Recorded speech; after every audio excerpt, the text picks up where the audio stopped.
Is it doing it again? It's streaming correctly now. Unfortunately, all that trouble I went to try to make something nice, the thumbnail and everything, I messed it up by having the phone rotation turned off. So hopefully people will start to find it here. So far, there's people in the chat, but it says there are 0 people streaming. So, hello. Shoot. There we go. Now it's working. Okay. Well, hopefully, maybe if you have access to the old stream, if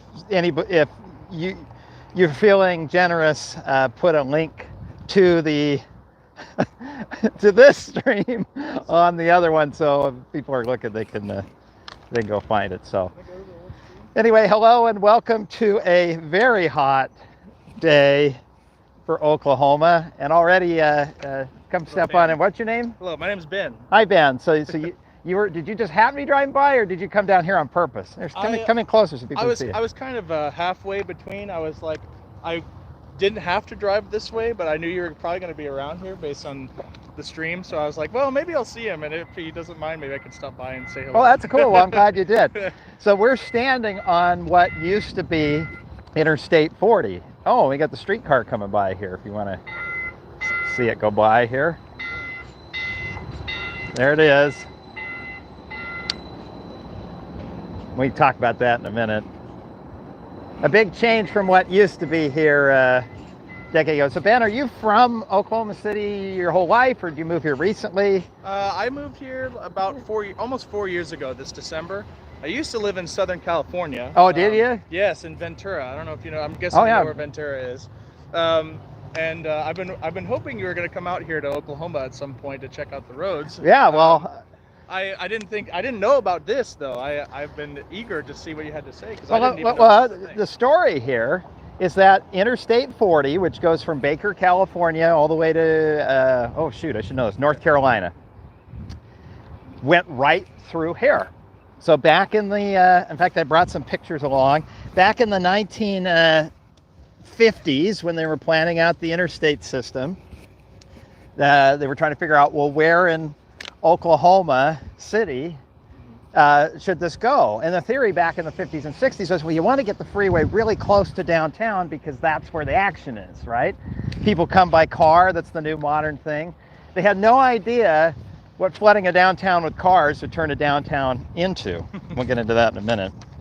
But it used to be, where we're standing, would have been just this really ugly viaduct. We actually would have had some shade though. Really? It's a real hot day out. I don't know if you can tell through your. We don't have tempo vision here. Oh, it's hot. It's about, what is it, 102 outside? I don't know. 101. Even by California standards, it's hot today. It's pretty hot. And a funny thing happened. They put in this big ugly viaduct, and the downtown area right around here died. So I gotta tell just by looking around. What do we got here? A parking lot? And then another parking lot? Right, because it turns out if you bring cars into an area where there's a lot of off-ramps and things, well, people have to store their cars somewhere, and so you start tearing things down and building parking lots, and you kind of kill your downtown. It turns out it's actually a bad idea. But Interstate 40 obviously didn't go away. They've rebuilt it. It's down that way. But real quick, let me get caught up here on some text here to see, where did my little chat window go? Boy, you'd think after 3 or 4 of these I'd know what I'm doing. Here we go. So people saying hello. Looks like people are finding the stream. That's good. Already have a super thanks from Paul Rohrbaugh again. Hi, Paul. Good to see you again. It says, don't cross the streams. I think that's either a Ghostbusters thing or something about fishing. I don't understand. You can change the thumbnail later. Good idea. Rob, did you know that the Trump indictment's happening right now? Well, that's for other YouTubers to address. I don't want to touch that one with a 10-foot pole. Nerds here. We don't care. That's the cool thing about transportation, right? Right. Democrats like transportation. Republicans like transportation. People who don't vote like transportation. Everybody likes transportation. In one way or another. So we can all be. It says low res. Well, hopefully that's getting better. I'm on the power of the T-Mobile 5G network here, so hopefully. Let's see. Just trying to get caught up. Some emojis. No cones. Yeah, well, we'll find some cones. We'll find some cones. Hello from Vegas. We survived the hurricane. Yes, Southern California had its first tropical storm since in the 1930s or 60s. Hurricane. Yeah. Well, it became a hurricane because, and that was pretty neat too. Somebody saying, I remember going to Oklahoma as a kid to visit my grandparents and remember the freeways were horrible. And we'll talk a little bit about that because Interstate 40 was originally this super highway that was going to come right through downtown. 3 lanes in each way, elevated 40 feet in the air. I was looking at old newspaper archives today, and it was talking about how in 1956, how excited they were because they could have saved money making the columns. I think there were something about 700 columns holding up because the freeway went from well beyond the train tracks over there way out that way. I mean, you're talking a freeway that was 3-4 miles long, right, all elevated over all the cross streets. And this road does eventually get up to an elevated position. I wonder if they could just reused what was already there before, or if they rebuilt. I'm sure. Well, sure. So you're talking about this road here, and I'll pan over so you can see here. Oklahoma City Boulevard. It's Oklahoma City Boulevard, and I need to actually move my battery out of the way. It's blocking your view. So, Oklahoma City Boulevard, oh shoot, is a disappointment for a lot of people who were really hoping that this was a chance for Oklahoma to build something special. There's nothing in particularly wrong with it, but it's a, 2 lanes in each direction, 3 lanes in each direction, I think. Yeah. But it's a surface boulevard, especially through this area, through the downtown area. That's just like a nice boulevard type street that you would see anywhere in the suburbs. The only problem is we're not in the suburbs, we're downtown. So there is some sadness among kind of the urban planner types of a chance to build something great. They just built something good enough. And we'll go for a walk along that road here in just a second. We have the streetcar coming through here. The streetcar is pretty new. It's, I think, just been within the last 4 or 5 years, I think. It runs all through downtown Oklahoma City on 2 overlapping loops so that people are able to walk around and, hey. Hey, sorry, try not to give your shot. No, it's fine. You guys can walk on through. People being courteous and. Thought maybe it was more fans. Well, I understand there's this new thing. I don't obviously go to the gym, right? But you have this phenomenon. I talking to this girl who goes to the gym a lot, and she says, yeah, people set up their tripod and start live streaming to TikTok or whatever, or Instagram Live or whatever from the gym of their workout. And heaven help you if you walk behind their shot, they'll get indignant. They'll say, "Get out of my shot!" Like the gym is their own movie set, right? Yeah, it's like we're not on public property right now. Right. Unless you have to pay money to go to a gym, that's still not private. Right, and it's you're standing out in public. You might as well just own the fact that and it's what really happened. People were walking through, so they walked through. What, are you going to turn off the live stream because somebody walked through? All right, let's get caught up here at some comments here. I feel like I've almost become a permanent addition at this point. we have somebody from South Park on here, Ike Bravlovsky, I see. who is super chatted with $10. Thank you, Ike. He says, "Take my money," but it's if you insist, I'll be happy to. No, that's really kind of you. Somebody saying greetings from Sanford, North Carolina. I think that's getting pretty close to the end of I-40.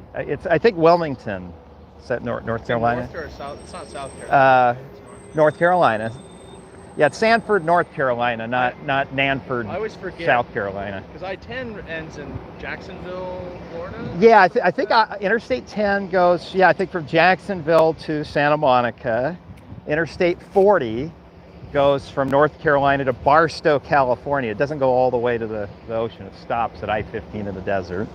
I-70 goes from Maryland to, I think it's Baltimore, because I think I-70 is another place where there's a wacky downtown freeway that doesn't fully connect like it was supposed to, that probably should be torn down. And that's probably interesting because you're coming and saying, well, what's Road Guy Rob doing coming in celebrating demolishing a freeway? Well, yeah, I'm not celebrating that they demolished it. I'm celebrating that when it came time to rebuild I-40, they chose, instead of building another bad one here, they built a really good one out that way. And we'll talk about that more in a minute here. Let's see, let's scroll down a little bit.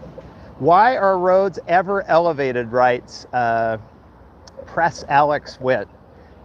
Wouldn't it make sense for it to be on the ground? Yeah, putting a road up in the air is basically turning the road into a building. It becomes very, very expensive to elevate a road. But if you have a downtown area, the blocks are really close together. And so you'd either have to make the city street go under or over, which means you have that ramp coming up. And at that ramp, it's not great if you're walking around downtown as a pedestrian. You don't want to keep having to walk uphill or downhill to cross over or under the highway. So sometimes it makes better sense to just have the highway go up or down. So they had a couple of options. I suppose one of the things they could have done is get a whole bunch of dirt from somewhere else, build this up 40 feet, put in some concrete walls, mechanically stabilized walls. I don't know how good they were at doing that back in the 50s, but then you can put your road and then just have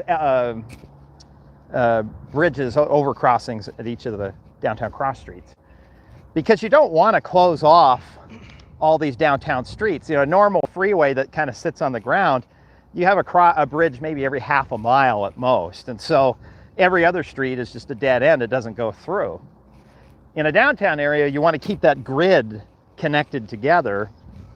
And so I think in the 50s, the thought was, oh, well, why don't we just put it on 700 round pylons? And they were that article is so great. It was, I think from 1956, so I wish I'd printed it out, but they were talking about it. If it's round, then like the light will kind of turn around it and you won't get the hard shadows. And they just thought it was going to be, it was talking about how beautiful this viaduct was, which is funny because, yeah, I'm sure it was not a bad looking thing when they first built it, but you start looking at this viaduct, you know, in like 2011, right before they tore it down. You just have these, just look at that, all that exposed rust. There's your round pillars they were so excited about. And the goal of having it up high was that it would let a lot of natural light in, was the theory. But I don't think I've ever seen a downtown, where they've done an elevated highway and property values and people's desire to want to be there went up. Usually it goes down, right? Because you think, well, that's the scary place where the drug deals are happening and the homeless people with, you know, mental illness problems, that's where they're camping out. It's the type of place where, you know, Fat Tony and his legitimate businessman's club are whacking somebody, you know, in the trunk of the limo. And so we get scared as human beings. And so that's where we talked in the last live stream about Boston. They went the other way around. They put it below ground because, okay, well, yeah, if you're in a pit and you can't see the sun, but you're going 55 miles an hour, who cares? You're in your car is a safety blanket. You're feeling pretty good, right? But with this area here, if you're under this ugly looking rusting out canopy, and by 2008, they were starting to have problems where the bridge deck, the concrete that the people actually drive on the top, it started to have holes in it. They had twice in 1 year, they had to shut it down because a hole like 3 feet long and 6 inches wide would crack open. You know, it wasn't like a car was going to fall through it and, you know, careen 40 feet to the ground, but you obviously can't have traffic open when there's a hole in the bridge deck. And so they'd have to close it for months. It was obvious that this thing was falling apart. It really wasn't doing a good enough job accommodating all the through traffic, because not all the traffic on I-40 is destined for downtown Oklahoma City here. Well, here.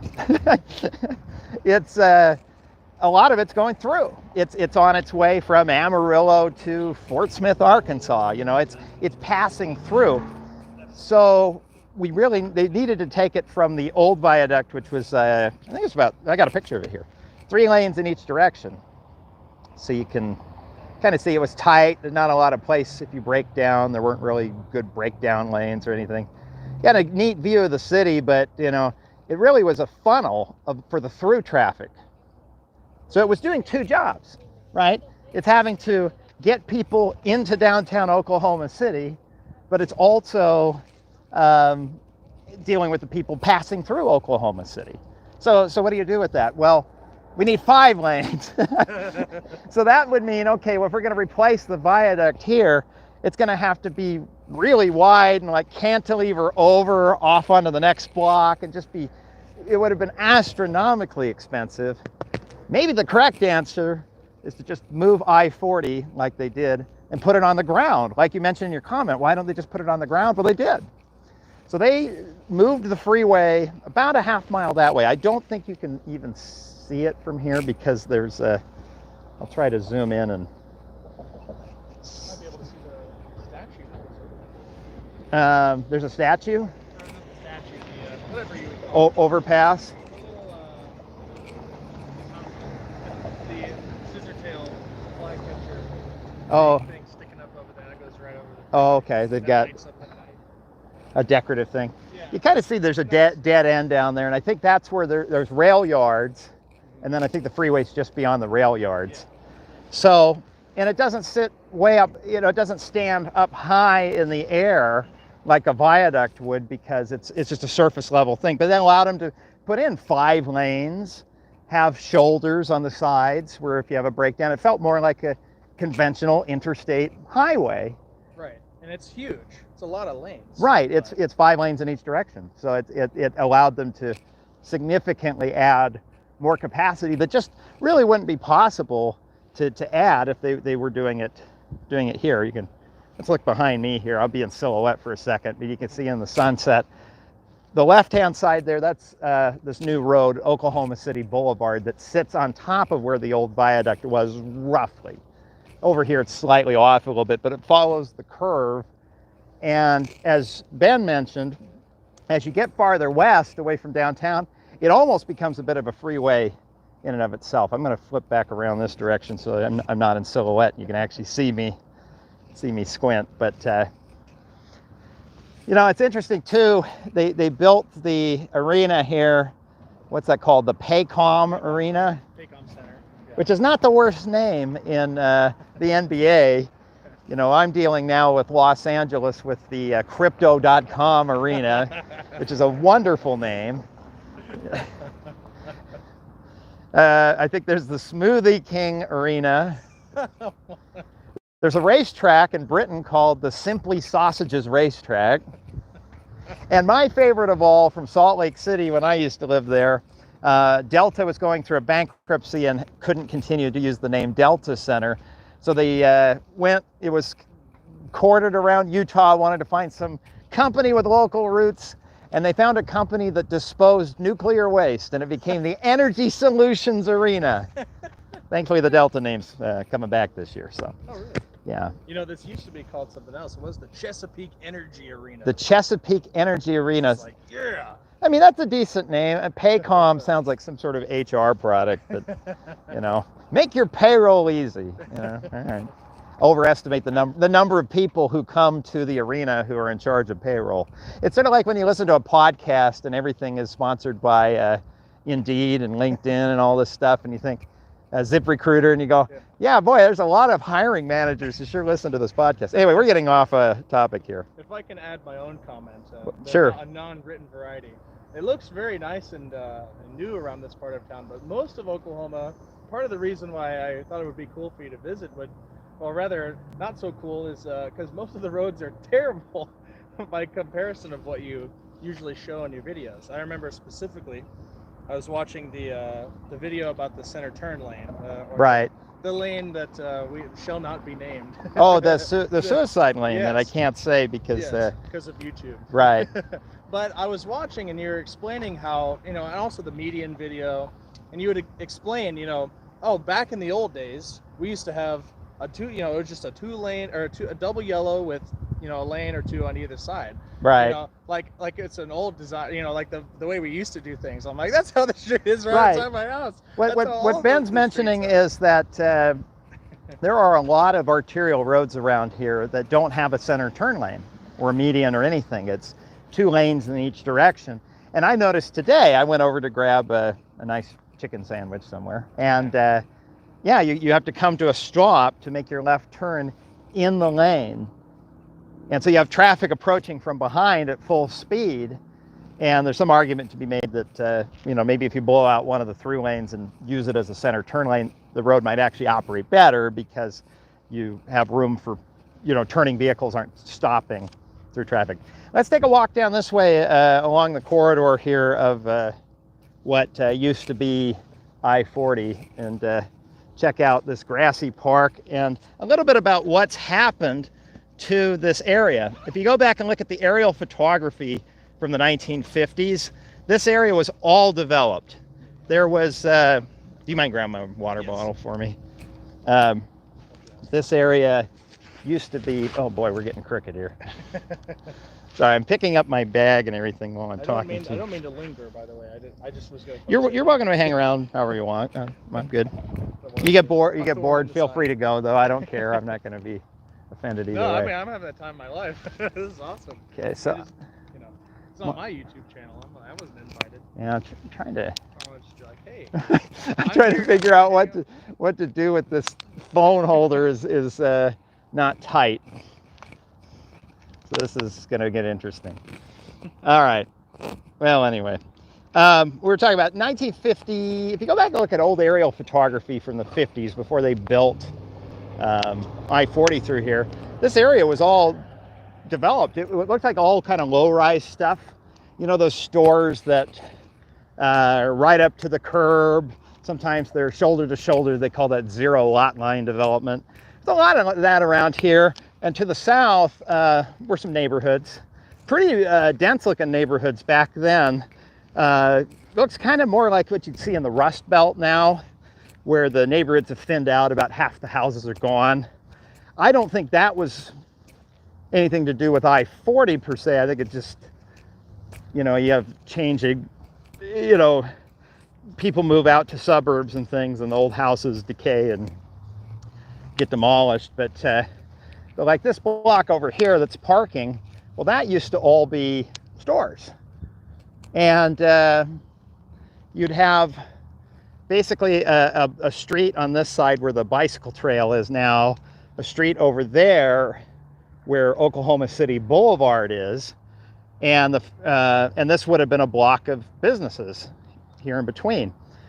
And they were so excited in the 50s to be able to get in and build something very futuristic and modern, the type of thing that a place like Oklahoma normally wouldn't get. If it's something you'd see in New York or LA, they're going to get this very futuristic, elevated skyway that would just come so close to the central business district, just skirt it, just a few blocks to the south, 4 blocks, that I can understand why they were excited about it.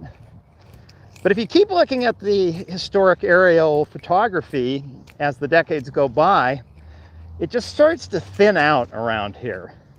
And you start to see what happened in so many downtowns in the United States. We brought the freeway in just a little too close to downtown, and we didn't understand in the 50s that when you bring cars to an area, not necessarily people, but cars to an area, you have to store the cars. And so just like along any freeway today, we know big box developments. You have your Home Depot and your Costco and all the places we go all the time have a lot of vehicle storage. We accidentally did that to downtown. And so now downtown was kind of becoming a suburb where it was like, oh, well, we have all these old dilapidated buildings. Instead of fixing them up and building new buildings, we instead said, well, just tear them down and put in a parking lot. I mean, look at this lot. I don't even, I'm sure it gets used when the Oklahoma City Thunder are playing at the arena, but here we are on a random night, and they just have like a no trespassing sign up. And where I can say we're less than 4 blocks from downtown. There are high-rise buildings representing the the value of the land that that building sits on, that you'd have to build that tall.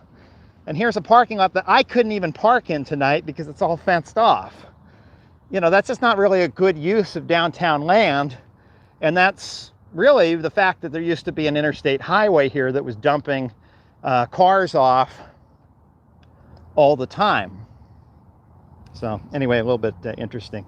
Let's see, the last comment says reception is probably spotty. So I hope I'm still streaming okay. Oh yeah, thank you again for stopping by. It's good to see you. You want to check real quick on your phone and make sure the stream's still working okay? Because I haven't had a new comment in a little while. So something helpful around here. yeah, so I'm hoping I'm not having reception issues. Okay, so you Yeah, looks good to me. you see yourself? Okay, well wave goodbye to yourself. Oh, we can have a phoneception thing here. Hey, yeah, that looks like it's working. So for some reason, my comments aren't updating. I got to figure out why. So, yeah, what's the most recent comment I see is reception is probably spotty by Awesome AA Sim. I see stream quality is acceptable. It is. Yeah. Streaming fine. Wow. Yeah, I see the comments on yours. How come I can't see them on mine? Mine's... Shoot. Is there like a Let's see. refresh button or? Okay.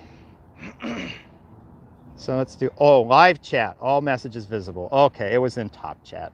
Okay. Hey, all right, now we're getting, okay, if I recall that tower, the Devon Tower is mostly empty after COVID. Okay, so that's the big tall tower. Anyway, Ben, thank you so much for stopping by. It's good to see you. Good, yeah, good to meet you. Okay. I appreciate you letting me hijack your life. No, it's fun. It's always fun to meet people when I'm in town, so. I'll watch the whole thing. So, okay, sounds good. Survive the heat. So I'm going to flip this back around so you can see my face while I fight the saddest looking. Okay, I got to show you guys this. This is my tripod. And the problem is I got this part loose and now it won't stay put. Okay, so maybe if I tighten that up, we can put that all back together and everybody can be happy. And you can stop seeing a crooked video. Now that I see all the comments and not just the ones that YouTube views as being top, let's get caught up a little bit on some of the things you're saying here. So refresh the chat, Streamception. The Legacy writes, have you ever thought of visiting Toronto? Streetcars, elevated highways, Ontario T-wall and subways, wrap around Niagara Falls and have a diverging diamond. I would love to get out of the United States. I've only ever been in Canadian airspace. I've never touched the ground outside the United States. And it's my own fault. Every time I have a chance to travel somewhere, I tend to do quantity over quality, and so it's very much staying with relatives, driving my own car, doing everything I can to see more of the United States inexpensively than to ever have a grand trip like a lot of people do. You know, when I graduated college, it's the one time in my life I was able to save money. I had a choice. I thought, well, this is like in 2011. Should I save up and go see Europe, or should I buy a car? And I bought a car, and I'm still driving it. So, but yeah, Toronto is fantastic because I want to see the 401 freeway. Supposedly has the widest portion, where it's the widest freeway cross section in the world, and I'd love to see what they do with that. You might have missed a donation. You should double check. Well, thank you. Let me go backward. Yeah, I don't want to miss anybody who. Oh yes, Garrett from Mike with $20. Thank you very much, Garrett. I've never heard of a town called Mike. No, MKE. Okay, I'm not sure what MKE is though. That sounds like a trim on a Mercedes.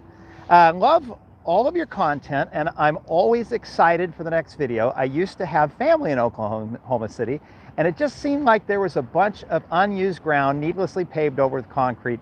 Isn't like that? Any idea why? You know, that's what we were talking about here just a second ago was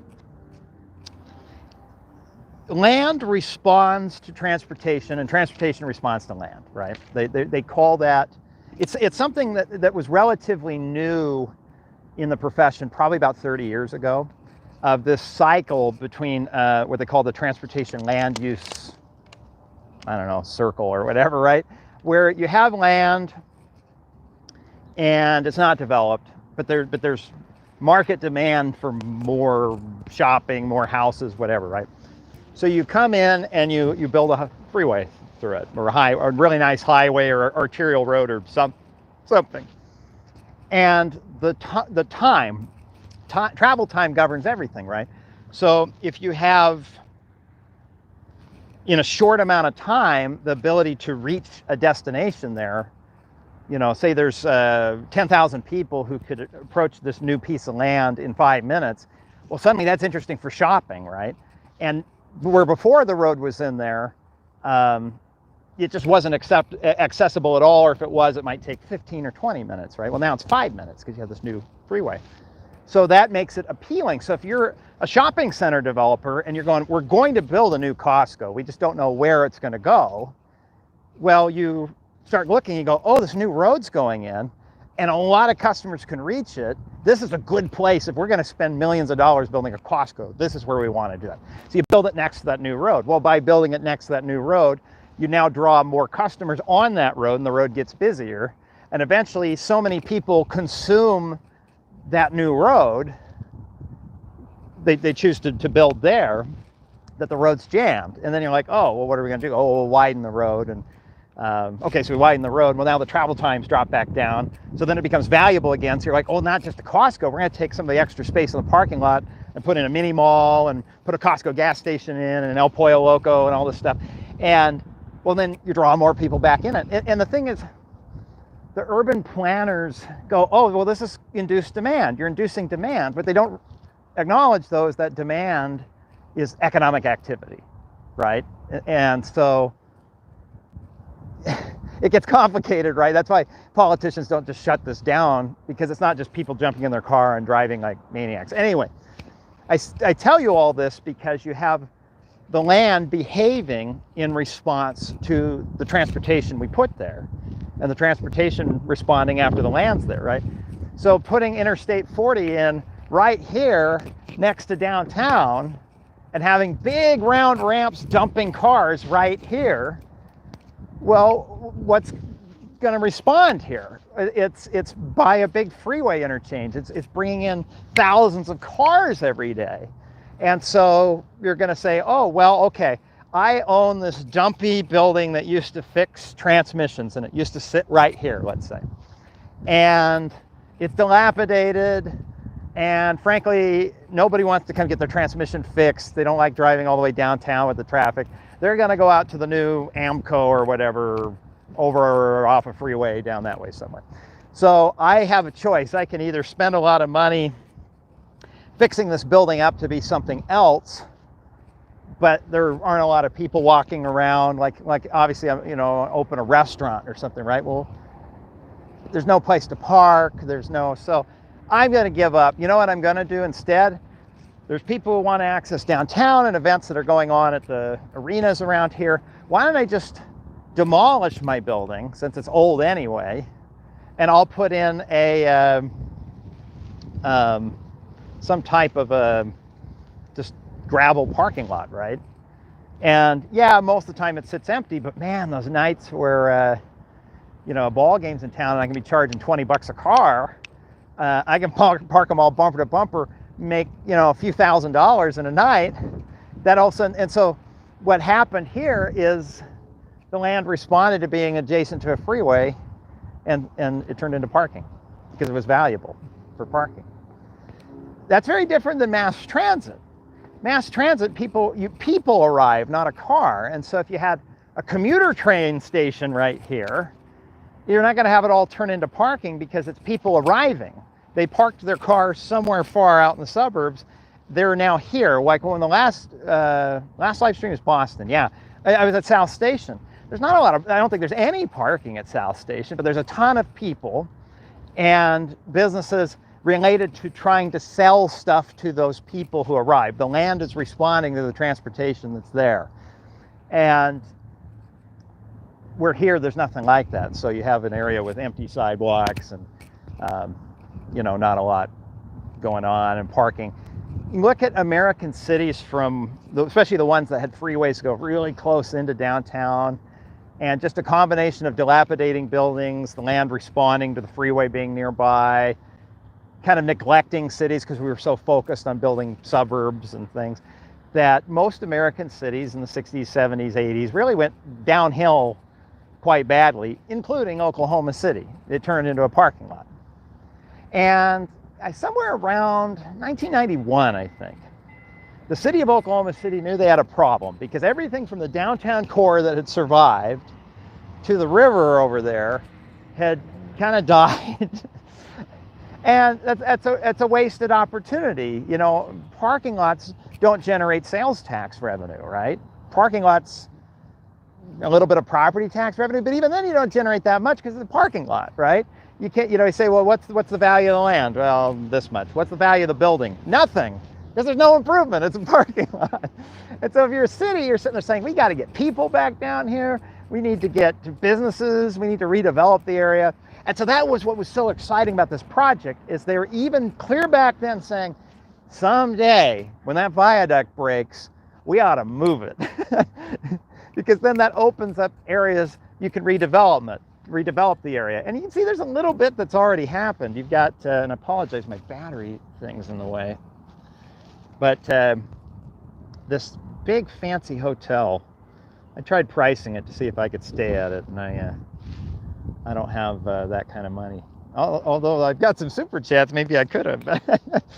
But I was like, that's great. That was where, in fact, I've got a photo. Let me pull it out. That was where one of the big freeway exits was. A big round ramp to try to get people onto the freeway in a zippy way.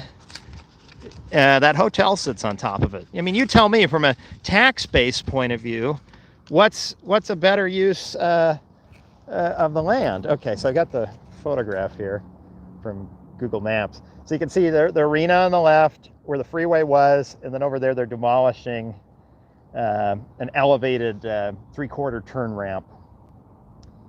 And yeah, I mean, that's just good. That's just much better use of tax revenue. You get hotel taxes, property taxes, sales taxes, people walking around, people who go to the arena who decide they're gonna, I mean, I'm sure there have been nights where there've been a big playoff game at the arena over here, and that hotel is sold out. And it's a nice one. It's, what is that, an Omni?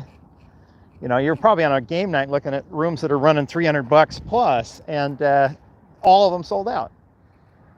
That versus a freeway ramp. I mean, I love freeways. I love freeway ramps, but I also know opportunity costs. And yeah, I think it's much healthier for the city to have a nice Omni hotel there than it is to be doing a freeway ramp. So anyway, yeah, that was a good question. But yeah, Toronto would be fun to go up there. I just want to make sure I didn't miss any chats before I get for it. So that was from Garrett from MKE. And I think if you super chatted before Garrett from MKE gave me $20, comment again somehow, and I'll, like, all caps or something, so as I don't want to miss you. Okay, let's get caught up. If I get caught up with your super chats, and I can get caught up with the next comments here. Sir Bikes a Lot Day with a super chat for $5. I like the name. I like big bike seats, and I don't anyway. He writes, I was in OK City back in 2008, and the bus schedules had faces of people on the cover. Do the bus schedules still have faces of people on the cover? So what you're telling me is that I need to walk over there to the station for the streetcar and have a look. All right, let's go for a hike. Let's go see if their schedules still have pictures and faces of people on them. Okay, so I've got to like move all this stuff. Yeah, transit agencies can get really creative trying to get people enthusiastic about using transit. And but I'm not sure why putting the face of somebody on the schedule would make all that big of a difference. So I'm walking underneath I-40 where it used to be. Okay, I'm going to cross over to the sidewalk here. This is Oklahoma City Boulevard here. And it's a nice suburban arterial, but it's not an urban street. It's like something you see out in the suburbs, but it's nice. I mean, they have nice wide sidewalks here. That is excellent. They've got the trees, they've got on-street parking serving as a buffer. This is a very comfortable place to walk. They've done a very good job, but I can understand some people who really know urban design feeling kind of disappointed, saying, well, gosh, they could have done something really special here, and they did something that was just good enough, you know. And so, because this is a once-in-a-lifetime opportunity. It's not often you get to tear down an urban freeway, move it somewhere else. And well, I don't know if they probably don't have paper schedules anymore. I'm not going to actually go up on the platform because transit agencies get a little bit finicky about photography on their property. I've gotten in more trouble. Yeah, I'm not seeing any promotional materials that indicate anything of people's faces. They just got the map there. So I don't know. That'd mean having to get on a bus, and again, transit agencies, you know.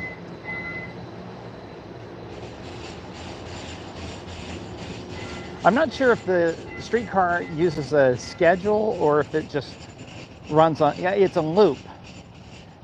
And so part of me wonders if, okay, well, if the bus driver's not there, let's sneak up there real quick and see what we can find.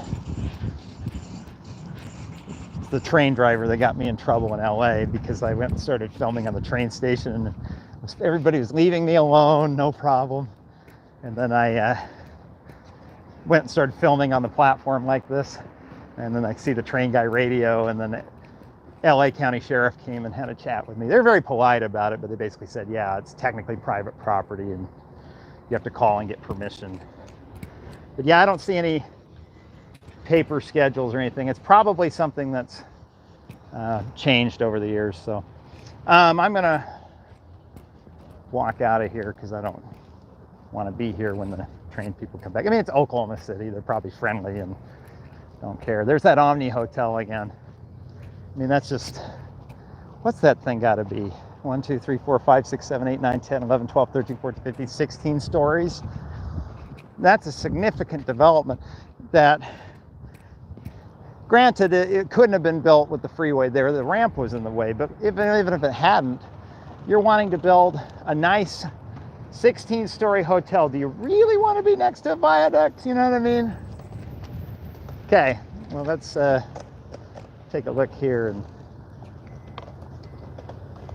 see what else we got here.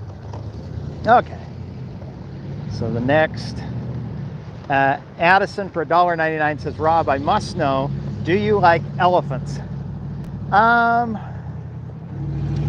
mean, I don't dislike elephants, right? I haven't been to a zoo, gosh, in 20 years. So I don't know. I don't have a strong opinion about elephants one way or another. I mean, they're fascinating because I've heard of stories of, like, somebody did something to make an elephant mad and then came back like 25 years later and the elephant got revenge. That the intelligence of an elephant is just so remarkable. I do know this, there aren't any around here in Oklahoma City. They'd be dying of heat today. The Random Channel with $19.99. Boy, you guys are tipping very wonderfully this afternoon tonight.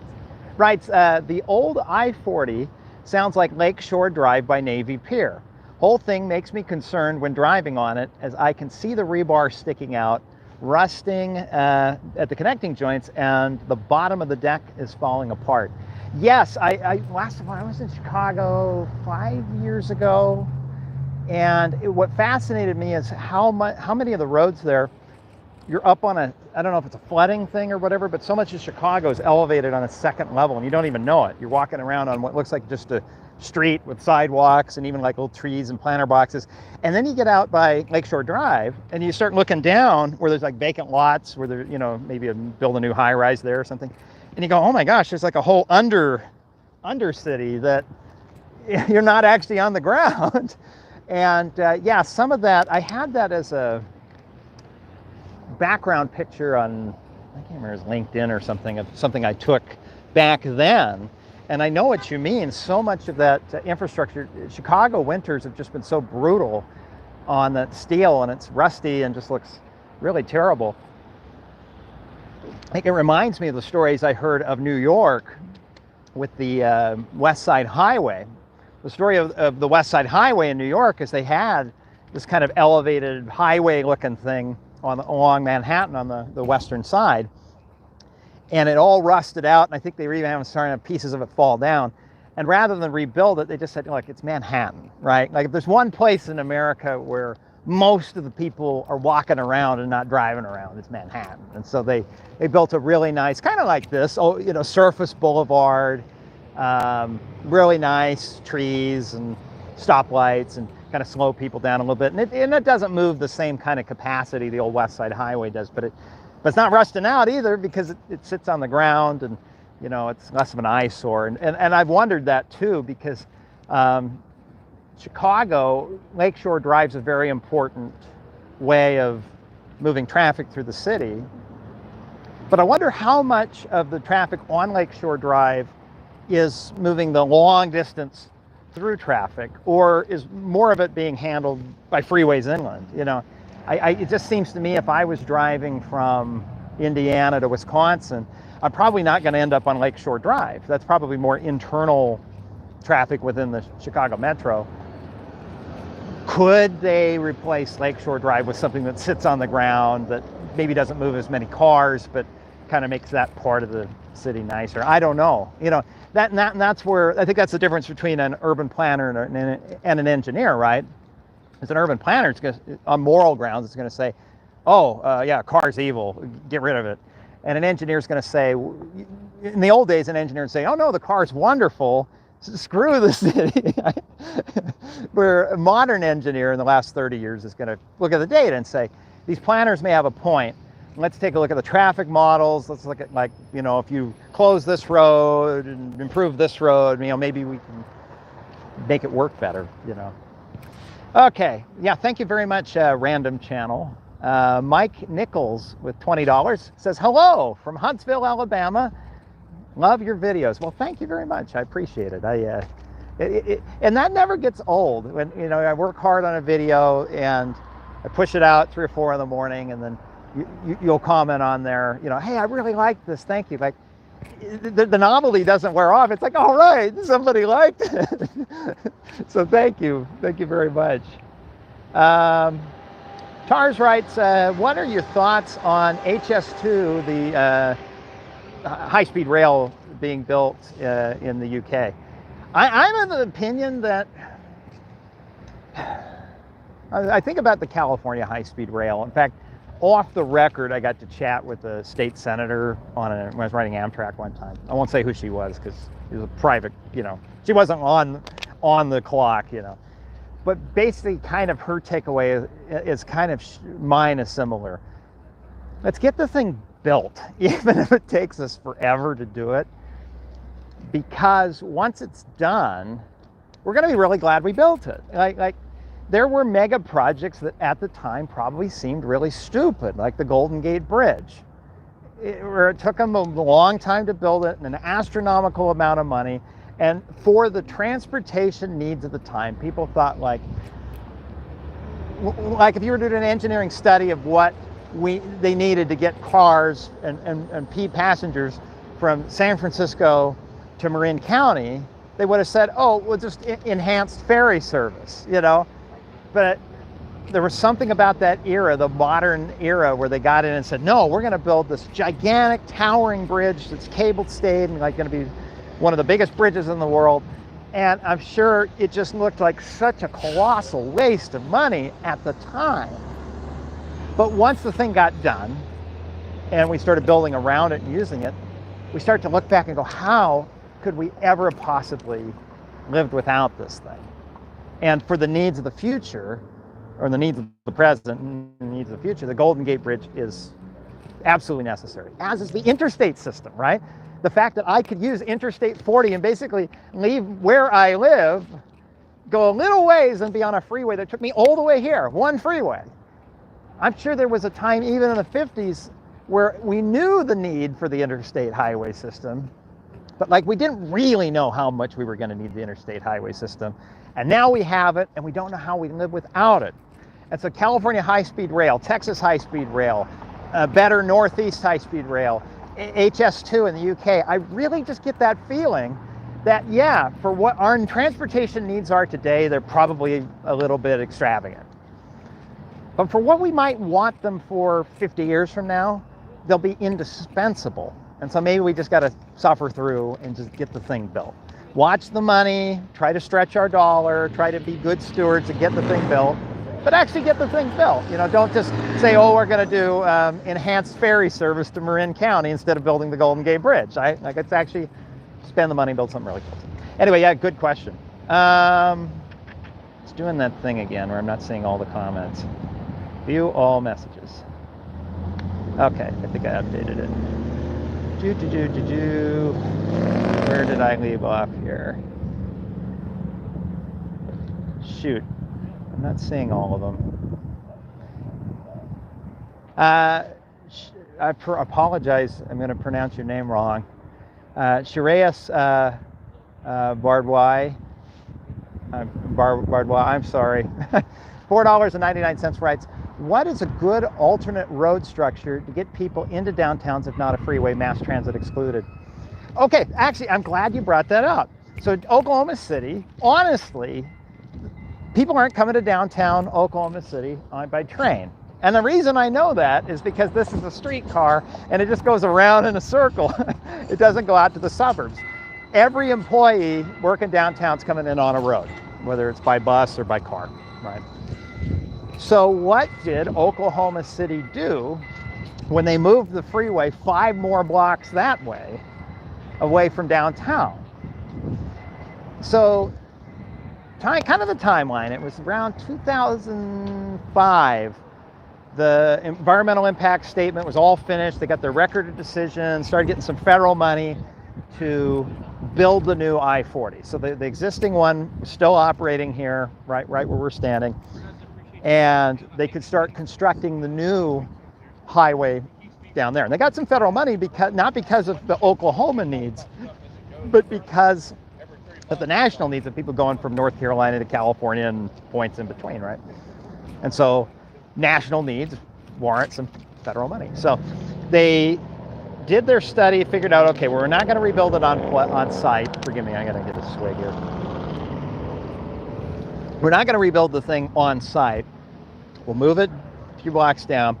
And down that way is a neighborhood, but it's one that, as we talked about earlier, if you look at the old photography, it's very dense, house, like you would have seen like in Detroit back in the 50s, right? And today it looks more like a neighborhood like you'd see in Detroit, where it's house, vacant lot, weed, house, you know. But it is still a neighborhood, and that's where Oklahoma DOT decided to go, because their options were to go over the river, which have been very expensive because you have 2 bridges, and you start pushing the freeway almost too far out of the way. You can't go this way because that's downtown, that's even more valuable than here. And so the neighborhood's what they chose, and they took out some, I don't have my notes or my backpack, but I think they took out somewhere around like 180 houses. So it was not a minor decision. But did buyouts, routed the freeway through what's left of that neighborhood over there. But there was a second environmental impact statement saying, well, okay, well, what do you do with the old viaduct? Obviously, you're going to demolish it probably, but that was not part of the original project. And then the second is, okay, once we demolished it, what goes here? And we go back to what we were talking about in Interstate 40. The old I-40 was serving 2 groups, right? The local Oklahoma people who were using it to access downtown, like your question, how do you get people downtown in a car? But also the through traffic. Well, the new highway is solely focused on the through traffic. There used to be 8 access points along this old viaduct, but in such a short stretch, that's like an access point less than every half mile, right? That's too, what's the word? Sloshy, right? We're too splashy. We're turbulent. That's the word I'm looking for. You have through traffic that just wants to keep moving through, and people coming on and people merging off, and people coming on and merging off, and that creates congestion. People having to hit brakes to accommodate lane changes, and it's just really sloshing around. So by typical freeway standards, you only want interchanges, access points, like every 1.5 miles is ideal. No more than that. You can make a mile work, but when they start getting closer than a mile, the spacing, you really need to overlap the ramps where the off ramp goes under the on ramp, or vice versa, because otherwise the people coming on are fighting the people trying to get off, and then they start braking, trying to merge, and then that causes the through traffic to have to stop, and people change lanes just to go around the people who are merging on and off, and it just makes a big mess. And so that meant getting rid of the 8 access points that they used to have to get people distributed through downtown, and I think they cut it down to like 3. There just aren't that many places you can get off the new freeway to get into downtown Oklahoma City now on I-40. And right away, when the new freeway opened, again, the old one's closed. It's just a big ugly thing they're going to tear down. Oklahoma City Boulevard hadn't been built yet. So everybody trying to access downtown tries to get off on these new exits that are big and new and beautiful. And they're jamming up on the first day practically, because instead of distributing the traffic out in 8 places, you're hammering like 2 of them, right? And then the roads coming in are really busy. And that's one of the problems of consolidating the exits, is instead of kind of like trickling traffic in multiple places, you kind of like hammer it with a fire hose in one spot. Think about downtowns. It could be maybe the city you live nearby. Do they have a viaduct? Do they have, and not like a through traffic viaduct, but like even just one of those viaducts that deals with cars, where like you get off on this big like freeway type thing, and then it like points right at downtown, and then it like jumps you out on a one-way street. Salt Lake City has one. It's called 6 South. LA has them. You know, these big like viaducts. And an urban planner once told me, he said they're terrible because for a downtown area, because you're filling the pool with a fire hose, right? And so instead of kind of distributing cars out throughout the big downtown grid where there's dozens and dozens of streets, you're pushing them all into one place and making one street really, really busy and just full of traffic. And so Oklahoma's sitting there saying, okay, well, what can we do to not have this fire hose effect that we've caused now, where people get off on like 2 or 3 exits, and then just like powerhouse their way into town. And they go, okay, well, we're tearing the viaduct down. What if we built a street that's meant to distribute the traffic? Oklahoma City Boulevard, right? So this road follows the path of the old I-40, but because it's a regular street, it can have lots of stoplights, you know, one of almost every block. So as people zip along and come off the freeway this way, they can make left turns at all kinds of lights to get into downtown. Or as people get off I-40 coming this way, they can make right turns. And so now what you've done is you've separated those 2 groups that are trying to use I-40. The through traffic, they stay on I-40 and just go straight on through. Me, the first time I came through Oklahoma City in my life last May, I wanted to see downtown. So I got off on Oklahoma City Boulevard, which already has the name of the kind of street you get off on to see a downtown, right? And then I'm going at a slower speed. I think this section here is only 25. I think the fastest is down that way where it's 45. But I'm not going at freeway speed, so I have time to slow down and think where I want to turn. I don't have to turn on the big street. I can turn on a smaller street, you know, because maybe it's more interesting. I'm transitioning from going 65 miles an hour to 45 to 25. So now I'm compatible with downtown speeds. So so being able to have this boulevard really helps me step down from big, busy through traffic down to distributed, quiet, soft downtown traffic. That's how Oklahoma chose to do it. Seems to work pretty good from a traffic point of view. But again, going back to what we were talking about earlier, from an urban planning standpoint, I think they're a little disappointed because it doesn't, like Oklahoma City Boulevard itself doesn't fully transition down to that kind of quiet 10 or 15 mile an hour walkable downtown thing. It's still, it's sign 25, there's still people going 40, you know, it does some transitioning, but and so because it's not fully transitioning to a slower speed here, you end up with, you know, this 5 years in, there's still a lot of this isn't developed yet. When it does develop, it almost kind of lends itself more to like building a shopping center with a Target versus building like a big urban, you know, like that, the Omni Hotel, right? That is thanks to the stadium being across the street. But as far as what's going to develop in the other blocks nearby here, well, I don't know, because it's not sitting on a quiet downtown street. It's sitting on a fairly busy, you know, boulevard. So I don't know. That's a good question. But yeah, I do know that the sooner you can break, and so to answer your question in short, the TLDR, if you can take that big fire hose of through traffic from the highway and break it up in a way that doesn't ruin the flow of the freeway, then it's great because you distribute people and they split into, you can move, I talked to a planner once who said you can move 1,000 cars by putting 1,000 cars on one street or 200 cars on 5 streets. That's what you want downtown, because then you still can have a lot of throughput, but you don't do it as like a singular highway going through the city. You kind of spread it all out so that every street's vibrant, but still functional. Okay, let's see. So that was, I'm probably getting quite far behind here. AV Fusion with $20. Thank you very much for your super thanks. I appreciate it. Right. Thank you for visiting our dorky little city. Oh, you know, Oklahoma City, I'm impressed. I got in last night because I've been so, with everything else I'm doing, work related and whatnot, I just wiped out.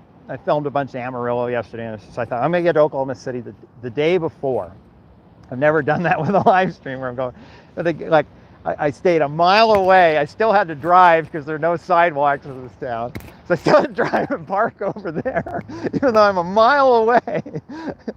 But anyway, I went last night. I'm like, you know, I'm not really, I'm a night owl, but I'm not really a nightlife person, you know. But I like to go get food. So it's like 11 o'clock. You know, I went and used the pool because it's humid and hot. You know, it's 10 and 10:30.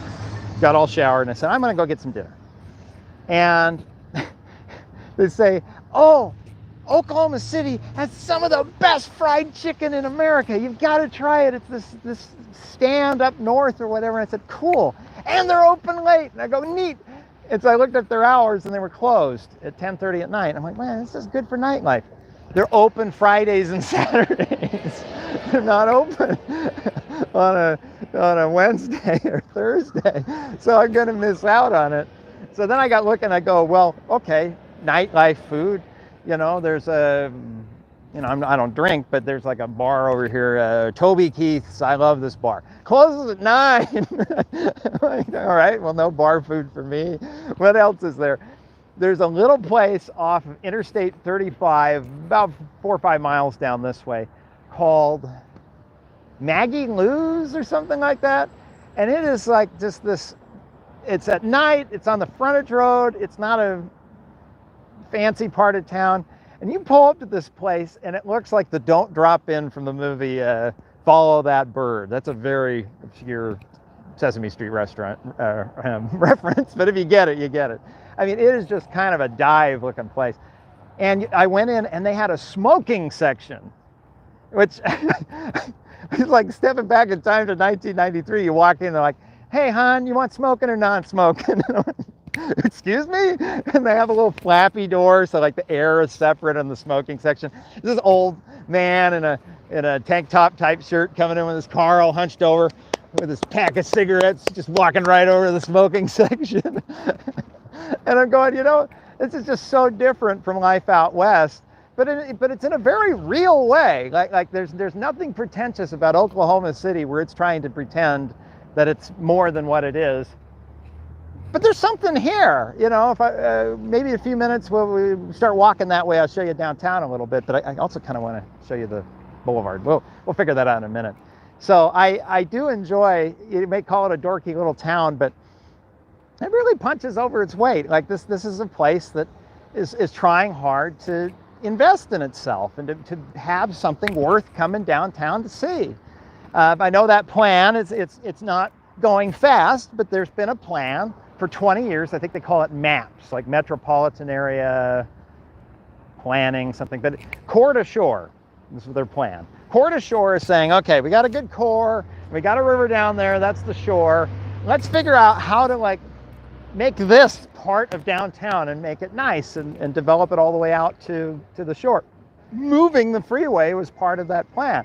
So I appreciate that this is not a city that some urbane coastal type people would just dismiss as like, well, in Oklahoma, they don't care about pedestrians. Well, depends, right? I went out to, I forget what Del City. There was no sidewalks in Del City. I went to Walmart and it was very few sidewalks. But downtown, they're trying. There's a prominent urbanist type YouTuber with a lot of subscribers who likes bicycles, who apparently I'm in a feud with. I don't know. But he would rightly criticize the suburbs of Oklahoma City as being terrible places to walk. And again, I'd agree, because I stayed in a hotel 1 mile away and had to drive a car because there are no sidewalks. But doesn't it make sense to play to your strengths, right? Start with the downtown area and saying, let's get some great sidewalks downtown. Let's make downtown excellent, and then let it spread out on corridors where we put in transit. There's a street where we're widening the street. Heaven forbid, we're widening the street. And as part of widening the street, we put in a bicycle trail and quality sidewalks like this. You're spending the money, might as well put in something good, right? And so leverage everything we can, not from an ideological point of view of we hate cars, so let's punish the motorists, but when they built I-40 over there, they could have built a bike trail next to it. I don't think they did, but they could have. So, it's things like that anyway, I'm rambling on and on, but yes, I'm excited to be visiting, as you say, AV Fusion, our dorky little city. Okay, let's see, scroll down some more. Somebody saying hello from Orange, California. Well, hello.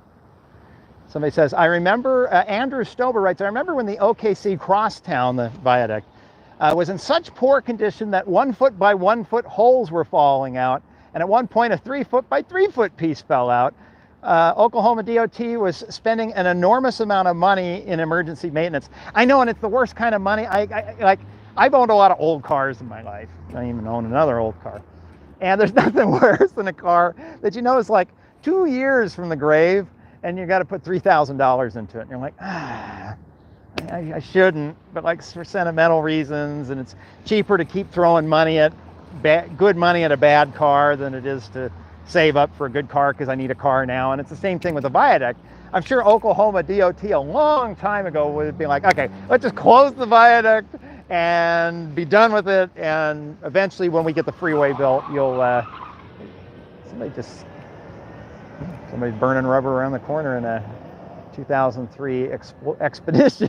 Anyway, but I'm saying I'm sure they would have loved to have stopped throwing money at their viaduct, but they had to keep it open. It's I-40, and so yeah, you're just throwing good money after bad. But what else do you do? So, thankfully, with good planning, going clear back into the 1990s, that's how long it takes to get projects moving and funded. By 2005, they were able to start building the replacement.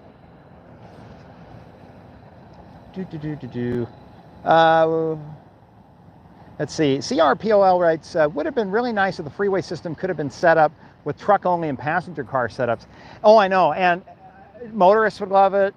Trucks would love it. But effectively, you're building 2 freeways at that point.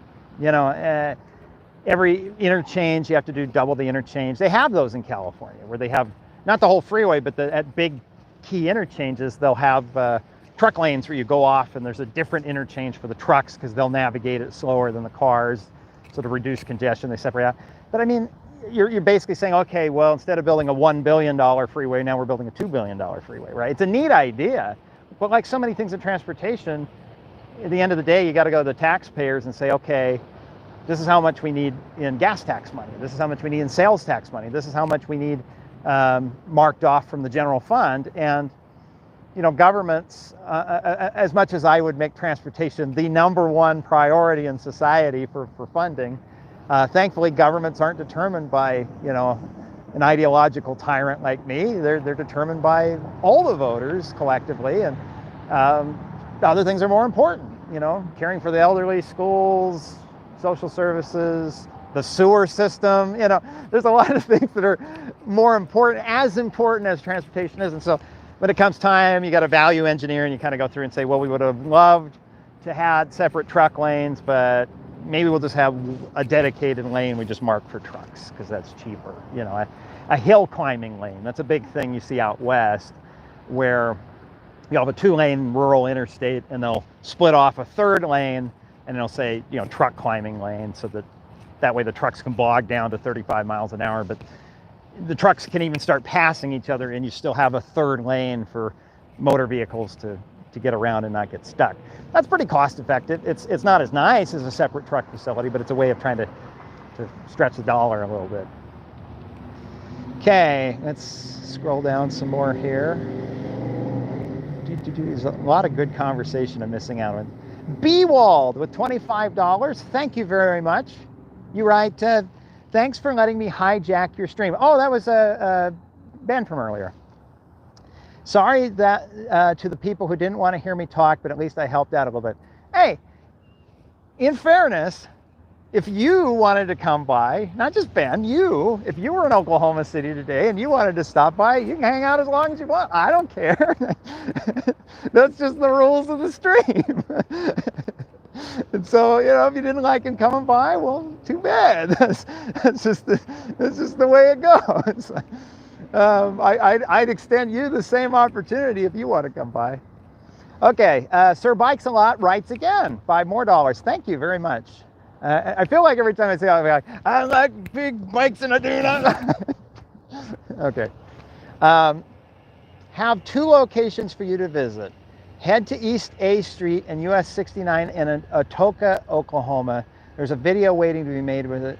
And 2, Bentonville, Arkansas Infra. I'm actually going to a bike infrastructure. That's interesting. I'm going through Bentonville. So if you find my email, news@roadguyrob.com, news like a newspaper, news@roadguyrob.com. Send me an email about the bike infrastructure in Bentonville because I don't know a lot about it. But I'm actually going through there. And then Atoka, Oklahoma. I'll have to at least check that out on Google Maps. CEC Florida thanks me with $2. Thank you, CEC Florida. Writes, hi, Rob. What's going on right now? Well, right now I'm in Oklahoma City. Okay, next. Adam writes, is this Oklahoma City? Okay, I got to get caught up here. NOAA electricity. NOAA didn't have electricity. Anyway, sorry. Ever plan to get a proper ANSI vest yet? Like a class 3 one? I do. So in my car, I have a class 3 vest that I use when I'm filming and I'm not on camera. The problem with the class 3 vest is the sun reflects on it weird, and it starts to look funny, and they're also really noisy. And from, it's gonna sound really stupid, but from like a branding perspective, this vest just is easier to edit and looks better on camera. But I typically don't, like when I'm out doing filming and I'm not on camera, I've actually switched to the other vest because when I was doing the story about the San Diego bike lanes, San Diego took a neighborhood street and without telling anybody, got rid of the yellow center line and then striped these like shared bike lane type things. It was actually really clever.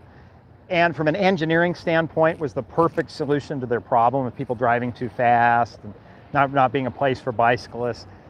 But because they're San Diegans, so they're a little older and terrified that if like the slightest thing changes, they'll be priced out of California forever. They panicked and they fought the city, and the city undid all of it. So I was out filming that story. It was getting darker and darker. I'd driven all the way down to San Diego. I wanted to get shots, and I was standing a little too close to the road, bending over filming, wearing this, and I guess it was dark enough drivers couldn't see me, and a guy in a Prius slammed on his brakes. I don't think he would have hit me, but maybe he would have. But he was this elderly, like Japanese American guy, and he got out of his car and very businesslike, like you'd have in an Asian culture, just said, "I almost hit you." I'm like, "Oh, I'm so sorry. Thank you for stopping. You cannot be seen in the dark.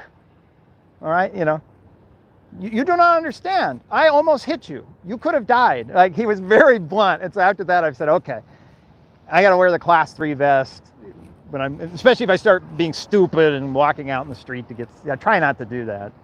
So you're right. Well, class 3 is the proper thing to be wearing. The other different classes, depending on what you're doing. This is like, I think where they say it's good for like in a parking lot, but like anytime you're actually have near live traffic, you have to be wearing something real. Okay, well, let's see, scrolling through. I wish I could talk all these comments, and the way I'm going, I'd be talking for 7 hours. Jordan Trupner, thanks with $5 and writes, "What's up, my road nerd friend?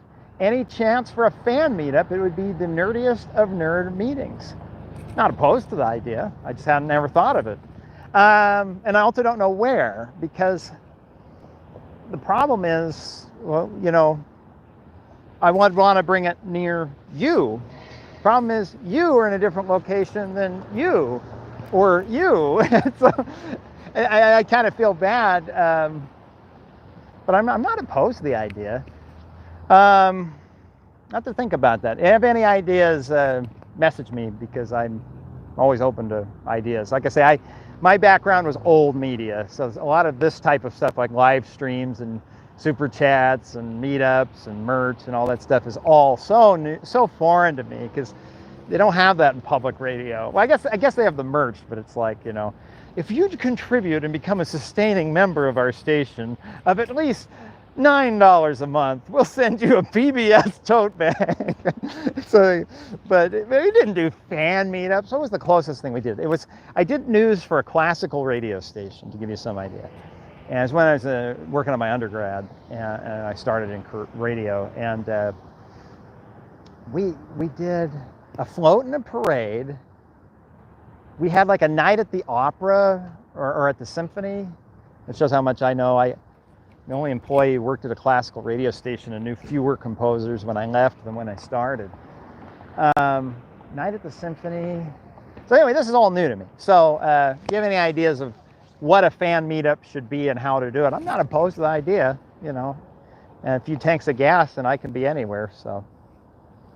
All right, keep scrolling down here. PVT Buddy, thanks with $5 and sends like a little gaming controller that's bouncing. You know, it's kind of funny because I don't really game. I used to play SimCity, and then Windows 10 broke it. And then I just haven't really gamed since. In the pandemic, I played a little GTA 5 with some friends. So it's funny, I bought a gaming controller that I use only for when I'm making a video and I need to control a car in BeamNG. BeamNG is this fun game where you can soft body physics, like crash a car into a post and it kind of mangles the car in a somewhat realistic way. And so I felt really like, oh, maybe I'm acting more my age, like my peers, of like actually playing with this game controller, you know. But I tried to get into gaming, but Mass Effect 3, I worked so hard putting my little group together, and then in the end, it was before they patched the game, all the endings were the same, and it was lame. And I'm like, all right, I'm done with games. Okay. So Michael McCarty writes, the meetup should be in SoCal, where cars are always king. That's what's so funny about California, is California, it's the Sierra Club, and it's in the birth of the environmental movement and all this stuff.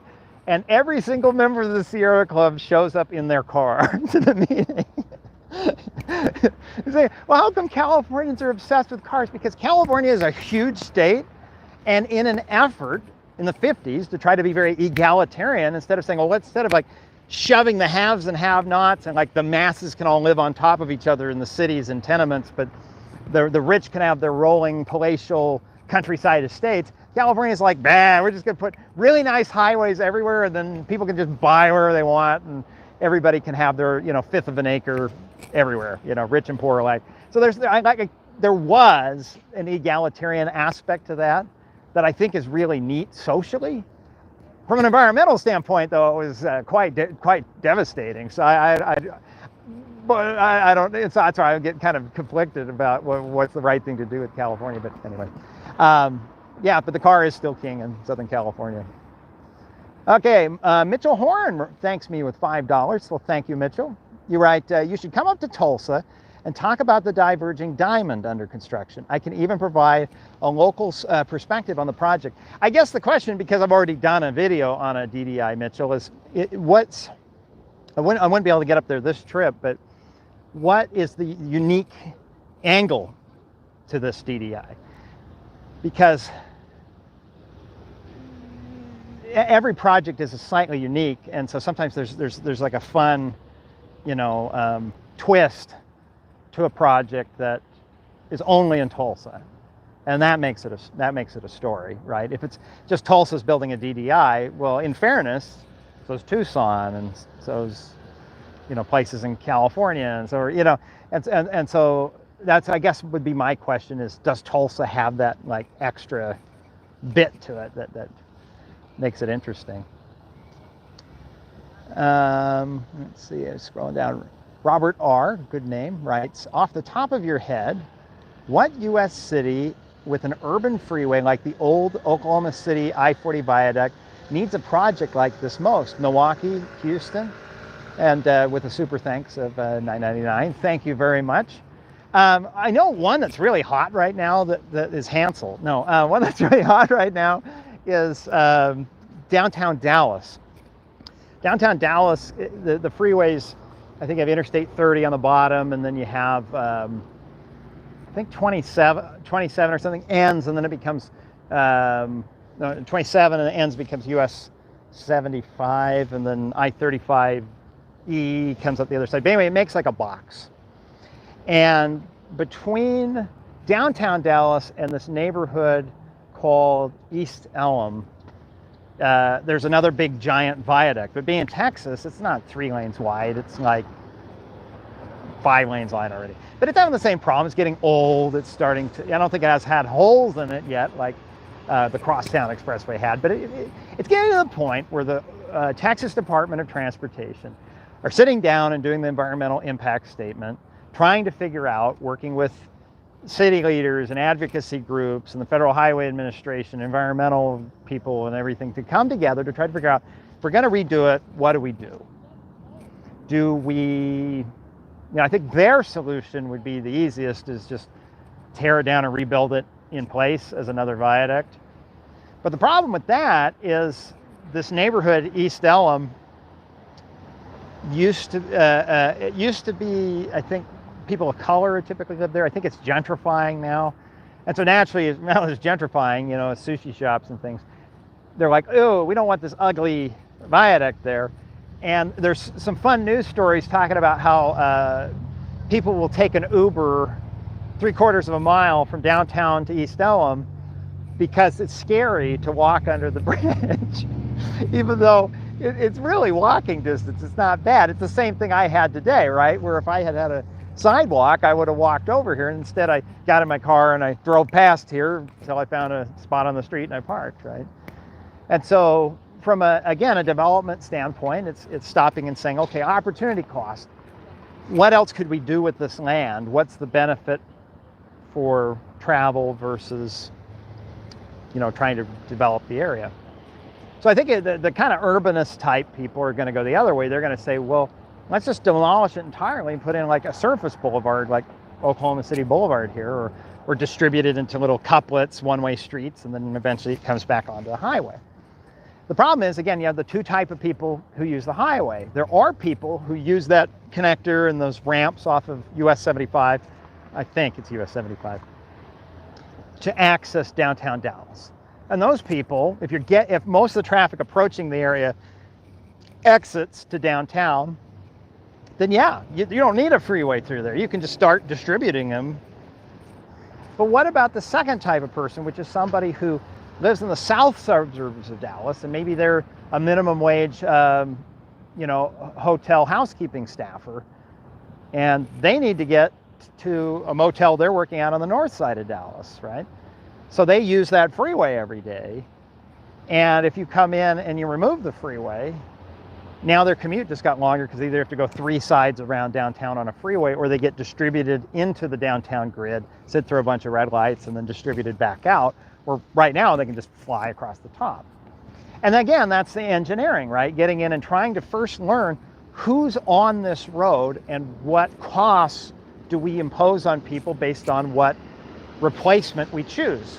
We're imposing a cost on people who live in the area because they've got a big ugly thing in the sky that's scary to walk underneath, and so terrified white people like me take Ubers underneath the bridge because I'm scared of getting mud.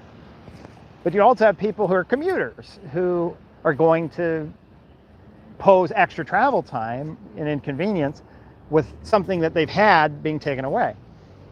And so I think some of the options they played with is saying, well, what if we put it in a tunnel underneath? But there are viaducts right now that I've been wanting to do a viaduct story.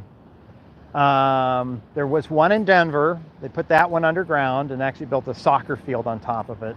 That's another be fun live streamer video to talk about the soccer field with I-70 underneath it. Very similar story to here. The difference was there was nowhere to move I-70, so they tunneled it.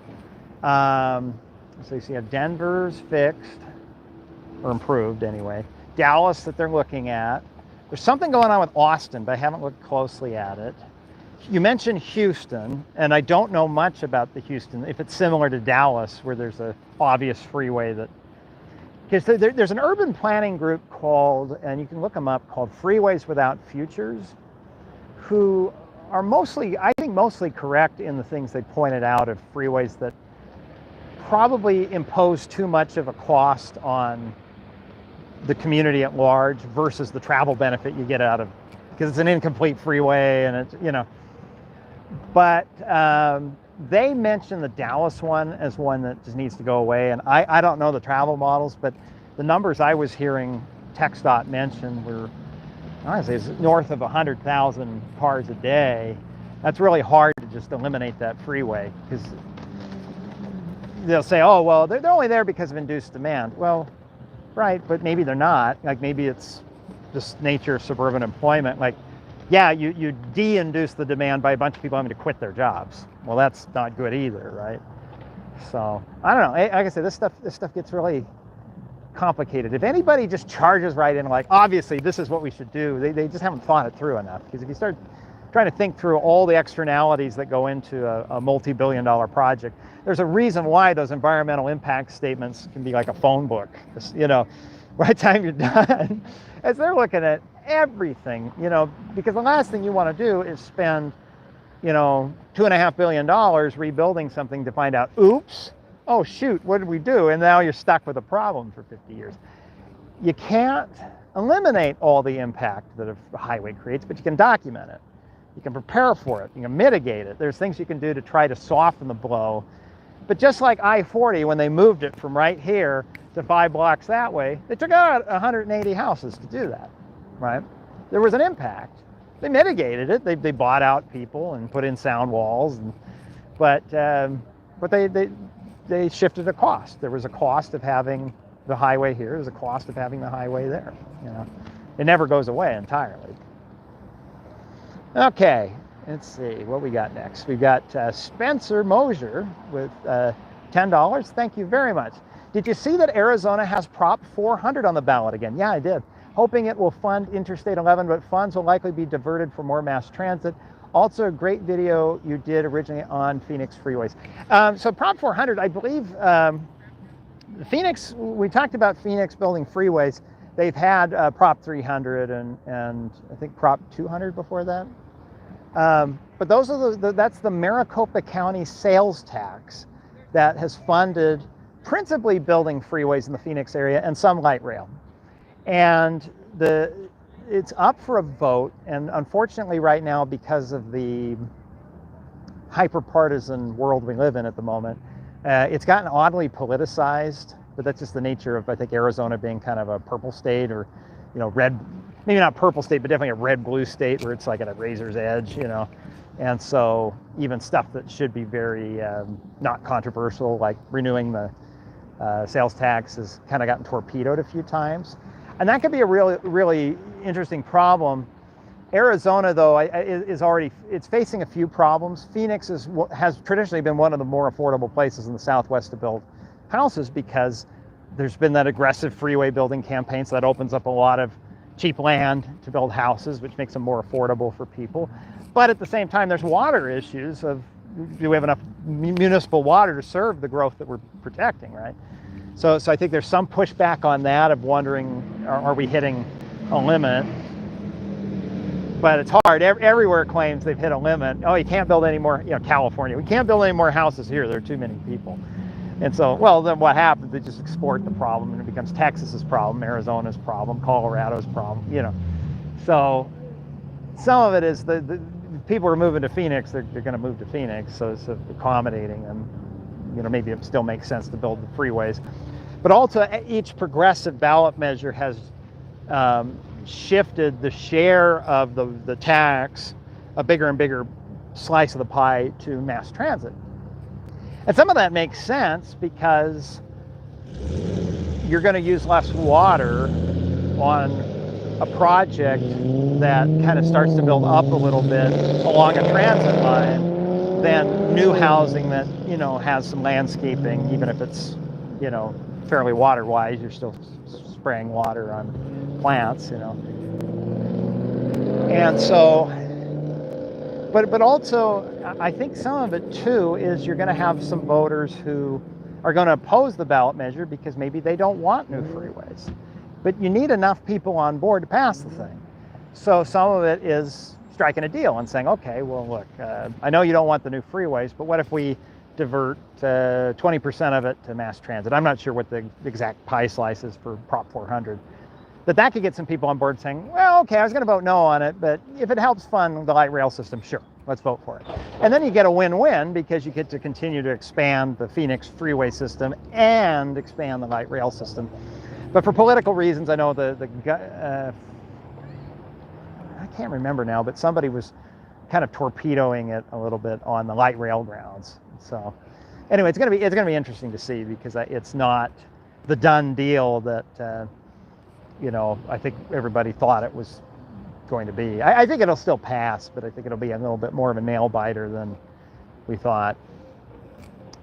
Real life problems thanks me with $4.99. Well, thank you. What's your real life problem, right? Any video projects planned for Interstate 69? Live in Indiana and it's almost done. Yeah, I need to do that. It's not going to be on this trip. But the Interstate 69 project is kind of fun to watch. There's a few new interstates kind of popping up, kind of from here through Appalachia. The other one's I-49 that I've been watching too, that piece by piece is happening. And Interstate 69, which I think eventually is Houston to Indianapolis. Is that the one that goes through Kentucky on, is it Pennyville Parkway or something, or is that a separate project? But anyway, it is fun to watch that kind of come together piece by piece. It reminds me of I-11.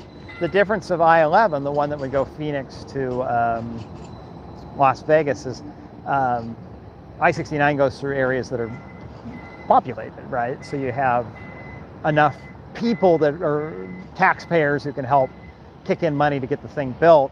I-11 just goes through empty desert. And so it's basically taxpayers in Reno, Vegas, and Phoenix, and Tucson funding the whole thing, even though it's a road way out in the middle of nowhere. So, okay, The Legacy writes with $2 Canadian, says, I sent you an email regarding Toronto, can also help out. Okay, cool. Yeah, I'll take a look at your email when I get more settled down here in a couple of days. So thank you. Jack Cartilage. Cartilage. I apologize. Jack knows what his last name is. No, sorry. Jack thanks me with $10 and writes, another Road Guy Rob live stream. As an urban planning enthusiast, I love your well-researched and informative transportation videos. Keep it up. Well, thank you, Jack. I'm grateful that I've had a lot of interesting people I've gotten to talk to.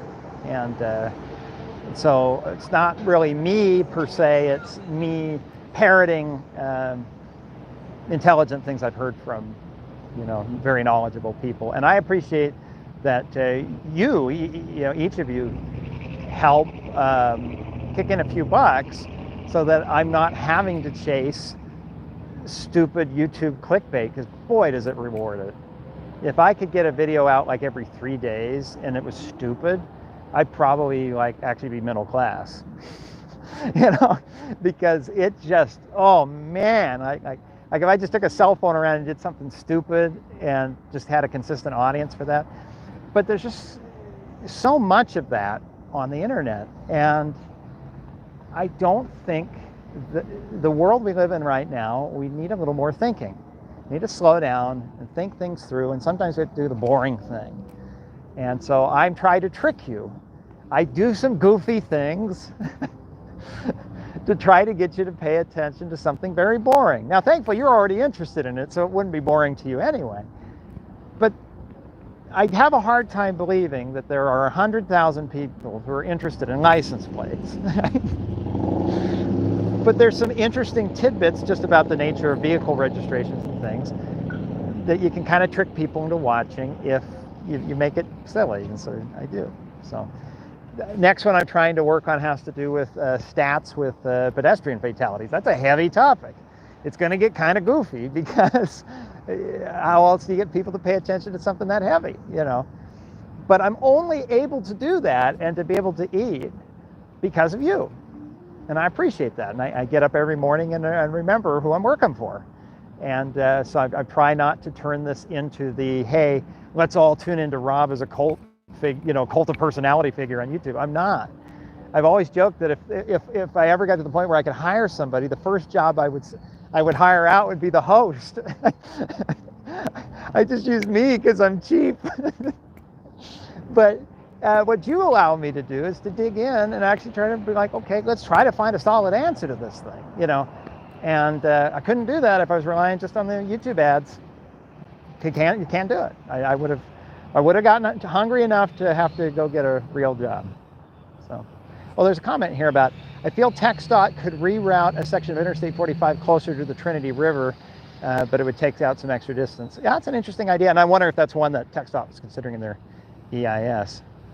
Okay, Garrett from MKE writes again, thanks with another $5. So I appreciate that, Garrett. Writes, me again, MKE equals Milwaukee. You should have just done like a little emoji of a beer can, and it'd be like, oh yeah, Milwaukee. Okay, Garrett from Milwaukee writes, what has been your favorite video to film, or your favorite place being a content creator on YouTube has brought you to? Oh man, it's like having like 8 kids and saying which one's your favorite. You know which ones were not your favorite. I tend to find that the one I'm working on most recently is the most interesting. The license plate video was a hoot, because I got to buy stupid props like the on eBay, the out of time license plate. I've always wanted one of those things. I don't know what I'm going to do with it. I stuck it in a box with props when I was done. But I've always wanted to buy one. It's just fun. I did the stupid $4 license plate frames and stuck them on the car that clashed, orange with red. And filming on the Golden Gate Bridge was absolutely impromptu. I was going to be up in the Bay Area filming anyway, because I was going to film Sacramento, near the DMV. And I had gotten a tip for the pedestrian video I'm working on that there were homeless encampments in San Jose on the 101 freeway right up to the edge of pavement, like people encamping right there. And so you're taking this high-speed ramp and there's somebody, 3 feet from your window, So I was going to head to the Bay Area anyway. It turned out the city had worked with then camped people and moved them somewhere. And so the ramps were safe again for, not getting hit by a car. So I thought, well, while I'm in the Bay Area, I need an opening for the license plate video. And I was originally going to start with just talking about Mark Mendenhall's collection of road signs, but I thought, well, if you click on a video that's saying something about license plates and then it goes to a road sign museum, people might get confused. So I need an open. And so I thought, well, I'll just, film myself putting the license plates on by the Golden Gate Bridge, and that'll look good. And then on my way there, I thought, well, why don't I get some, sign, big cardboard sign things, foam boards at Office Depot, and marker on them, and have a little fun. And that's what led impromptu to the whole thing of you getting stopped by the cop, and you're in trouble because I've been yelled at enough in news and in things over the years that I've learned if as long as you're polite and compliant, people will be cops. Most of the time, cops are just curious. They just want to know what's going on, right? And I push envelopes so on the Golden Gate Bridge, there's a barrier kind of like this, to keep people out of traffic, right? But my camera kept tipping over in the wind. I've since learned from a friend of mine who's a Korean YouTuber that you get a carabiner. In fact, I'm doing it today, so this doesn't tip over. And you clip your backpack to it, and it creates weight to keep the tripod stable, because your travel tripods are notoriously flimsy. Well, I didn't know that, so I'm on the Golden Gate Bridge. I'm trying to film my stand-ups. It's incredibly windy. And then later I'm trying to get footage of cars driving by and stuff. So I hooked my tripod into the barrier, right? Into the kind of the stringy rope, right? And apparently highway patrolman drove by and saw that. And he's like, oh, no. So he radioed into the bridge police. And then the other is the area where I argue with myself on voiceover, where I'm holding the sign and I go, yeah, I know that I've done this before, but I don't care. I think it's funny. There was a security camera right there.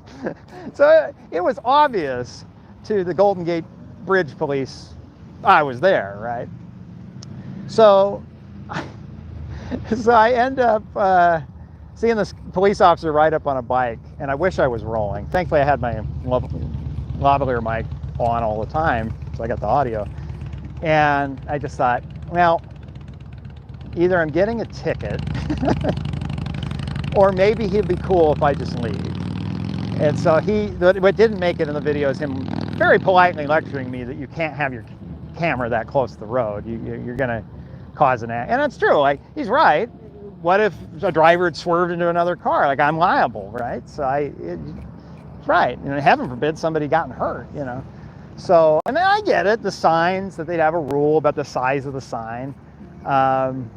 It was windy. My whole tripod, partly why it was hooked in the fence, it kept blowing over. I destroyed a camera that day. I have 2 camcorders that I film with. Now I have 1 camcorder.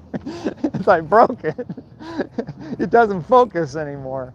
Anyway, I'm getting distracted. But anyway, a long story short, usually the most recent video is the most fun, but boy, that license plate one was a hoot. Partly because it wasn't that serious. So many of these videos, like working on the pedestrian one's going to be hard because it's serious. I have to think about, well, what if somebody's watching this video who just recently lost a friend in a pedestrian crash? And if I get too silly, it may be disrespectful. But at the same time, I have to be silly because that's what I do. And so that adds a bit more stress. License plates are not that controversial. And so the fun with a license plate is, well, what's the worst that can happen, right? Like, somebody's going to be mad that I liked the Golden State plates. So that was a real hoot. Okay. I need to get it where it's showing all the comments again, because it keeps doing that where it doesn't show me all of them. Okay, that was, oh my, I'm way behind, guys. Sorry.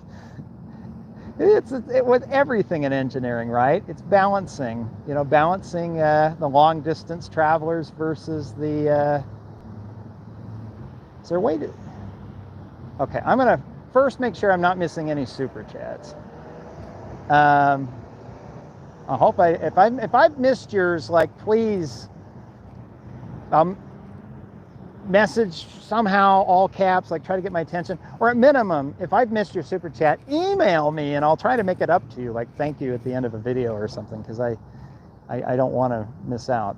Okay, Jack Hartledge writes again for $5. What are your thoughts on increasing toll lanes as a way to pay for freeway expansions? Thinking about in California, highways 91 and Interstate 15 toll lanes in Corona and Interstate 405 in Orange County.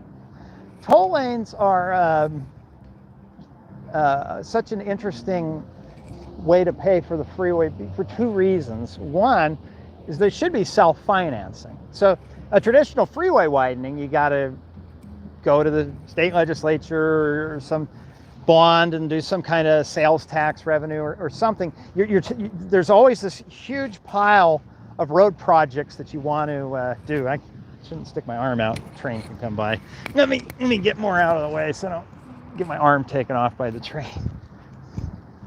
In fact, maybe we can turn this way now that the sun's setting and you can see Oklahoma City Boulevard for a change. But anyway, you always have this just huge pile of projects, and it's about jockeying which ones are most important and making sure that you spend the money fairly. And you can't say, oh, well, downtown's really important, so we're going to spend all the transportation money downtown, and then neglect other communities who are saying, hey, we're paying taxes too, how come we never get any improvements, right? Like LA could spend all of its money improving mass transit in downtown LA and neglect the San Fernando Valley. That would never happen, right? And I joke because that kind of happened, and now they're having to finally spend some money in the San Fernando Valley because people have been paying taxes forever, but they don't feel like they're getting their fair share. So, but the neat thing with expanding the highway with a toll lane is equity doesn't matter anymore, because you're not going to the taxpayer saying, okay, we're going to take out this construction bond and then use sales tax revenue or gas tax revenue to pay off and retire the bond. The toll pays for it. So you just say, oh, well, it doesn't matter. The users pay for it. So then you just identify a place where they're like, well, where's there a lot of potential customers where we have enough of them to pay off this bond? So that's the first part, self-financing, and it's not competing with the big pot of projects. So that money can still go to the regular road widenings and improvements and stuff. And then you add freeway capacity in a way that doesn't cost you anything. So that's one. Two, there's a practical width of how wide you can make a freeway before it starts to have a problem. If you have a 2-lane freeway, right? And anywhere I can change lanes, left lane to right lane to left lane, right? There's a statistical probability, and I don't know what that number is, but there's some mathematical probability that I'll change lanes, right?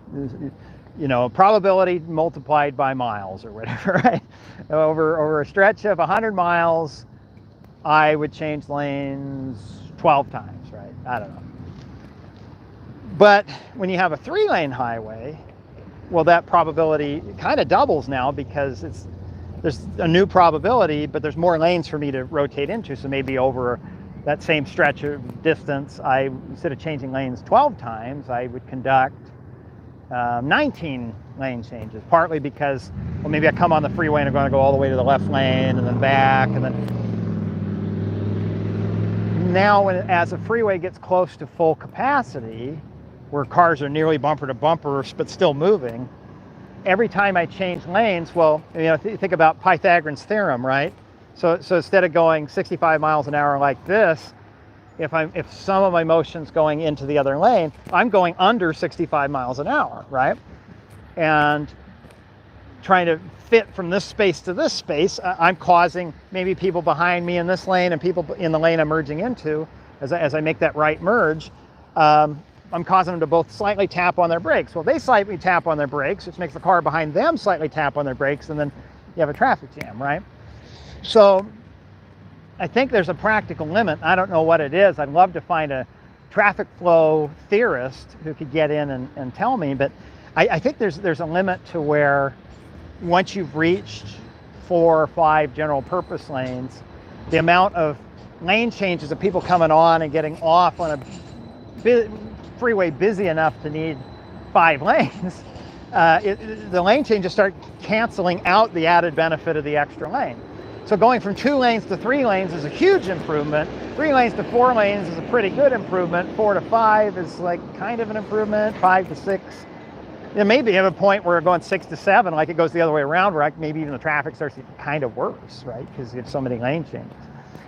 And what toll lanes do is, by nature of having to collect a toll, you have to kind of separate them off, make them their own thing. Like Texas goes so far as putting a wall there. There's a big concrete barrier. The toll road may as well be its own separate freeway. And so the neat thing about that is it doesn't count, right?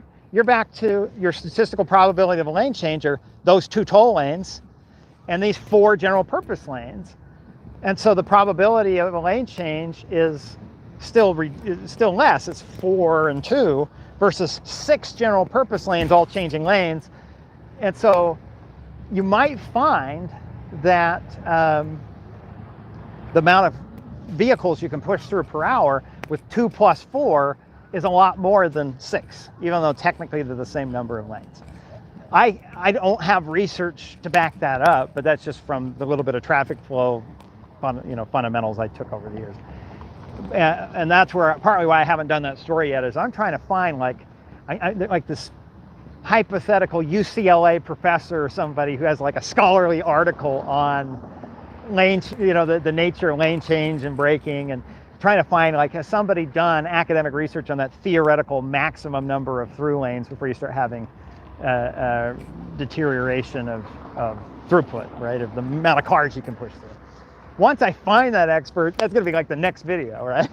But I've been looking for that expert for a few years. So if you happen to know somebody in the industry who knows anything about theoretical traffic flow theory, shoot me an email and let me know, because I'd love to talk to that person and find out if I'm totally wrong. Okay, so there's that aspect of it. Second is, again, if you separate off the toll lanes from the general purpose lanes, what do you set as the price? What is the price of those 2 toll lanes there on the left-hand side, right? Well, you want to keep them moving, because the last thing you want is somebody paying a toll and then they're sitting in a traffic jam that's just as bad as the regular lanes, right? So most toll lanes don't have a toll schedule. The 91 toll lanes, I think, still do, but the 405 ones, the 110 ones, the ones in Texas, they're dynamic. They have sensors in the roadway that kind of see how fast is the traffic moving, and as it starts to dog down a little bit, they start jacking the price up so fewer people enter the lanes. And then when they find, oh, there's surplus capacity and we could be moving more people, but the price is too expensive and so people are opting out, they lower the price. And you set an algorithm to do it. I don't even think you have humans dialing it up and down. I think it just does it automatically. And so what you're trying to do is use economics, the pricing, to get just the right number of cars in that lane to move as many cars as you can. Something you can't do in general purpose lanes. You can have the freeway beyond its carrying capacity, which tends to be somewhere around 2,300 cars in a lane per hour. So like a car, let's see, 3,600 seconds in an hour, so it's like a car every second and a half, right? Boom, boom, boom, boom. Like that's about the maximum you can carry cars in a lane. You start getting them faster where the cars are closer together, they slow down, because as humans we don't the slightest thing and we hit the brakes and then we slow down and it takes us longer to get going again, and so then you hit unstable flow, and then the traffic all starts breaking up and everybody starts slowing down and coming to a stop. So there's not a lot we can do to control how many people enter the freeway if we're approaching unstable flow.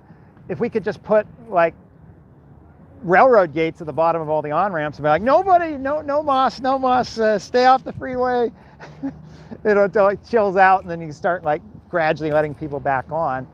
Minneapolis played with that with their ramp meters. where they were purposely saying, you get to wait in a long line for 20 minutes before you get to come on the freeway, because we're only going to allow on what we have capacity to handle, which is an interesting way of doing it, but it made huge long lines that made everybody mad. But toll lanes, you do it with the price.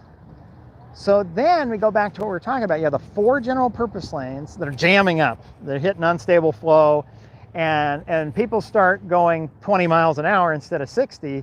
You don't move that many cars in an hour. It may be bumper to bumper, but they're going 20 miles an hour, so you're moving 800 cars an hour instead of 2,400, right?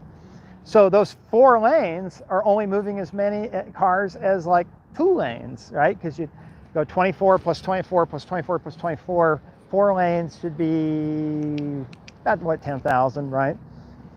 And you're moving 800 cars an hour, 8, 16, 32, lane and a half, right? So you have 4 lanes of traffic crawling along, only moving a lane and a half worth of free-flowing traffic. Meanwhile, these 2 inside lanes that you're charging a toll for, the toll lanes, well, because of pricing, we can keep them moving close to like 2,000 cars an hour, close to that theoretical maximum. So you're moving 4,000 cars an hour in those 2 lanes versus 8, 16, 32. Those 2 lanes are moving more cars than the other 4 crawling along. And so I was at a lunch meeting. They have the Institute of Transportation Engineers, and about 5 years ago, somebody came to talk about the toll lanes on California Highway 91, some of the first Lexus lanes out west, and showed a video, a time lapse that I would love to capture, but I don't know what bridge they got it from. If you could see in the time lapse, like 7 lanes just crawling along really slow and hardly moving anybody, and these other 2 lanes just zip, zip, zip, zip, zip, zip, zip. And they're saying these 2 toll lanes are moving more than the other lanes combined, which would mean in the jam setting, to get the benefit of those 2 toll lanes, you'd have to add 7 more general purpose lanes moving 20 miles an hour. So it's actually a really neat tool. Everything about it's wonderful except for one little problem. We don't have the same amount of money. And so it's just another non-egalitarian thing in society where wealthy people can buy their way out of the traffic are stuck. It just said reconnected, so hopefully I've got good service here. Let's see what my bars are looking like. It's full bars, so. Okay, well, enough on that on that topic. Good Dog the Rottweiler thanks me with $5. Well, thank you. Good Dog writes, way too many pedestrian fatalities here in San Antonio, Texas. I'm looking forward to the upcoming video. Thanks for your videos, Road Guy Rob. Yeah, and I actually when I passed through Amarillo, I noticed how, like here, there's so many streets with no sidewalks. I had to stop and tape a stand-up that's going to go in there about just walking down the street, basically saying, like, if a city doesn't make a priority, for whatever reasons, I'm not trying to make them a bad city, I'm just saying they have not made quality sidewalks or even adequate sidewalks a priority. It's probably unlikely if they're not even paying attention to sidewalks, they're definitely not paying attention to crosswalks, and that's where people get hit. No crosswalk. Spencer Mosher writes again for $10. Thank you again, Spencer. Writes, in certain areas, more mass transit is good. It's just that lane diets for political reasons that I resent. I would be okay with light rail expansion to multimodal transit hubs if the area was planned right. Yeah, that goes back to what we were talking about earlier about high-speed rail and the Golden Gate Bridge. If the Golden Gate Bridge were built today, we would never build it because they do the analysis and they say there's just not that much traffic and not that much projected traffic, and the bridge is astronomically expensive. So instead of a bridge, we're going to have enhanced ferry service or whatever, right? And it wouldn't work that well, and not that many people would use it, and they justify it and say, see, nobody wants to actually cross here. But the real reason is enhanced ferry service sucks. Like, nobody wants that. And so instead, I think we have happen with mass transit is rather than going balls to the wall and just all in on trying to build something that's well planned out and expensive, but it works well, so people actually want to use it, we try to stretch our dollar. There's nothing wrong with that, but the trade-off is sometimes we nickel and dime a transit system down to the point where it just like barely works, and nobody wants to use it. Like I would have thought it'd be fun tonight to take a ride on this streetcar that keeps coming by. Just ride the loop for fun. And part of the reason I didn't is because they charge a fare. I'm not opposed to paying $3. That's not the problem. But like, I'm not sure how I buy a ticket anymore. Do I need to download an app? But if I do, then how do I do a live stream if I'm using the phone for an app? And you know, versus if they just funded the whole thing and just said, yeah, just hop on. I would have hopped on already and taken you guys for a loop and, you know, got yelled at by a bus driver for doing it. So it's, and what was your question again? I'm feeling like Oliver Putnam in Only Murders in the Building, where I'm rambling off. Oh, it's just lane diets for political reasons I resent. Yeah, I mean, I swear when I lived in Portland, that Powell Boulevard, which should have been a freeway, but it got canceled, and that's fine. There's political reasons for that. I'm not opposed to it. But Powell Boulevard was a big road to get people out to like Gresham and Sandy's, you know, towns outside of Portland. And I swear I saw them narrow Powell Boulevard from, I think it was 2 lanes each way down to 1.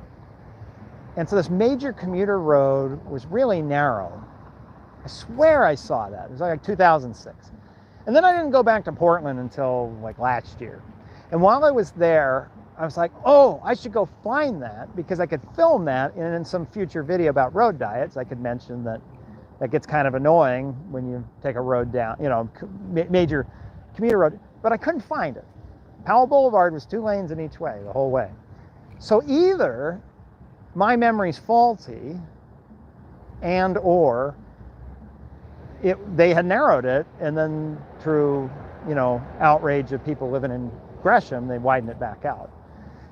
You know, it's this tug of war. I had an urban planner once tell me that, again, the 2 types of people who use the road, right? The people who need to access it locally, well, they don't mind necessarily it being narrower and slower because they're getting off the road in just a few blocks. But there's the second user, which is the person who's got to go through. You know, they're going from Portland all the way to Sandy. They don't need to engage with it. They just want to get through. And that was the theory of the Mount Hood Freeway, right? You could have all these quiet, slow streets because all the through traffic's zipping along on the freeway. But for reasons, Portland canceled the freeway. That now sort of condemns one of the roads to have to focus more on through traffic and being faster, not being as pleasant to walk around, because you got to take care of that second user. And so I think that's what runs into the political issue with road diets, right? Is as long as there's some way that you're taking care of user number 2, the guy who's got to go through, perhaps on a different route, then it's going to be okay. So a lot of times when I see a road diet, and I'll get sad because I like to drive, but I know it's for a good reason, because when I'm on foot, I love the road diet. It's a nice place to walk around. And I get looking at the road, the network, and I say, well, they are doing this major road diet here where this is going to be a very slow, narrow street, but there's a freeway like a block that way. And then I go, oh, okay, well, it's going to be fine, right? Because anybody who's doing a long distance trip, road user number 2, is going to be on the freeway. And if they're not on the freeway and they're trying to cut through, that's bad, right? I mean, something went really wrong with the freeway, and we don't really want people jumping off the freeway and zooming through the town. It's good to make them slow down, right? But when there's a road that also has to do the long distance trip and you're slowing people down, that's I have a problem. And that's where I think an urban planner and I would get in a fight, right? Because they're going to say, well, who cares? So what? Their long distance trip takes longer. And I'm going, yes, but that was why we built the interstate system in the first place. Because every single small town you came from, you get up to 55, 60 miles an hour, and then you'd be fighting all kinds of congestion. You think about it, a small town isn't rural. A small town is a small downtown, right? It's the same planning that goes into a downtown grid. It's just small, right? That was somebody from, I don't know if you remember the video I was talking about, medians, and the guy who was the engineer from Florida, looked kind of like Wolf Blitzer with the gray beard. He's the one who told me that. He said, it used to be in Florida Department of Transportation, we engineered every small town like it was a rural country highway, right? And so you're blasting people 65 miles an hour through. But when you get to these small towns, he said, you got to engage with them, slow down, treat it like a downtown, because it is, even if it's only 2 blocks. And once they did that, it was better. But the trade-off is, you do this thing where you're long distance, you're just trying to get there. You speed up and you slow down, and you speed up and you slow down, and you speed up and you slow down. Well, that's not good for long distances. People have to travel hundreds of miles. That's just bad. It's bad for the downtown, because you don't want all the through traffic funneling through the downtown either, you know. And so, anyway, that goes back to road diets again. I'm like, well, okay. Road diet, the places that are serving users 1 and 2 are not important, but recognize there has to be something to satisfy the needs of user number 2, the long distance trip. So, okay, let's see what was next here. Thank you, Spencer. And Cape Cod Corporate. I have now been to, that's the one in Maine, right? I have now been to Cape Cod, right? No, Cape Cod's the one in Massachusetts. Shoot, what's the one I went to in Maine? Bar Harbor. I've been to Bar Harbor, not Cape Cod. Okay, Cape Cod Corporate, thanks with $5, saying, thanks for the live stream. I look forward to your video on pedestrian fatalities very much. Yes, so that'll be the one I'm working on. Hopefully get that one done in about a month. I've shot a bunch of it already, but it's a lot of, it's right now in a state where it's like 6 pieces, and there's just no way to, I'm trying to gel it all together into something cohesive that makes sense. So it's still got some work ahead and a bunch of stuff I still got to film. Brian Shacklet, no comment, but thanks with $10. So thank you very much, Brian. Adam, oh, does it say celebrate first super chat with Brian? Like, do I click it? Does something happen? Actions, report user? No. I thought there was a way to, it says celebrate. I thought it would like make confetti happen or something. All right. All right, shoot. I feel like every time I try to read them, more of them disappear, because now there were way more super chats than that, and now I'm only seeing 3. Oh my gosh, Paul Rohrer, thanks with $50. Well, thank you, Paul, right? I have to go. I'm going to message you on Patreon in the next week or 2. Keep your eyes open and have a good night. Well, thank you, Paul. I appreciate that. Very, very generous. That I'm about pays for my hotel room tonight, so I'm very appreciative of that. Okay, how do I see? I'm starting to feel old here. I feel like I missed a bunch of super chats here. Let alone your regular comments that I want to get to as well. Chrissy writes with some currency that's NOK. I don't know what that is, but I appreciate it. Thank you. I need to look up what an NOK is. But writes, toll roads are simpler in other countries. For example, Norway having automated ones helped project move forward and reducing induced demand. Yeah, and I mean, European cities are just inherently different in the land use, right? There's a way that you can kind of buy into the egalitarian lifestyle in Europe is buying a little tiny piece of the city and engaging in the city. And so motor vehicle travel is different versus the United States. Because it's a land-rich country, we've created our middle class by subsidizing it through sprawl, you know, giving people a chunk of the land. We've done that in the country's entire history. The old American dream was back in the 1800s with the Federal Land Survey, right? The Homestead Act. You'd go out and you'd get your chunk of America and farm it.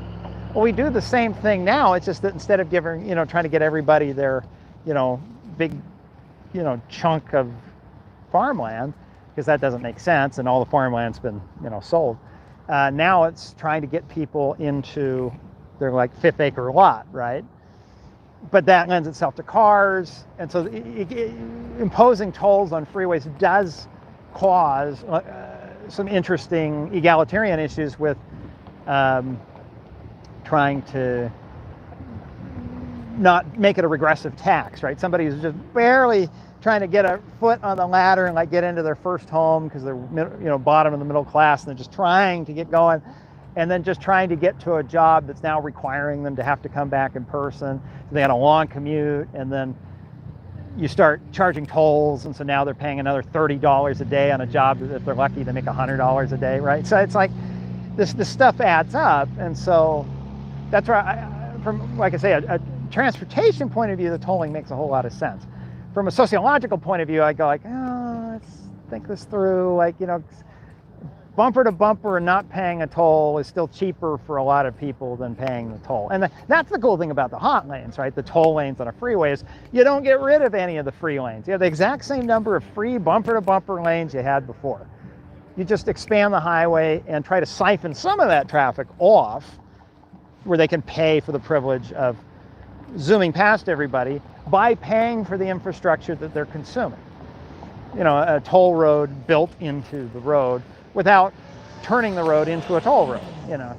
So every time I think I'm softening on tolls, I take a trip back east, and then a stupid Indiana toll road having to, oh gosh, the Maine Turnpike, where I paid a toll, I exited to the service plaza, I got my terrible food from Wendy's, and then I got back in my car, got back on the turnpike, and they charged me the toll again. And I said, well, I just paid it when I exited. And they said, oh, well, did you get a receipt? No, they don't give you a receipt. I just gave them money. And they're like, oh, I'm sorry, we didn't get a receipt. You got to pay again. So I ended up paying the toll twice. They said, well, next time you're in Maine, make sure you get your receipt. I'm like, well, I want to get back out west where I can get off the freeway and get terrible food from Wendy's and not have to pay an $8 toll twice. Anyway. Okay. Darth Witcher thanks me with $5 and said, have you ever been to Hemet, California? Yes, I have been to Hemet. Oh boy, I have a story. It's more than 12 miles off the freeway and always gives off strange vibes. Yeah, the fact that I'm filming there and the guy rolled down his window and shouted, go back to LA, you effing stalker. Yeah, Hemet was really fun. And it's too bad because it's actually kind of a pretty town. Hemet's in the Inland Empire. It's over a mountain and almost all the way to the next mountain away from the ocean. And on paper, it looks really good because it's kind of affordable. The weather isn't significantly worse than other places like Temecula and stuff. But you're right, it's one of the few places in California that has like really, really poor freeway access. That video I filmed where I wanted a lot of cars, what video was that? It's the one, I don't know if you remember, there's a video I made where, I think it's had to do with like cars running yellow lights, and there's like this pickup truck at the very beginning of the video that like passes everybody on the right and then like just blows through the red and keeps going. And I made it like ESPN with graphics, you know, and they're like, touchdown! That was out near Hemet. There's no way to get to Hemet on a freeway, and so that's why those expressways, they're these big, Cajalco Expressway, Ramona Expressway, Highway 79, are these big roads. Some of them really should be freeways, but they're not. Nowadays, in order to get a freeway built, Riverside County basically has to finance it themselves. They're not going to get help from the state. And politically, it's very difficult to convince Riverside County voters, hey, let's have a huge sales tax hike so Hemet can have a freeway, right? So Hemet doesn't have one. But nothing against Hemet. I just had that one day where I was out filming that way. I think it was for the, I think I was trying to find for the center turn lane video, where, you know, the yellow center turn lane. I wanted to find somewhere where there was a long center turn lane where I could get chaos, because a lot of Southern California have fixed that problem. There aren't a lot of streets. LA has a lot of them, but the suburbs have done a pretty good job putting in medians and things to try to control access and make it better.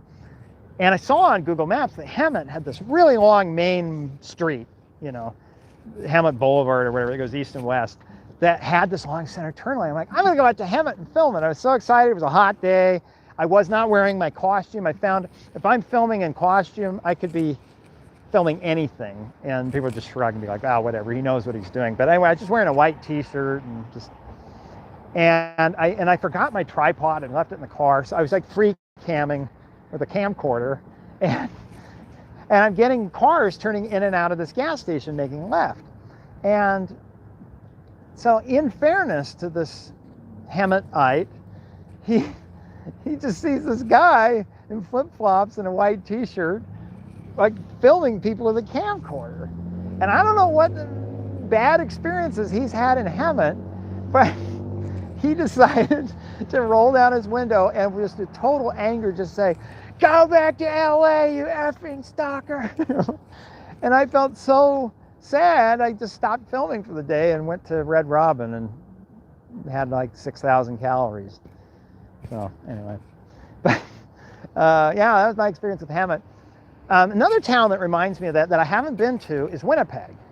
I understand that Winnipeg might be just starting to build its first freeway, but I think it's one of the largest cities in North America, or at least the US and Canada, with no significant freeway access. So that would be kind of a fun one to see. It can be done. Tucson, Arizona has very limited highway access just to the west and south sides of the city. But I think to me, I think putting my urban planning cap on for a minute, freeways can be your friend. If a freeway gives you the ability to accommodate the long distance people regionally, right? Somebody going from the north end of Tucson to the south end of Tucson, or the east side of Tucson to the west side of Tucson, that allows you to slow down your city streets, right? Like I came from Salt Lake City. While Salt Lake City does have its share of 45-mile-an-hour arterial streets in the suburbs, a lot of them are 40. Like to me, that was kind of more the default speed because there were, especially on north-south routes, there were enough north-south freeways that there's just an understanding. If you want to go north-south, you take the freeway. Otherwise, if you're on a city street adjacent to the freeway, you're going to be going 35. And so it's a win-win, right? Because you have a calmer, slower north-south street while still allowing people to keep clipping along because they can grab one of the north-south freeways. Tucson doesn't have that luxury. All of the streets are busy and they're all like 45 or 50 miles an hour. I'm in Bakersfield, California right now, where I live. And it's the same way. Bakersfield has a north-south freeway, almost has an east-west one, but there's no regional freeway system. And so all the major streets are 55. I brought my bicycle when I moved to Bakersfield, and I haven't fixed it because why? I want to ride it, but do I really want to ride a bike on a street that's signed 55? And good luck trying to persuade people to lower that speed limit because they need those streets for the long distance regional trips when they're going from one end of town to the other. That 55 makes a big difference versus going 30 or 35 miles an hour. And well, how could you slow down the streets in Tucson or Bakersfield? Put in a freeway. Right? The only problem is the freeway is going to be noisy. It's going to consume land. It's going to divide neighborhoods. There's a lot of things not to like about a freeway. Nobody wants to be next to it. But if you put it in, streets within many miles of that freeway, you could slow them way down because you say, well, hey, if you want to go north, go take the freeway. So anyway, just something to think about. Darth Witcher, oh yeah, writes about Hemet again. So thank you again, Darth. Brendan Verlst with something in euros, like 99 cents in euros, but I'm not sure what do you call 99 cents in euros? I don't know. So I'm trying to see if I have missed other super chats, but well, let's see. I've been talking for 2 hours. Do you guys want to, should we walk downtown, see downtown Oklahoma City? Let's see what kind of feedback you guys can need. I'm going to be drinking some water while you think about that. We can, I guess I have two options. I can walk this way and we can look at Oklahoma City Boulevard and how it could have been more of a urban-y type street and it's just not. Or we can walk this way and go into downtown. So think about that while I get some water because it's like still 100 degrees and I'm talking to the point where my mouth tastes like a saltine cracker. Just like Millhouse's dad works for what, Table Time, the dry cracker.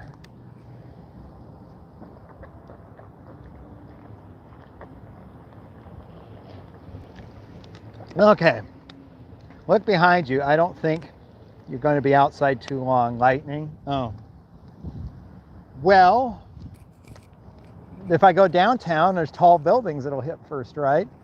Didn't know you live in Bakersfield right now. How are you enjoying it? Are you making a video on the West Side Freeway expansion? Kind of. I'm doing one on the flyover, the big connector ramp, but I kind of wanted the video to end with me driving on it. And the project, it goes at the speed of California, so it's, they said, oh yeah, it'll be done by like September. I don't think it's gonna be done by September.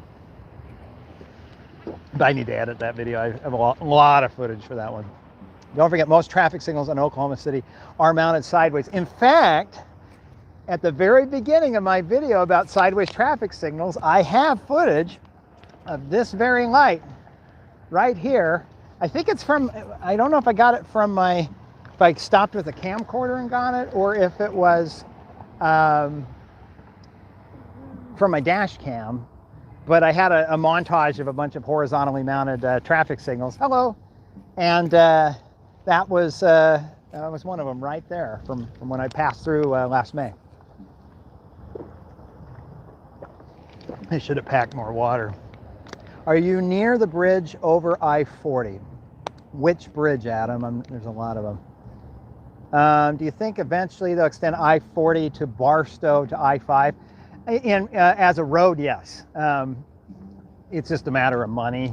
The west side, Kern County, City of Bakersfield, Caltrans, they all kind of have a rough alignment of where Highway 58 will continue all the way to I-5. That's the plan. But honestly, the traffic on 58, once you get past Bakersfield city limits and just turns into a country road, isn't that busy. It's distributed. There's a lot of farm roads. There's Stockdale Highway, Taft Highway, Rosedale Highway. There's a lot of roads to get out to I-5. So there's nothing that's pushing everybody onto 58, but it could be once it's through, you know, you might have more people who are maybe shipping something, you know, like say Tesla, right? Fremont, they're making all the Teslas, right? And then they want to ship some to, I don't know, Phoenix, right?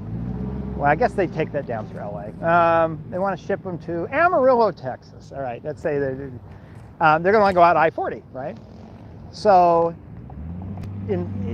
I could see them saying, oh, well, if 58 connects all the way through, then I'll take Stockdale Highway, which becomes 58. And so over time, that road could get busier and busier, and they finally finish the freeway. As far as designating it I-40, I haven't seen, a lot of states out west just don't seem to care. I don't understand why, but it seems like back east, Tennessee, Kentucky, Indiana and stuff, they're really excited to get routes added to the interstate highway system. Out west, they'll build something really nice that might as well be an interstate. It's built up to interstate standards and it's great.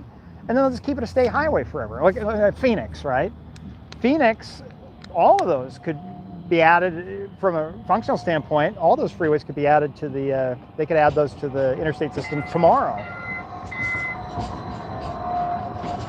But they don't, and I don't know why. I'm not sure what their rationale is, and maybe it's just the way they do business. All right, well, we got to decide which way we're walking here. 99 cents in euros is 91 cents in dollars. Well, that's cool. That at Winco, that'll pay for 4 of these.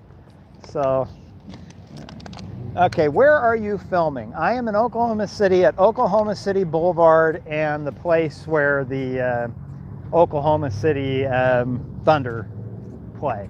And thankfully, it's not NBA season, because otherwise, over here in the city streets and urban wasteland of parking lots, it would be all full of cars charging 25 bucks a spot or whatever, and I would have to walk miles and miles. But thankfully, tonight it's not that busy. Joseph says, thanks for the live stream. Night, night.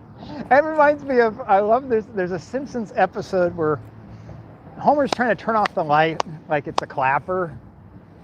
And he's like, it's something about technology. And like, what an age we live in. And Marge says, we don't have a clapper. And he just keeps clapping. And then it cuts to an exterior shot of the house, and you still keep hearing. And then all of a sudden the lamp just shatters right through the bedroom window falls onto the lawn, and you just hear Homer, nighty night. And so he said night night there. I was like, nighty night.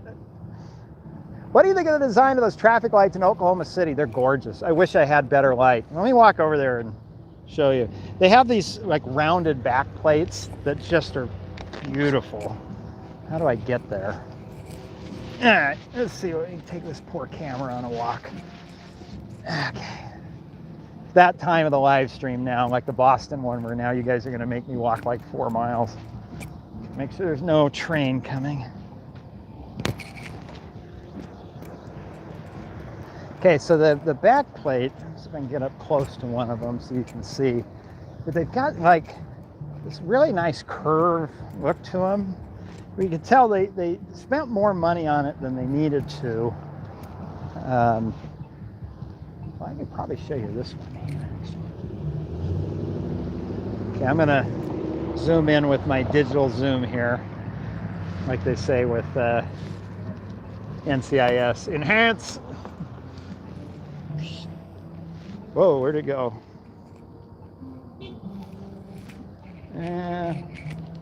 So it's kind of hard to see, but see how the back plate has an arc shape to it? It just makes it a lot more attractive looking, I think. You know, it has more of a premium look to it than just your standard flat black plate. Or what I'm just surprised here in the Great Plains states, the lack of back plates. Sometimes they don't have any. And back plates are pretty universal out west.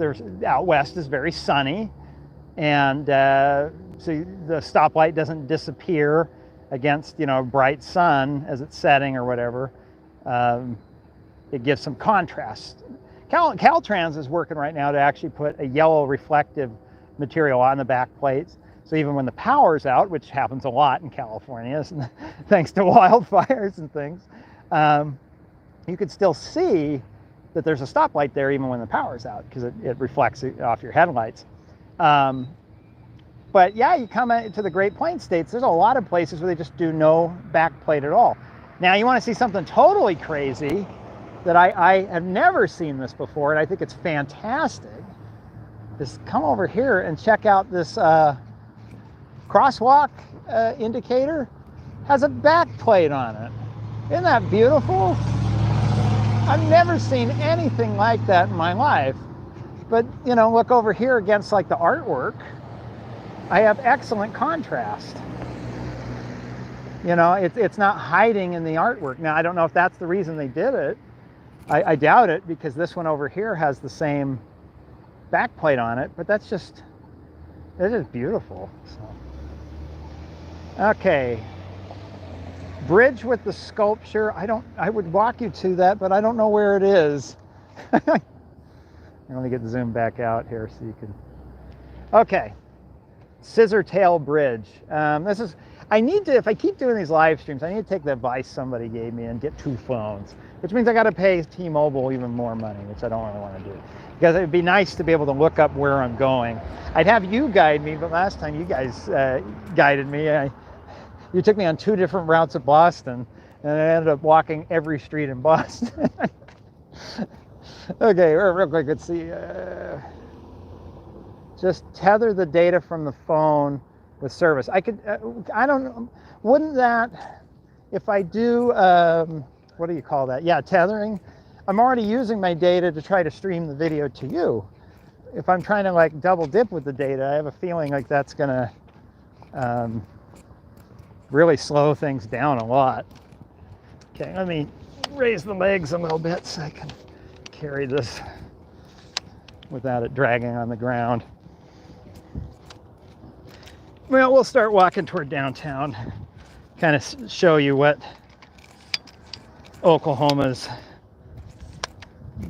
biggest metro area. I'm not sure if Tulsa's bigger or not. You know, it's kind of funny, when I was doing research, I was looking up what that freeway was called. It was called the Crosstown Expressway. And I kept finding all these conflicting articles. The facts didn't line up, and the dates of construction didn't line up. And then I noticed the newspaper was from Tulsa. And I'm wondering if Tulsa also has its own crosstown expressway. And then I got thinking, I wonder what kind of rivalry exists between the two cities, whether it's like a Springfield, Shelbyville kind of thing, because you have two towns so close together that are kind of somewhat similar, but want to, it's like one of my brothers looks a lot like me. We've always had a bit of a competition in terms of our lives, because it's like we were similar enough we wanted to assert our identities. And it's the same thing with, I would imagine, Oklahoma City and Tulsa having. Okay, go toward I-40 from your location south on Robinson. But how far away is that to walk? I almost feel like I want to take you in the car for that. Let's go down. I want to go downtown. Let's see. Try to get caught up here. Oklahoma City is bigger by Tulsa than by 300,000 people. Okay, so they're really similar in size then. You're talking one suburb of difference between the two. Believe it or not, most of those curb lights were unused track lights that never made the budget. Oh, okay. It's about a mile, I would say. Well, or should I try to take you on a scooter? Oh no, I can't, because I don't think I can pay for the scooter without killing the live stream. So I need two. Plus that sounds like I'm gonna kill myself trying to film and drive. That'd sure make it a lot easier to show you stuff though. I need to get a second phone, because I just have a feeling if I try to window away from the live stream, it's gonna end. And we saw what happened in my other live stream. I went to all that trouble. Wait. Okay, let's look at downtown here. So it's letting me know I'm at Rob. So you're saying Robinson is the street that goes to the bridge, but it's a mile, you said? I don't know if I want to walk a mile. We're gonna go downtown because that's 2 blocks. I have a beautiful park here. I wondered if the park was part of that urban renewal plan that they talked about, the freeway was part of, called MAPS. But looking on on aerial photography, it looks like this park's been here a while. So I don't think it's new, but it's beautiful. And you can see they have different color lights, lighting the pathway up a little bit. Wish I could make the comments stay on all the time. They keep turning off. I love the lights on the sidewalk, writes Scott Wallace. Yeah, in person, it just looks gorgeous. Like, I wasn't going to walk this way, but the lights are just it's like catnip. You just have to follow them, you know. But it also is very welcoming, right? It makes you feel like, oh, this is somewhere where they want me to go, right? This isn't like, oh, this is private property, you got to stay out or whatever, right? Like, it's like, well, they wouldn't have these beautiful lights if they didn't want people walking along through here, you know? Sorry, the battery's in the way. Try to figure out how to move it somewhere. Just a second. I'm gonna scooch the phone over just a smidge. Okay. Epcot has something similar with fiber optics in the walkway. Is Epcot actually cool to see? Not to make another Simpsons reference, but they called Epcot, quote, oh, it's even boring to fly over. So because I've never been to Florida, but I've just always assumed that Epcot was kind of, they have like it would be beautiful in the daytime, but whatever building that is there is all illuminated really nicely, and I'd say it's a reflecting pool per se, but definitely a water feature down there. I'm missing a super chat.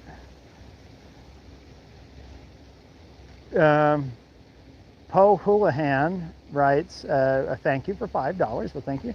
Enjoy your tutorials on traffic control. SD to Phoenix, an interesting one. Exit off the 8 heading east and heading down some bumpy road to get you to Phoenix. Oh, we're talking about Interstate 8. I have not driven much of Interstate 8. Oh, that's a pretty plaza over there. This definitely is private property feeling over here, I think, but they've got water feature. Yeah, Interstate 8, actually come to think of it, I stopped to get gas, and I think it's at Casa Grande there, where 8 and I-10 meet, but I don't think I've actually driven down I-8.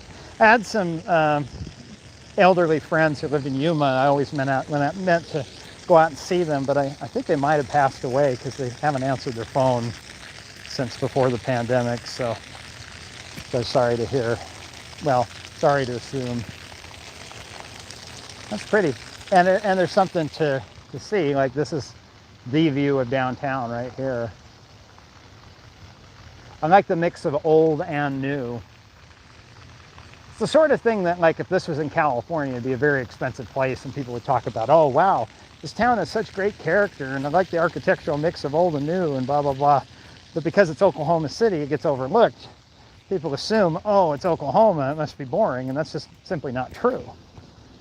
Good news for affordability, though, because it means it's a place you can still afford to live in and enjoy without having a bunch of people from the coast all go, oh, we discovered this great new place that we are all moving to.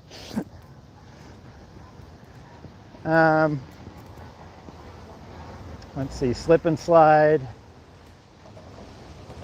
Must be nice weather there because it's cooking in Houston. It's not great. It's probably high 90s at the moment, but the sun's down, and although I would consider this awful humidity, I think objectively it's probably quite low humidity given where I am. Houston, yeah, I'm sure the humidity and everything's just killing it, and that may be partly why things are a little more calm. I mean, it's not a weekend. Traveling north. Wait. Let's get this thing to focus here. Come on. Come on. There we go. Wait. But the street keeps changing names. It was Robinson, now it's Ron Norick. Oh, Ron Norick Robinson. Okay. So it's Sheridan and... Okay. Wait. Still waiting for the people turning left. Wait. Wait. Oh.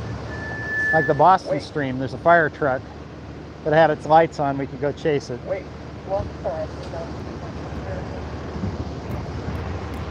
It is interesting. Streetcars run in a traffic lane.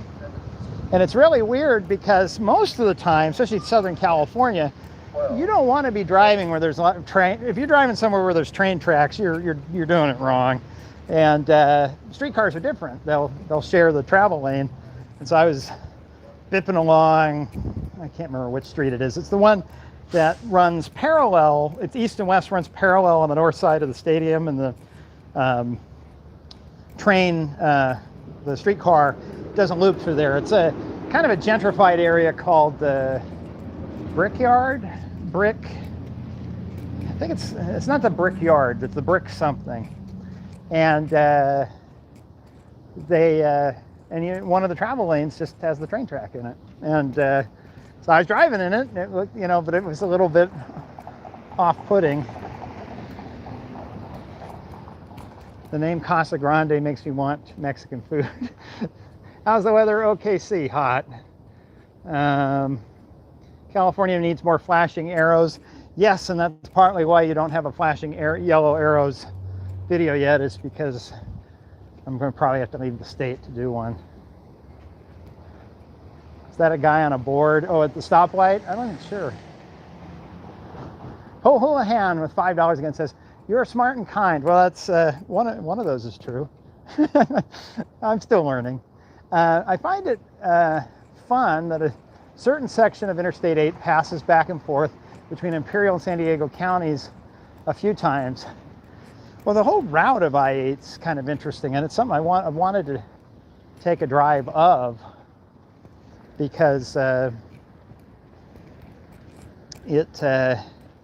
some of those mountain passes, the route it took versus the old highway and stuff. There was a lot of thought that went into I-8, and I just don't know the history of it. I've talked to somebody once who kept going on and on about all kinds of really fascinating history about it, and I didn't write it down or who they were. So that's hard to remember, because if I ever do a video on it, now this is kind of neat here. I'm at ground level. I don't know what's going on down there, but it's really obviously like, almost like there's a whole room under there. A little bit, good thing I'm not scared of heights walking on the grade. It's like something you can see in. Definitely get kind of the corporate downtown feel. Like on this street, I'm not seeing, like they have a Kinko's, right, or FedEx office type thing at the base of a tall building. It doesn't have the urban energy you'd see in a place like Boston, but it's Boston, right? This is Oklahoma City. Now, one thing that is interesting, the planner told me once, is Skybridge can actually kind of kill your downtown, because instead of forcing everybody down to street level to engage with each other, you create this kind of expressway to connect the buildings. They're wonderful in terms of efficiency of getting people from one building to the other. But if you think about it, somebody comes, parks in a parking garage, runs around through the gerbil tubes all day, and then gets back in the parking garage and goes, your main streets, your sidewalks can feel kind of dead, because there's no street engagement. Now, something that Oklahoma City absolutely does right is there's, at least on this street here on Robinson Street, excellent street engagement. Despite that gerbil tube, there's no blank walls. When I was walking through Atlanta near CNN Center, 7-8 years ago, you'd walk block after block and there'd just be brick walls, no windows or anything, and you'd feel like you're walking through an alley. It felt really yucky. But the nice thing here is, like, during the day, there's people in there, and they're looking out, I'm looking in, and I know that it's somewhere that it's okay to be, because there's other people. Traveling north. I think that's something different between all the cousins, the engineers and the architects and the urban planners. Is you put it all together, there's a human psychology element of not just building an efficient machine that does the job and keeps people moving, and tenants leasing spaces and customers coming in, but also trying to make something that's very human, something where you want to be there, but you still want it to be cost effective, right? It's that balance of fashion versus function, right? Where I think the engineers, sometimes even the architects, might get a little bit so caught up in making a great machine that they forget the planners and the software architects of, like, well, yeah, but you still want to make something that. So like take, for instance, this plaza. They've intentionally put in places where people can sit. They put in trees that during the day give you some shade. This is like the kind of area where in the old days somebody would come take their smoke break, or they come out here and sit with their cell phone while they're waiting for somebody, or take their lunch, or it creates public space where somebody wants to be. I don't know what that's supposed to be artistic of, like a crab monster from Mass Effect or something. Here comes the streetcar.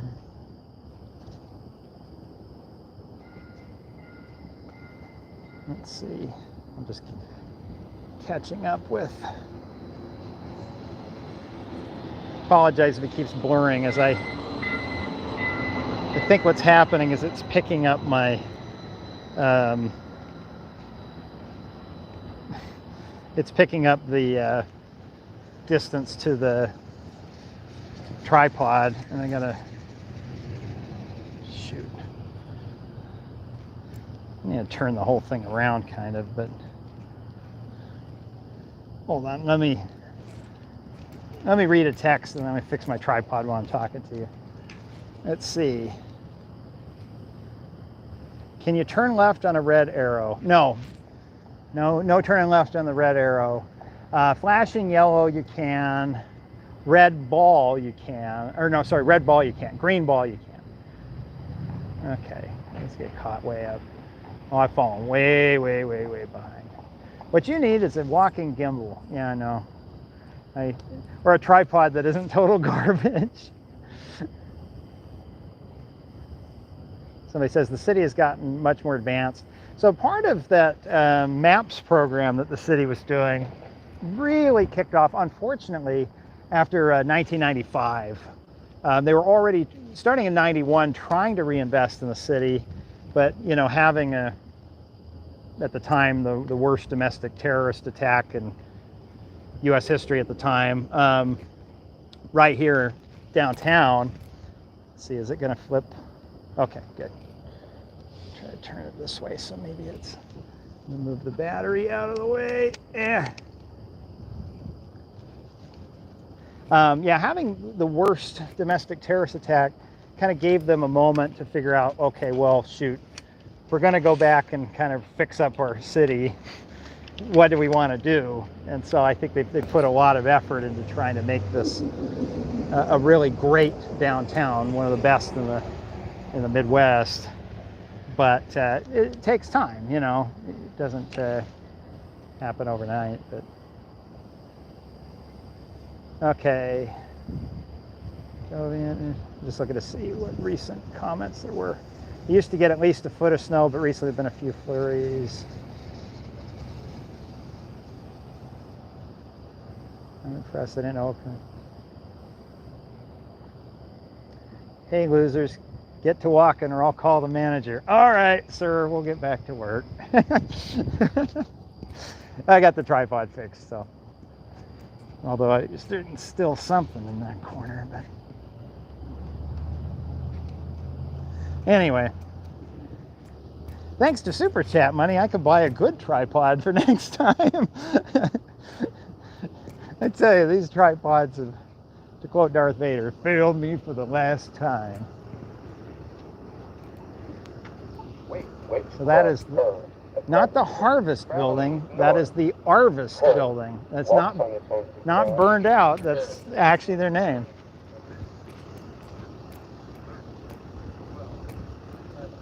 Home to the law firm Hartzog Konder Kaysen. Hartzog Konder Kaysen. All right. Here I am making fun of somebody who probably makes like $3 million a year. And some people, you know, somebody from here will be like, what are you talking about, Arvest? Arvest is one of my favorite banks. Why are you making fun of them?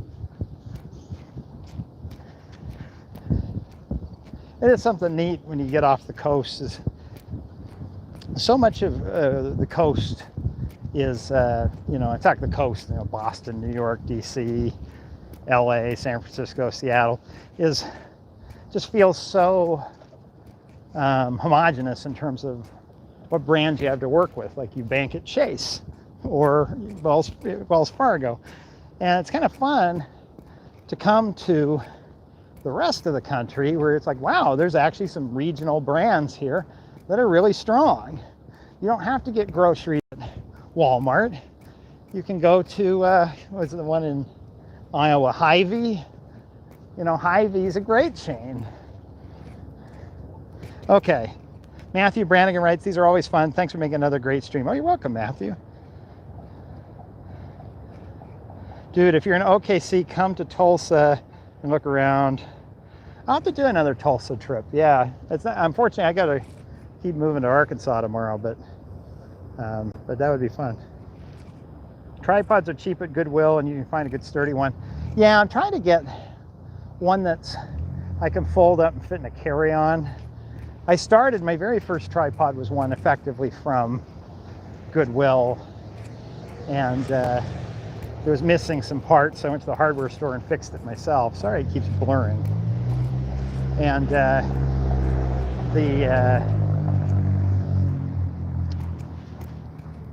I thought I was upgrading by buying these tripods on Amazon, but I'd like to find something that I could fold up and make transportable while also not having it just all fall apart on me while I'm trying to use it. You know, it'd be nice if it had a holder for the battery, because I took your guys' suggestion 2 videos ago and now include a battery so I can go longer. The problem is that's part of what keeps showing up in the shot, is what you're seeing in the corner there, and what's messing with the focus is the battery keeps getting in the way of the shot. So it says, forget the tripod, get an intern or a camera operator. Yeah, well, oh, somebody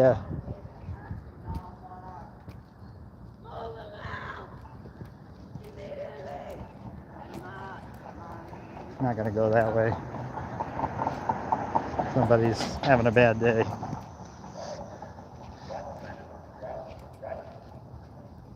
Wait for them to walk on a little bit. What you're seeing here, unfortunately, is the site of the Alfred P. Murrah Building Memorial. Now this, actually, the concrete you're seeing there was part of the original building, part that survived. I came a year ago to see this, and it's definitely, I've described as a sacred space. Like, I don't even know if I feel comfortable actually taking the camera in there, just because it's, one, I don't know if it's open to the public this late, but two, it feels like a place that is just kind of sacred in nature. Stuff that happens on the news is a story for most of us. Thankfully, I don't know anybody who was killed or even lost somebody that day. They say we're all, 4 or 5 steps away from every event in history. I must be the full 4 or 5 steps, because I just genuinely don't know anybody. And so I was 10 when the bombing happened, and it was this really sad story, but it didn't seem real until I came through Oklahoma City over a year ago, and I parked my car and paid a meter and walked in, because I just kind of felt like I needed to, I don't know, it just felt like something I needed to see. And you walk inside. Oh, notice, by the way, the walk sign came on before the green light. That's a neat little trick you can do in a downtown area to help get drivers to notice you crossing. But yeah, I don't know, it's very sobering. I don't want to say it necessarily makes you cry, but it just all of a sudden sinks in that you go, oh my gosh, like, that terrible experience happened to very real people in a very real place, so that very real place is right here. Because I wondered, why does a memorial have these like 1970s, 1980s style walkways, right? And then like parking structure that looks very dated. Well, that's because that was the parking structure for the old Murrah building. That was the architecture of the Murrah building. The people who created the memorial intentionally kept some of it, some of the stuff that survived. I'm glad they did, because it really drives home the fact that, when you see a memorial, typically it's a sign in a field telling a story. It doesn't really bring you much closer to turning the story into reality, because it's still just a story. Seeing part of the old building here, well, it's not a story. In fact, right there is where the building sheared off. That's where the building was. There people used to work, and they died. And it's very sobering, You go from, I don't know, it's very difficult for me to articulate into words without you being here, but maybe hopefully you're getting kind of the gist. You know, another thing, I don't typically get all frou-frou about like artistic stuff, but I thought this was interesting here. There's some sort of a saying here, and normally you talk about positive space and negative space with art, and they wrote it in negative space. I can't quite read it out, but it's welcome. We come here to remember those who were killed, those who survived, and those changed forever. But they have that in negative space, and I think that's very, I don't know, like negative, representing that something that somebody lost. Like I say, I don't feel comfortable going into the monument itself, but I'll just kind of show you from the outside. This is the famous a chair for every person who was lost that day. Just there. Unfortunately, it's focusing on the railing, but see if I can get it to focus past the railing a little bit. You know, where you realize, like, wow, this actually happened. You know, and it played a role, like partly why we have a nice downtown now is because it drew a lot of attention and made people start to, you know, realize that maybe the people here are worth, you know, this is a place worth investing in. The other thing that's quite sobering is, you know how you get, after a disaster, people who will put trinkets, you know, after 9/11 or whatever on the fence. Well, what was 35 years ago or something, 30 years ago, 29 years ago? There are still family members coming and putting stuff on the fence, even now. You know, it's just, I don't know. You know, it makes you realize, like, yeah, you know, for these people, it never ended. Anyway, I don't want to bum you out too much, but I saw a comment that said something about, I'm not far from the what? The virtual, hold on here, virtual rail fan camera. So what's that? Check out the OKC ring. I'm not sure what that is. You're gonna have to fill me in on some of this because I've never heard it.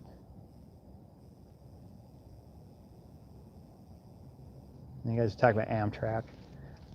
Amtrak, I liked Amtrak. I took it up to the Bay Area for something, and other than having to wait for freight trains and it taking all day. There's another shot of the memorial here if you just want to see it through around the fence. But okay. Old Santa Fe Station.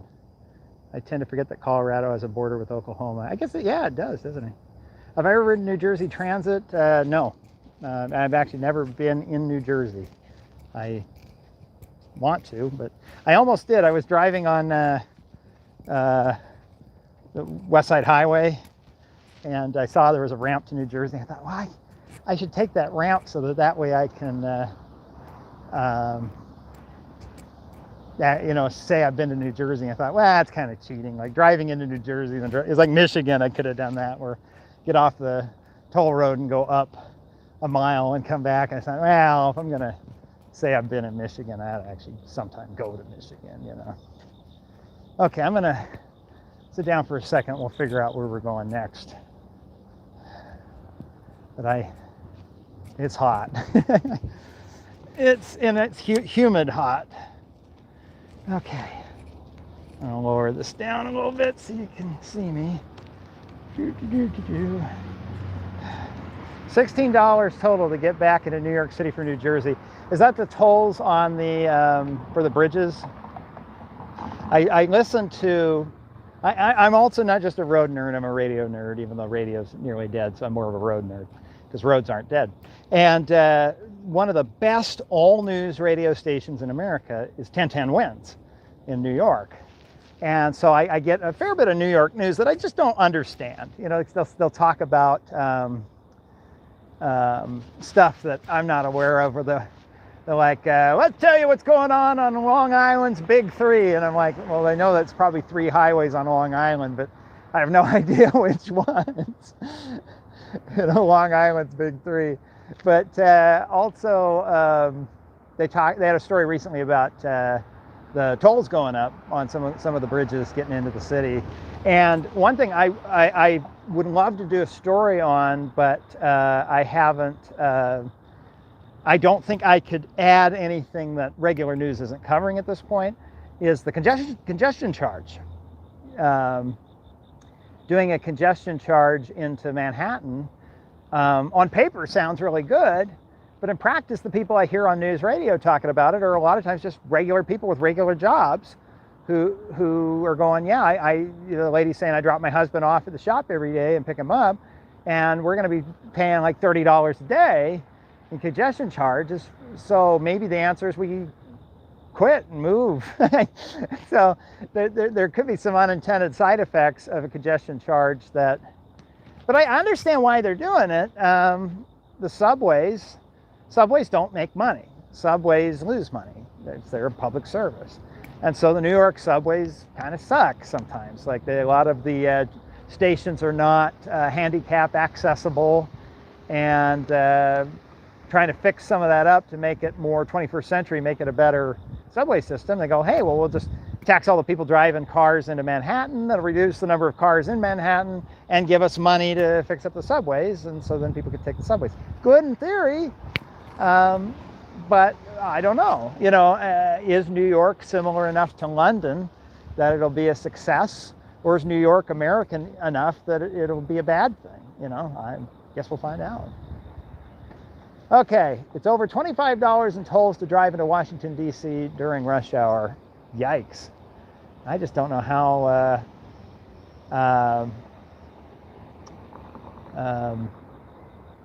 how people live back east. It's too expensive.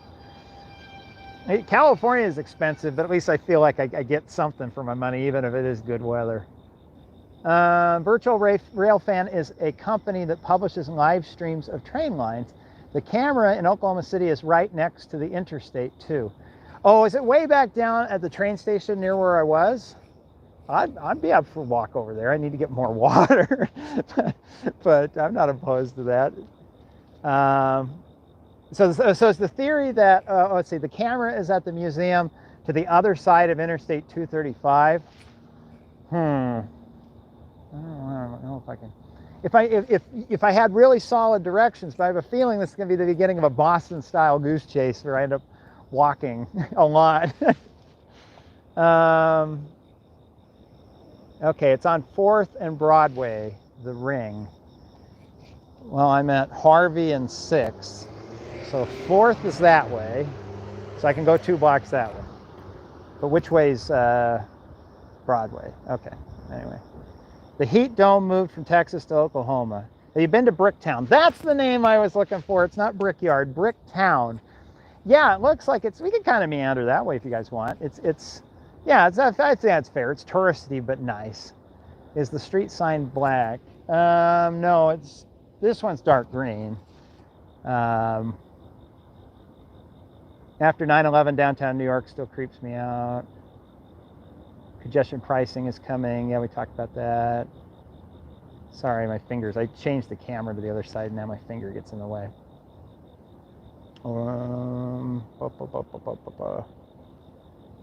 You sending him to the Ring? Well, I don't know what the Ring is. Is it like the horror movie? Am I going to walk over there and somebody's going to say, 7 days, Rob? No! It's only one problem, though. The lights and the interstate signals are very short. I'm not sure which ones. You're talking about a traffic signal. The best traffic signal is for it to be green just barely long enough to get all the cars through.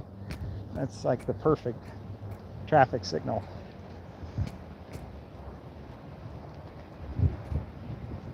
Yeah, so this area is starting to feel more like post-war, 1960s downtown, where it's like you got the big parking garage, You had the building with no street engagement. You know, compare that with where we were a few blocks ago. This just doesn't feel like a place you want to hang out, right? And it's like, oh, why does this place give me the creeps? Well, it's because it feels like I'm walking in an alley. There's no street lights. There's, you know, walls. I guess there are a couple of windows here, but they don't, you know, they're mostly just walls. Nobody's looking out. I start to feel like, oh, am I in a place I'm not supposed to be? And look at this building, you know, this kind of dragnet era building where there's no windows at street level, and a lot of the windows up high are frosted. You know, it's basically saying like, oh, this street's not even worth looking at. We're gonna just shut the window.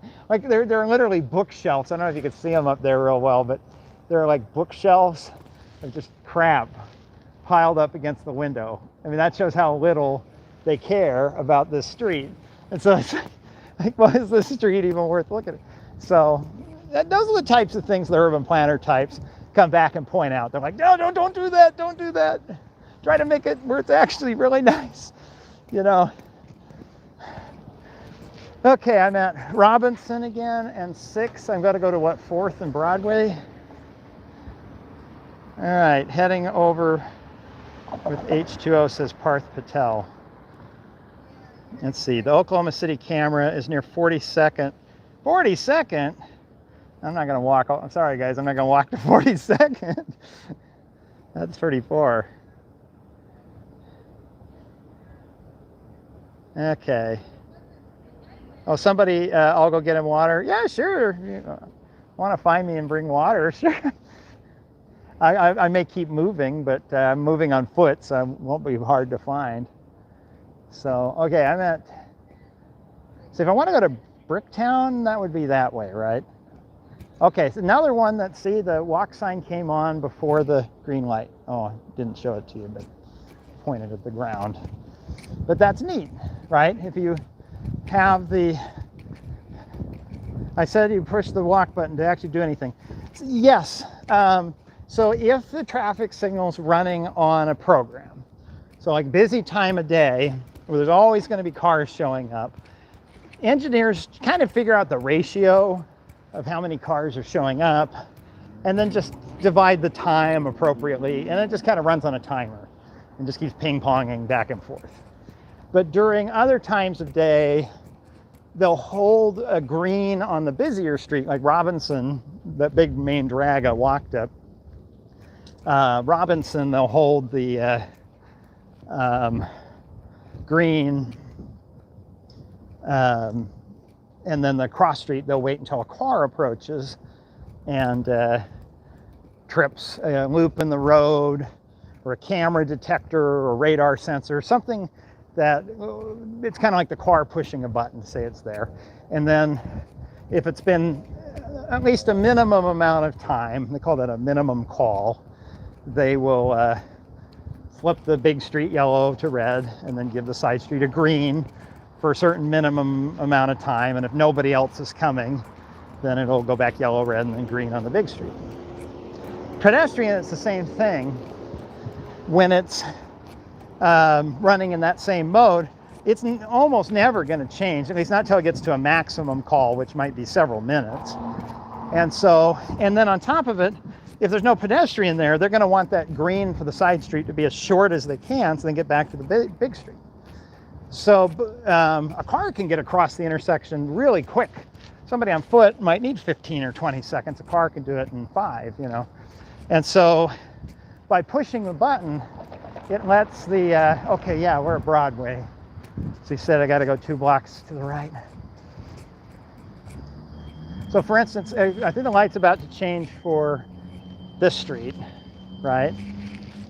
But it's not going to give a walk signal, probably. Downtown it might, but, well, take this street. See, this street, it gave a walk, no, it didn't. So see how there's no walk signal, because it could change back the other way faster because it's not having to count down for a pedestrian who isn't there. Had I pressed the button, the walk sign would be on, and guaranteed this light would have stayed longer. But see, it's already changing because there was no walk. And over here, no walk, right? It's still red, so that, well, because people are turning left. But see, somebody came, he tripped the signal, even though he's turning right.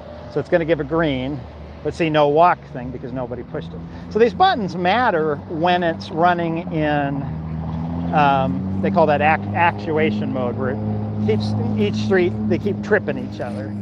But during the day, on a busier street, where it knows it's going to be holding a green in each direction for at least 20 seconds or longer, you know, whatever the time is to walk across, they might just go ahead and give the walk signal automatically and the buttons do nothing. And that's where you get those YouTube videos where they say, don't bother pushing the buttons don't do anything.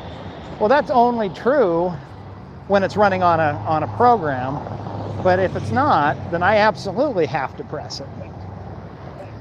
See, now that I press it, it's already going yellow because I've tripped it. I guess it's going yellow because it's okay.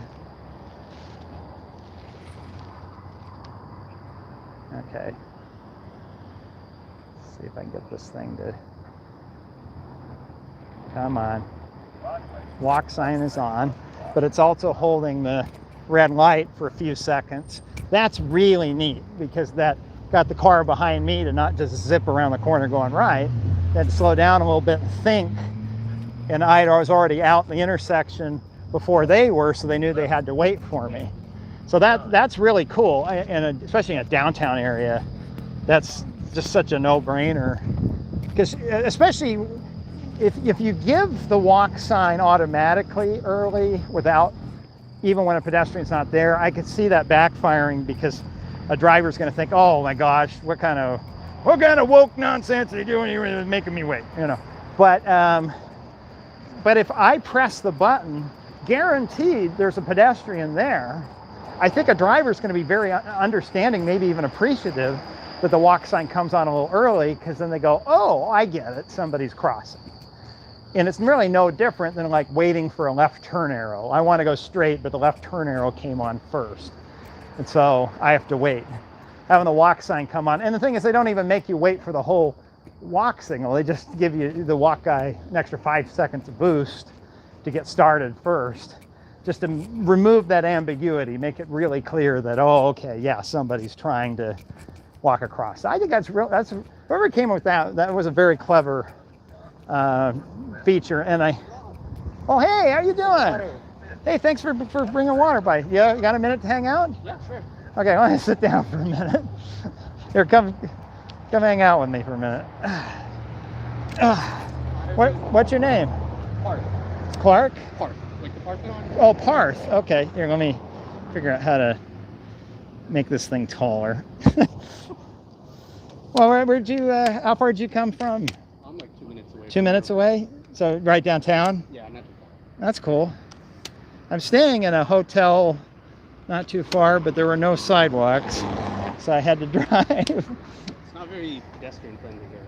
Well, downtown's been pretty good, but you're right. Other parts haven't been so great. But it's par for the course with like Amarillo, Texas and stuff. So, what do you do for work? I'm a med student, Are you? so again, not too far from here. Well, that's cool. I just the thought of is it the MCAT, the entry exam? Just the thought of taking an MCAT was terrifying. Years ago in my undergrad, there was Kaplan had a day where they basically proctored all the tests, the GRE, the LSAT, the MCAT, and everything, just so everybody could practice, because they wanted to sell you their study course, right? And so I did the practice LSAT because for a short window I thought maybe I'd be a lawyer, and thankfully I'm not. But I saw oh man, like you know, the LSAT, you're goofing around with vocabulary and like silly little puzzles about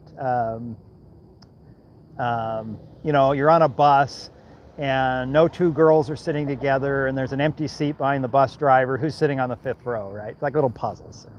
But the MCAT people, they're coming out looking like they were asked questions like, okay, what's something to do with the mitochondria of the cell, some like really obscure memorizing thing. And I go, oh my gosh.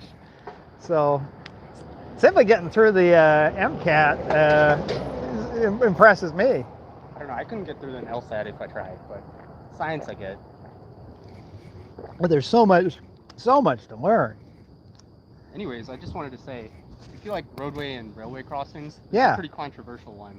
Yeah? Not too far from here. How far away is it? I think it's on, say, 10th? 10th. Yeah, 10th in this street? Not Broadway. The next one down. 10th in Oklahoma. So tell me about it. What makes it controversial? Sell me on why I should walk there. The trains going north, they tend to stop because I think there's a congestion point after the crossing. Right. And so there's a hospital not too far from here. And so whenever ambulances need to go across, it has to go through the crossing, but if there's a train in the way, you can't do anything. Oh, really? How far around do ambulances have to go to get around it? I think they can go to 6th, and then it's really hard to go north around it. Right. But I know they passed a law a while back that got struck down at some point where they said trains can't stay on the railway for too long. Oh, blocking a crossing? Yeah, but then they lost the lawsuit, the city. Probably fighting against something big like Union Pacific or somebody, I probably. think it was BNSF. BNSF. Yeah. Yeah. Well, I understand. Like I rode Amtrak in California. We were on Union Pacific's line at their mercy. And when they had a mechanical breakdown somewhere in the Central Valley, we just sat there for an hour. And Amtrak just kept apologizing, saying, sorry, it's not us. It's we're just at the mercy of the big freight companies, you know? Yeah, I guess it's just annoying that it's near a hospital and, you know, if you're in an ambulance, you gotta wait. But Right. I don't think they can do anything anymore. They tried their best. Well, the next thing is grade separation. The problem is you're probably not going to get BNSF to pay for it. It's going to be the city.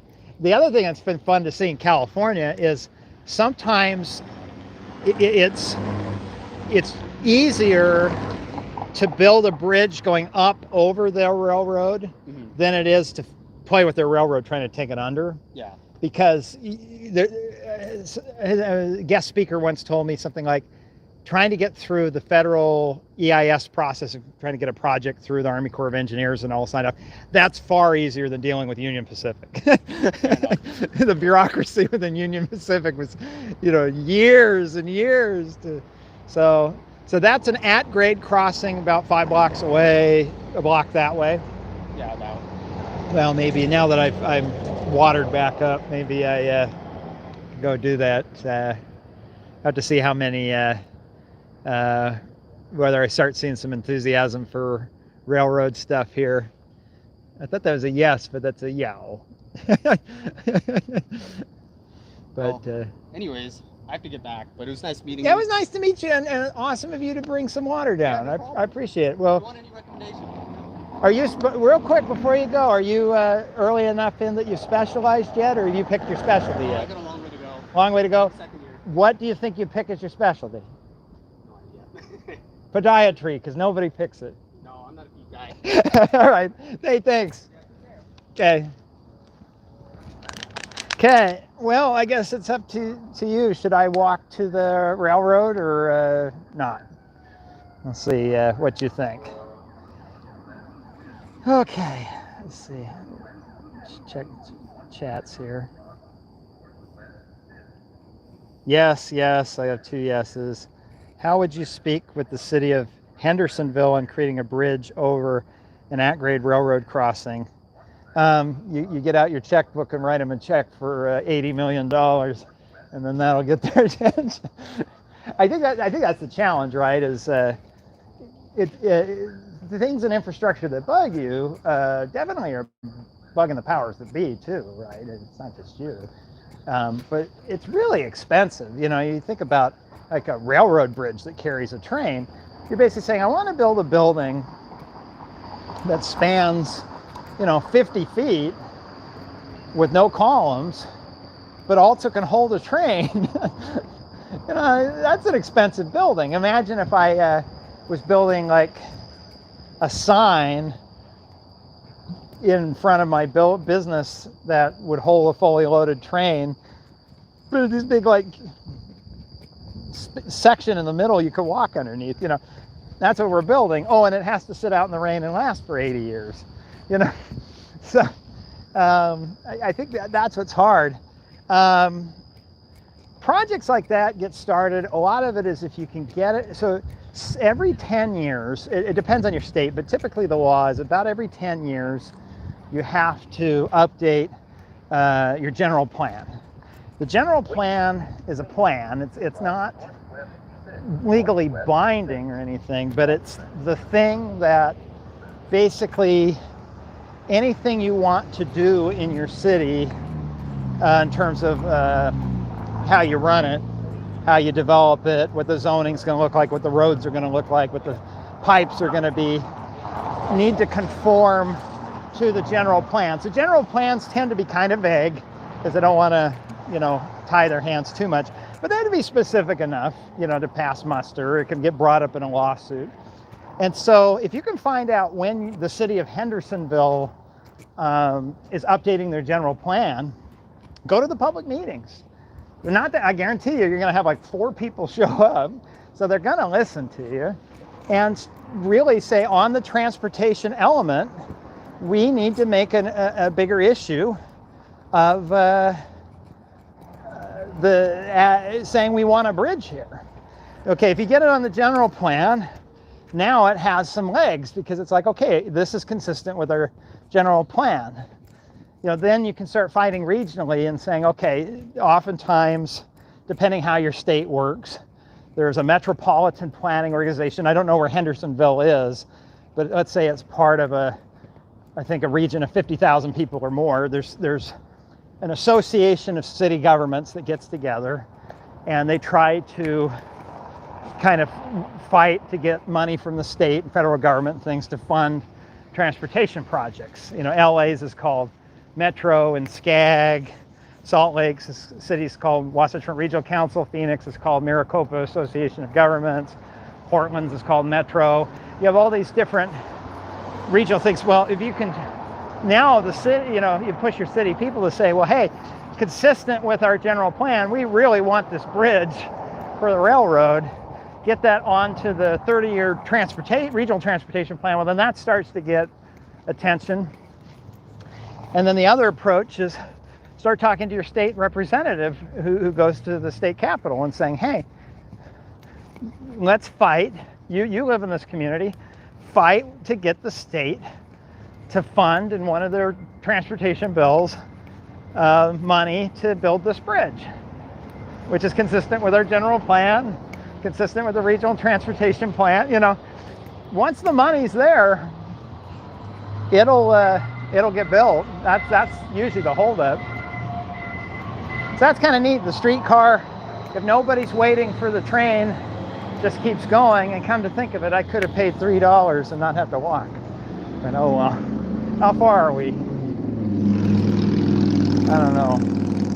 Okay, there's a railroad crossing here. I'm at 8th, but he said 10th. But there's a railroad crossing down there, but I don't think that's the one that he's talking about. Well, we'll go 2 more blocks and see if he was right. Okay. They call this area Automobile Alley. There are signs for it. And I wondered why, because, you know, you don't really want to be... But there's a big electric sign up there. You see it in the distance. It's too blurry, but right in the middle of the screen, there's a square one. It says Buick. So, anyway, I just thought that was kind of interesting. I wonder if that's part of the Automobile Alley, if this is where the car dealers used to be, you know, a century ago, or what the history on this is.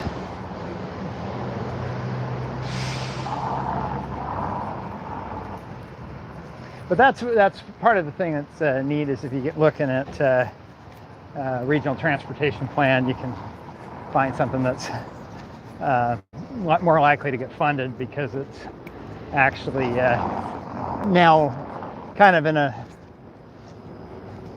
at that point it's saying, okay, we are going to build this thing. It's just a matter of working with the region to figure out, okay, what gets funded first. So I was talking earlier about there's always this big pile of projects to get done. It's just figuring out what projects get funded first. That's every major freeway widening ended up on a regional transportation plan somewhere. Okay, I think that was 9th. All right, almost there. Whew. Sorry, I'm stopped talking, but I'm catching my breath. Okay, head east on 7th Street. I think I'm past that. I think I'm at it is 10th Street. I thought I needed to go to. And this one's Broadway and something that says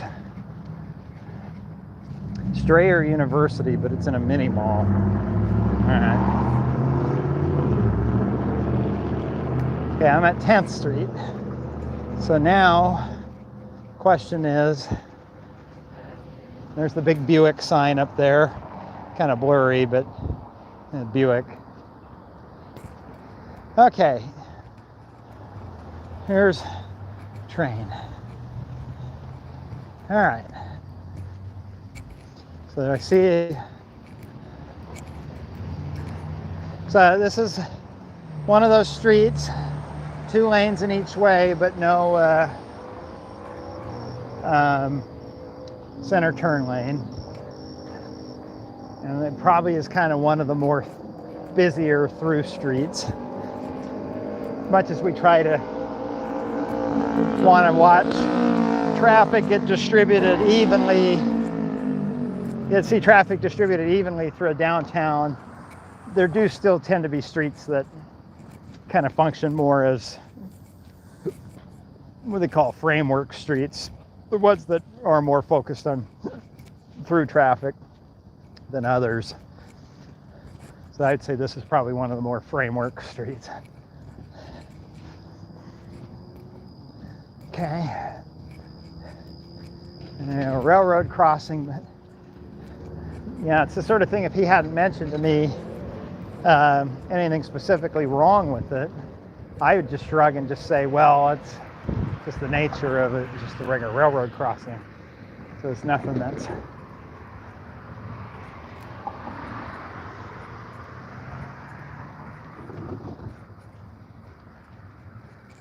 okay. Well, it's a railroad crossing. And I'm not enough of a railroad crossing expert to notice anything obviously wrong. It just kind of looks like a railroad crossing. So they do have a phone number you can call if there's a problem. Yeah, he's right, BNSF. So, but it sounds like if you call BNSF and say, hey, your train's been blocking the street, there's not a lot that they'll just say sorry. Anything in the distance coming? No train in sight.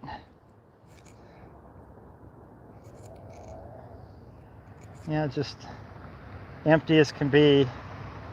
Bilbo Jenkins asks, is this considered a big issue in Oklahoma City? Well, evidently, at least for the hospital, that's what, oh shoot, I already forgot his name. I feel bad. He came all the way this way and gave me water and everything. But he mentioned, the med student mentioned, he mentioned that, I guess, ambulance access. I'm not sure which side the, Oklahoma's Channel 4 News. Some photographer making $11 an hour racing out to get footage of something. Anyway, the train, if they have a mechanical issue or whatever, it stops. It just blocks the crossing and people are stuck. And that's, one thing to inconvenience a regular driver, but when you have an ambulance trying to get through and get access to the hospital, that can be a real problem. The good news is, although there are some more level crossings, at-grade crossings on some of the adjacent blocks, I think he said when you get down to about 6th, they start going underneath. And we'll see that. I think we're going to walk down toward Bricktown next. So I'll probably go this way and make a right.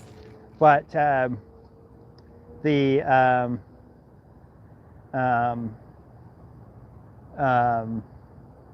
Sorry, I'm yes, 10th and Broadway. Broadway's up over that way where the Buick sign is, and that other street you just mentioned that I already forgot. So it's over there. So we're gonna walk that way, and then I think Bricktown is that way, and then my poor car is way over there. I'll probably, when we're all done, take the streetcar. So anyway, we'll go ahead and cross the train tracks here. But yeah, no BNSF in sight, unless that's something way in the distance. I don't think it is, though. Is that a train? No, I think that's just a light. Okay, well, we'll keep walking then. All right, the alternate crossings are 6th and 23rd. So 6 wouldn't be too bad because that's 4 blocks. 23rd, sounds like that could be a mile or two. That wouldn't be good for an ambulance. Okay. I was going to say the next, how does a preemption cycle work at an intersection? Oh, you're talking like the ambulance making the light trip green? I want to do that story. I need to talk to the companies that do it. And so I'm not as knowledgeable about it as I would be if I, say, did a video, because I don't know. I do know that they've got either radio frequency or infrared receiver mounted on the horizontal mast arm. And they typically, used to be, they like to make all the lights go red because they thought, oh, we'll make them all red. Everybody stops, and then the ambulance or fire truck can kind of zigzag their way through. And the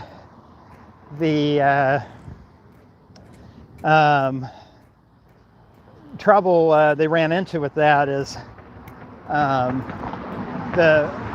say like this, if they were all red, well, traffic's stopping for the red, so the ambulance can't get through.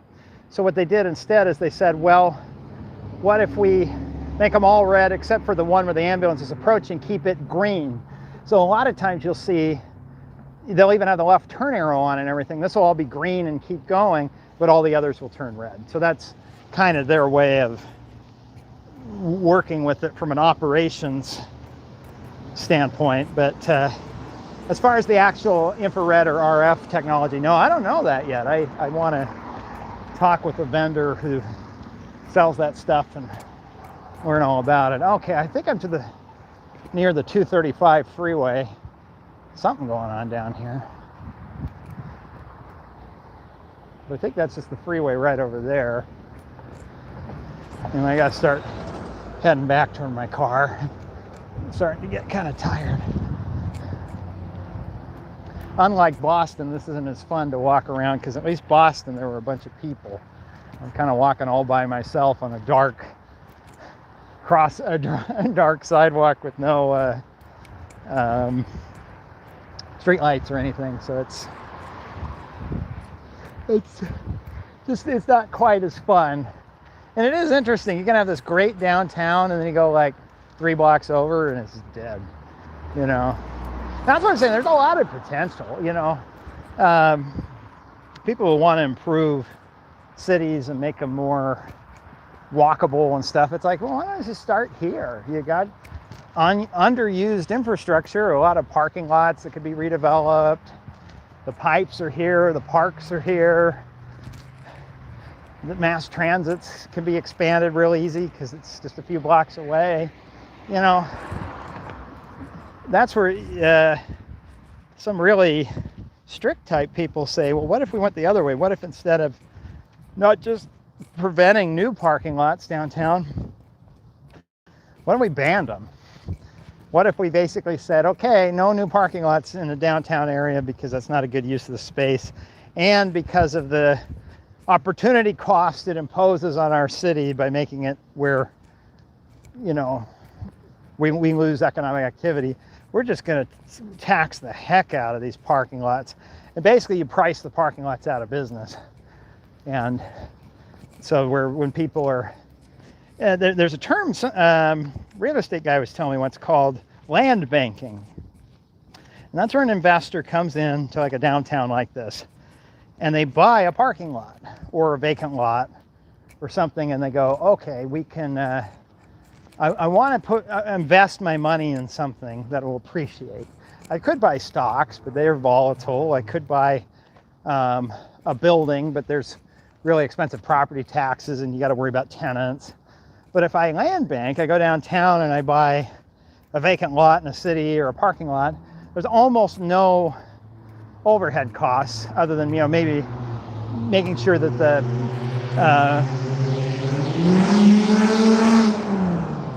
all right, having a little fun in his Nissan, I guess, huh? But you know, and when you're land banking, you're like, oh, all I have to do is just make sure that the machine that collects parking money for the parking lot still works, and other than that, I can just sit on it, and the parking fees pay my property taxes, which are like nothing because there are no buildings on it, and then at some point, I sell the parking lot and I can make a lot of money. And so that's why you still have parking lots downtown. And it's like, well, what if in the Central Core District you say, okay, but because of the opportunity costs, there's a new parking lot tax and it's so prohibitively expensive, it makes you go, oh, never mind, I'm selling this thing to a developer. I'm not going to hold out, because it could be there's developers that are eager, ready to redevelop today. But the guy's holding out. He's like, yeah, but you know, I could sell now, or I could wait another 15 years and get 5 times as much. And so then the problem is then that sits as a vacant lot for 15 more years and makes the downtown. So anyway, it's an interesting idea. I think it's a little extreme, but it probably would work. Okay, let me go back to look at your, nobody wants to hear your VQ. I'm not sure what that is. Too Fast, Too Furious. Climate Town is a great video on how parking requirements were based off of pseudoscience and not real stats. Well, it's not that. So there's a UCLA professor, I forgot his name, but he wrote a book called The High Cost of Free Parking that I only read because grad school made me do it. And he makes an interesting point on that same line. When, okay, take for instance this Metropolitan with its garage, right? There are 2 things the city wants to know about this development. One, how many cars are going to enter and exit per hour and put traffic on the street, which in turn puts traffic on other streets. The other thing they want to know is how many cars are going to park in there, because they don't, like, cities are terrified that if there are not enough parking spots, people will park on the street, other places, and you know, so they want to make sure that places have adequate parking. That's just the goal of most cities. People freak out and file lawsuits and stuff if they feel like there's not enough parking. So the Institute of Transportation Engineers, using volunteer labor from college students, will go out and have college students collect data. And they create 2 manuals based on it. One of them is called the Trip Generation Manual, and one of them is called the Parking Generation Manual.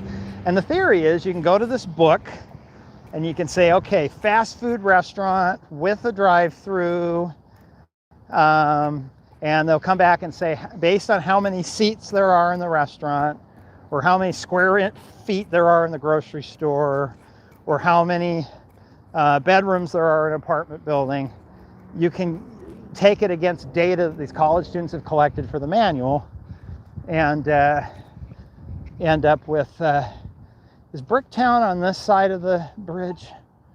Or is it, do I keep going? Bricktown is just south of you. Okay, I'll keep going then. We could figure out how many cars are going to enter and exit the Costco parking lot, because they've observed enough Costcos. And they take like how many square feet the big box store has and compare that with how many cars going in and out throughout the day that the college students observe.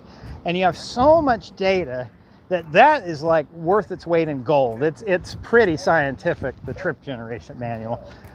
And so that's the gold standard that consulting firms and engineers use to figure out, okay, how many cars are going to be going in and out of this Walmart parking lot or out of this El Pollo Loco or whatever. It's only a few outliers like Chick-fil-A or In-N-Out that break the manual, and they have to treat them differently. Most of the time, they're very predictable. But the parking generation manual, if you get looking at the number of sample sizes, there just aren't enough sample sizes. And so something that Donald Shoup, he's the UCLA professor who wrote the book, The High Cost of Free Parking. What he points out is there's this like faux accuracy, because they'll say like, you need 7.1 parking spaces for every 10,000 square feet of this type of business, right?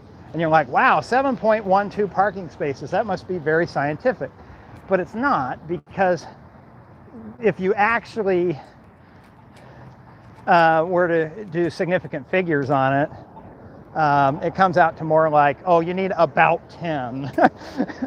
Like, it's just not that scientific, you know. And so I think cities, not knowing that, treat the parking generation manual like the same kind of gold standard they would the trip manual, and that's not fair, because it isn't that good. The other is they tend to oversupply parking based on like the worst day of the year. So the theory is, oh, on Christmas, the Saturday before Christmas, during a major sale, we still want there to be enough parking. And the rest of the year, 99% of the time, the parking lot might only be half that. Think about a Walmart. When's the last time you went to a typical suburban Walmart supercenter and the parking lot was full? You know, usually all the good spaces are gone. You know, that front half of the parking lot can be hopping and busy. But the back half always has so many extra spaces. Walmart used to let people park their RVs overnight there. You know, it really oversupply it. And what Donald Shoup's argument is he's saying, well, one, we should just require less, because that's a lot of, again, wasted space, opportunity cost of even the suburbs of like some other business that could have been there, you know, or the Walmart taking a smaller footprint. People don't have to drive as far to drive around it, you know. If you still are worried that they, I think we're getting into Bricktown now, because it's starting to feel very gentrified and like out of my price range. But what Donald Shoup was arguing is he's saying, well, if you still are uncomfortable, don't pave the whole thing. Just pave half of it, what you know you're going to need, and then if you find the parking lot is inadequate, require the developer to then pave over part of the grassy area if they need it. But if you find that it's adequate, then you have a grassy area instead of a parking lot. And maybe even, you know, you could even allow them to redevelop. Or you could share a parking lot. You could say, hey, this apartment complex and this office building can share the same parking garage, because during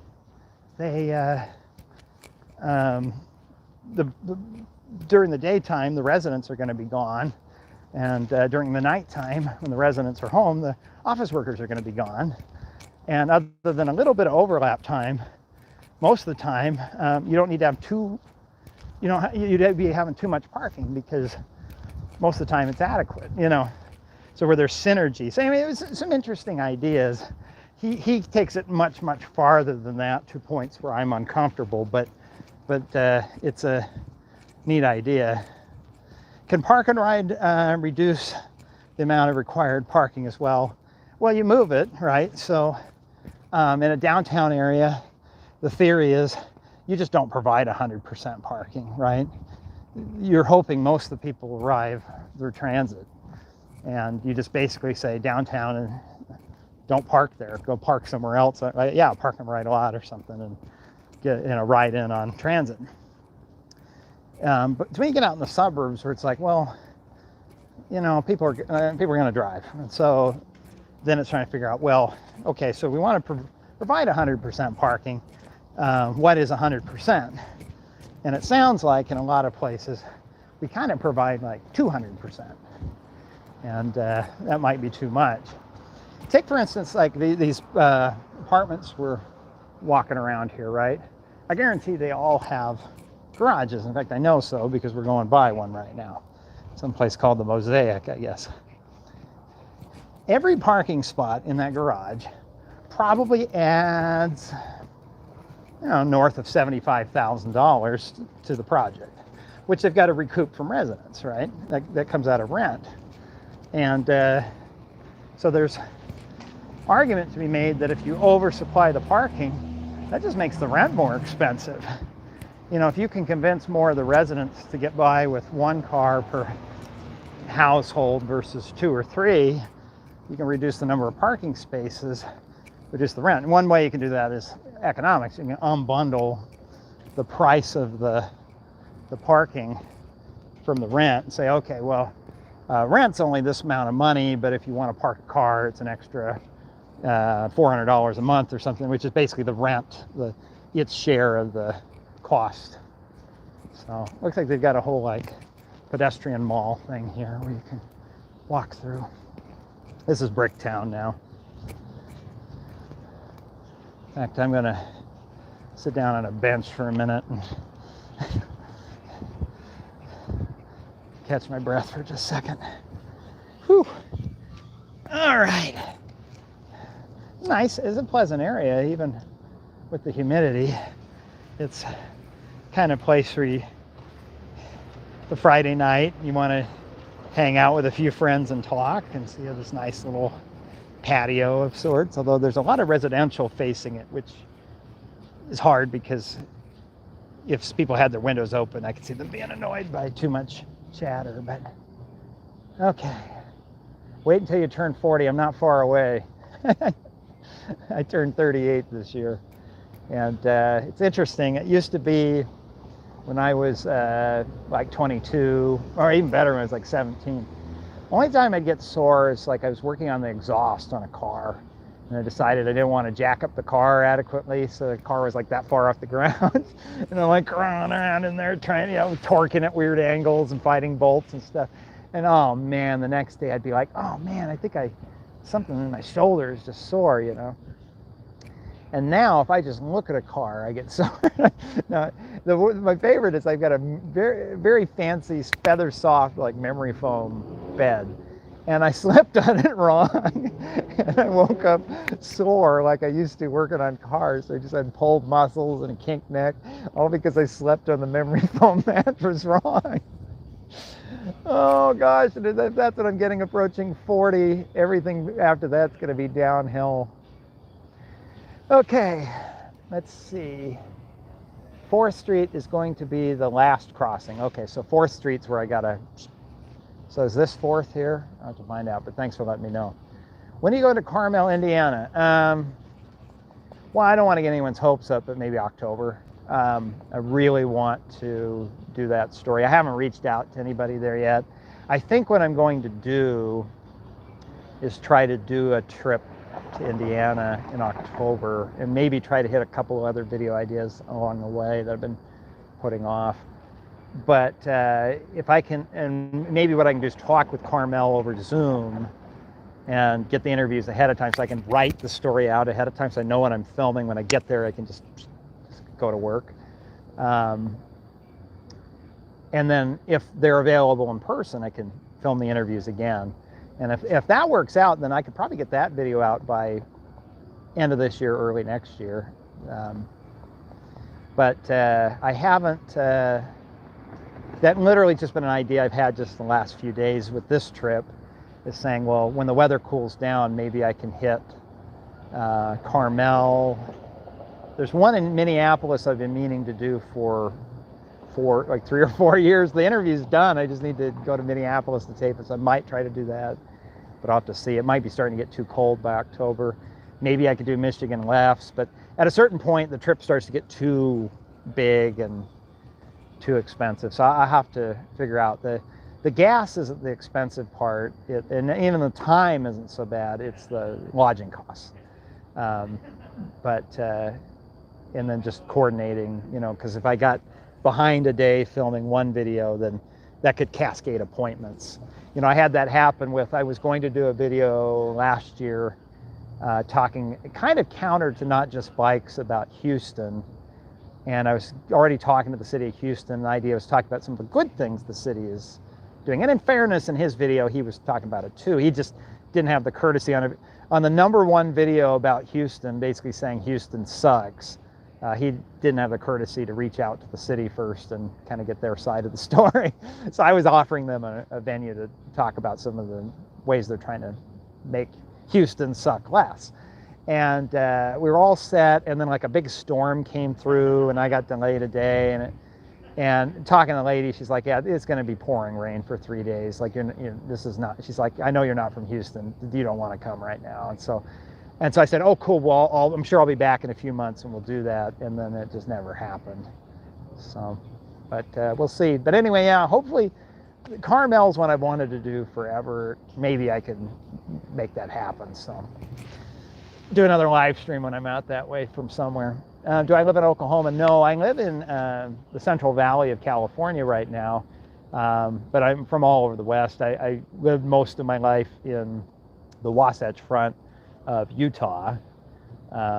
Lived in Portland for a while, lived in the Inland Empire of California for a while, which is like San Bernardino. So and due to my fantabulous dating history as recently as this last week, where a girl told me that I need to stop being a dreamer and get a real job. And financially, she's absolutely right. I am so broke. But I also know that if finally an opportunity came up to be a father and to get married and have kids, I probably would go get a real job, right? I love this industry and I'd love to work in it. But I also know that if I don't have to, and I can do transportation journalism, let's do it. Nobody else is doing it. I might as well be the one to do it. It's really similar to the type of people who decades ago were like, I'm going to go start a small independent newspaper, right? And they're barely getting by. They're providing an interesting and unique service that for parts of the community is just fabulous, this independent newspaper, right? But they're broke as a joke, and every dollar that they make, they're reinvesting in the stupid paper. And that's this. You guys tip me some money, that's all going to offset a little bit of the cost of getting out here and buying a tripod, right? Like, I'm going to just spend it back on you, right? And so, she's right. Yeah, for my long-term life goals of wanting to settle down and be middle class and have a wife and kids, I'm going to have to get a real job. But I don't have to. I won't. And so that's it's the chicken and the egg, right? Because I have had bad luck in dating in my life. I'm single, and so I can afford to live broke and do this kind of work. But because I do this kind of work, perhaps some girls are scared off by that, and that's hindered my dating. I accept that, but I also know if a girl's smart enough, she'll know that I don't have to do this forever. So, anyway, but nobody wants to set me up, right? You have this like cute single sister, and you don't bother telling me about her because you're like, well, yeah, but then once he meets, he'll stop doing the YouTube stuff. All right, what we got here? Thoughts on Interstate 99 in Pennsylvania? Are they finally building an interchange with I-80? However, the connection to Williamsport is not to interstate standards when Route 15 to new. I've only been on the Pennsylvania it was on I-80. I was only on it the one time, and I drove. I'm trying to think. The famous Breezewood interchange is where I think with I-80, but it could be I-76. But and effectively, to stay on the freeway, I think it's on 95, you have to exit, drive through a town, a block, and then get back on, because turnpike entries, if you're from back east, you know what I'm talking about. Turnpike entries are stupid. Like, they out west, down in the Midwest, in normal Great Plains and normal places, you get on the freeway, there's a ramp, and you get on the freeway. You switch freeways, there's a ramp that takes you from one freeway to the other. But on these old turnpikes, they had to funnel you all through a toll booth. And so if you wanted to switch freeways, you'd go through like a trumpet interchange where everything would come together onto one road. It would go through the toll booths to the other highway where there's another trumpet interchange. There's one outside of Chicago. If you're staying on I-80 and you start approaching the Indiana toll road, you go through like 3 trumpets in a row. It's like really stupid. And I remember being on this thing where I live in California, where they don't even like to slow you down to do the 3/4 turn if they can help it. They get you up on a big bridge and bank it and just power you through onto the other freeway so you can just keep moving, you know. And to go through this convoluted just trumpet interchange where you're just going around and around in circles just to stay on Interstate 80 was so stupid. And Breezewood, New Jersey, or Breezewood, Pennsylvania, or Breezewood, New Jersey. But anyway, Breezewood is famous among road fans as being this place where to stay on the same freeway, not only are you going around in circles, you exit and go through a town. And that's something to somebody out west that you just shake your head and they were like, that is just unacceptably bad. So anyway, I'm 32 and I end up hurting from sleeping all the time. I focus on stretching. Yeah, I have an uncle who's 6'6", 6'7", and he has to do stretch. He's in his he's late 50s. He has to do stretches every night, or he just. Okay, if you keep walking through that pedestrian area, you're going to end up downstairs, and that puts you in a parking lot. If you go east, there's a bridge that'll take you next to Bricktown Ballpark. Okay, we'll go that way in a minute once I'm done resting. Bricktown's nice, but there's a bit of a mall vibe. Yeah, I mean, my question is, everything could feel kind of mallish when it's new because it's new. The question is, how restrictive are the covenants of like homeowners associations and condo boards? One problem I've had with, I disconnected for a second. One problem I've had with new urbanism. New urbanism is this idea that if you're going to build a suburb, make it more like a town where you have, instead of people being on cul-de-sacs and windy streets, you make it more like a grid that people can walk around. It's really neat. There's a few of them, like Celebration, Florida is a famous one, Daybreak in Utah.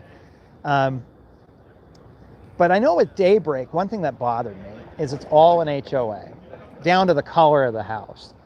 And part of what makes a city is the diversity of it. The fact that some houses are ugly and some are beautiful and some get demolished and rebuilt as modernist cubes and others get columns for no reason. And over time, like there's just character to it because every property owner does something a little bit different. And so Daybreak will never become that because the HOA is so restrictive. And Celebration, Florida has a very restrictive HOA. And so it kind of ruins the new urbanism because it can never grow up. It always stays this perfect thing. And that's my question. Yeah, in Bricktown, where you mentioned it feels like a mall, how much will Bricktown, will codes, covenants, and rules allow this place to mature over the next 30 years and become just like another part of downtown, or will it still feel like you're in a, HOA? I don't know. But maybe I'm weird. Maybe people like that HOA feel. I like things to be a little bit messier. You could write The Music Man, but instead of Gary, Indiana, be like Carmel, Indiana. Yeah, the problem is I don't know the Music Man music. I only know the Simpsons parody of it, of Monorail. I guess I know there's Trouble in River City. I don't know. Anyway, I'm thinking about it now. That's interesting. You need to overbuild for parking, though. Once it's built, there's no adding on, so it's roll of the dice. And that's the argument, yeah, with overdoing with parking is they go, well, shoot, it's better to have too much than not enough. Except it depends what you want. Yeah, if you're in a far-flung suburb of, Houston, and there's tons of room, it's the Great Plains, everybody's driving by car anyway, sure, why not? Put in a bigger parking lot. It's fine. But if you're in an area that's got potential, it sure seems like it's a waste to overdo it with parking. And in a downtown area, it just seems morally wrong. Like it just seems so expensive from opportunity cost of like, this could be a neat place to walk around and do things and people can live here and shop here, and instead I'm parking my car for $4. Like it just doesn't seem right, The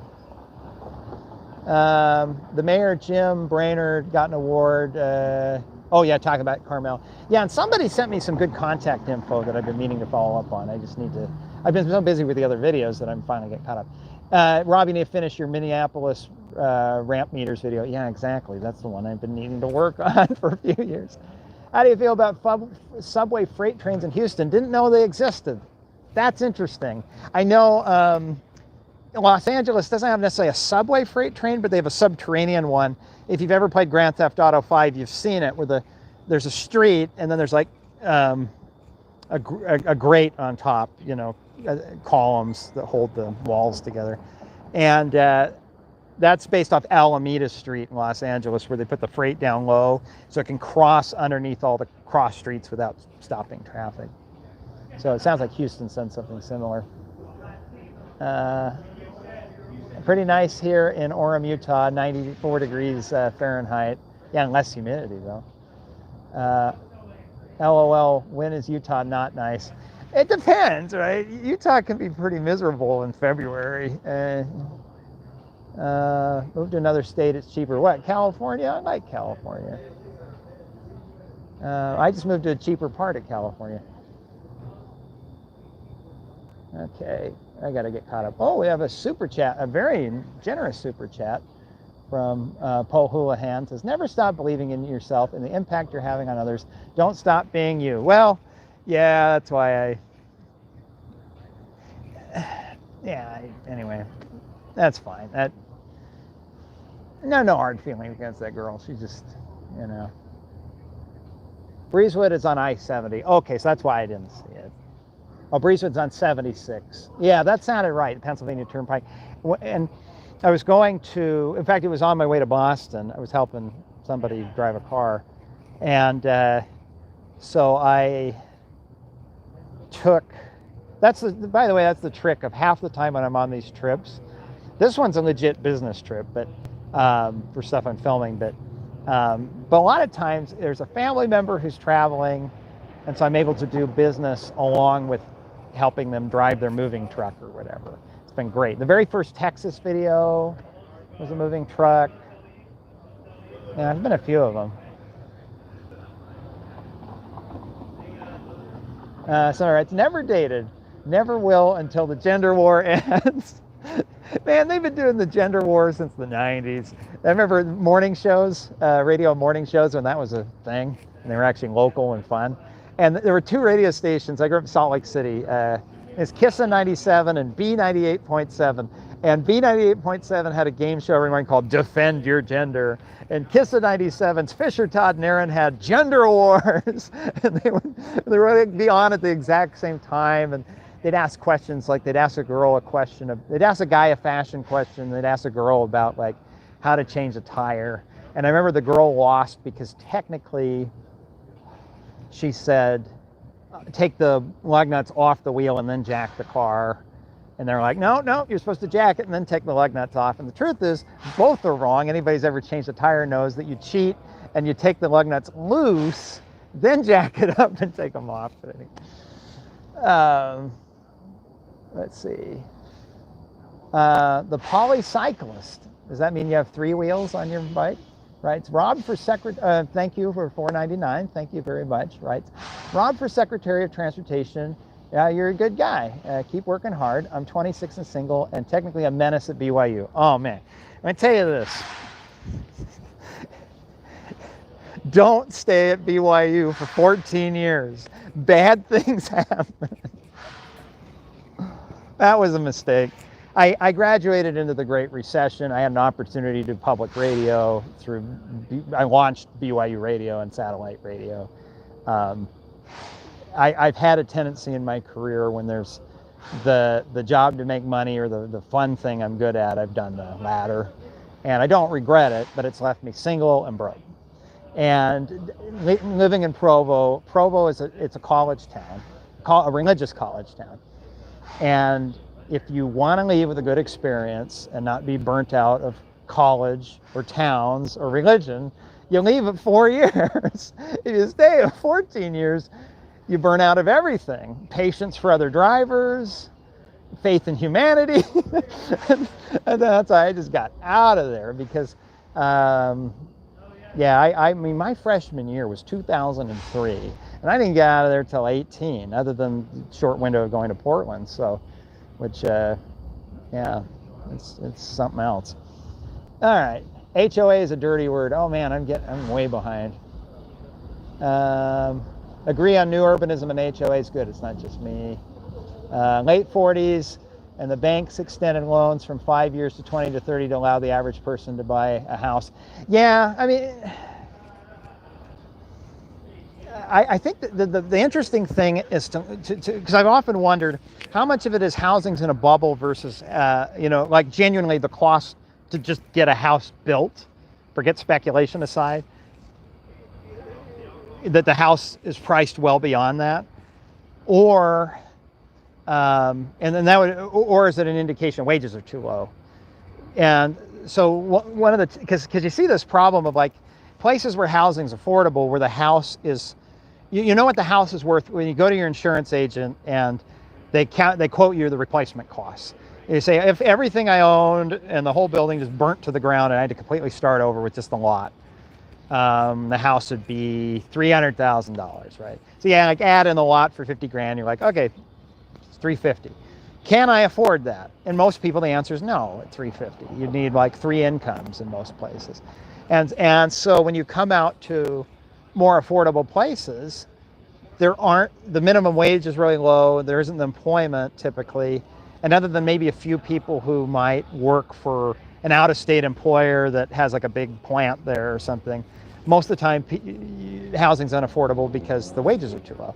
But you go to the big city, okay, now people, minimum wages is higher, you can maybe get 2 incomes going, where it's more common to see a household of like a guy and his wife or girlfriend or whatever, and they have a combined income of like 100, right? And so you go like, oh, okay, 2 people, 25 bucks an hour, 100 grand.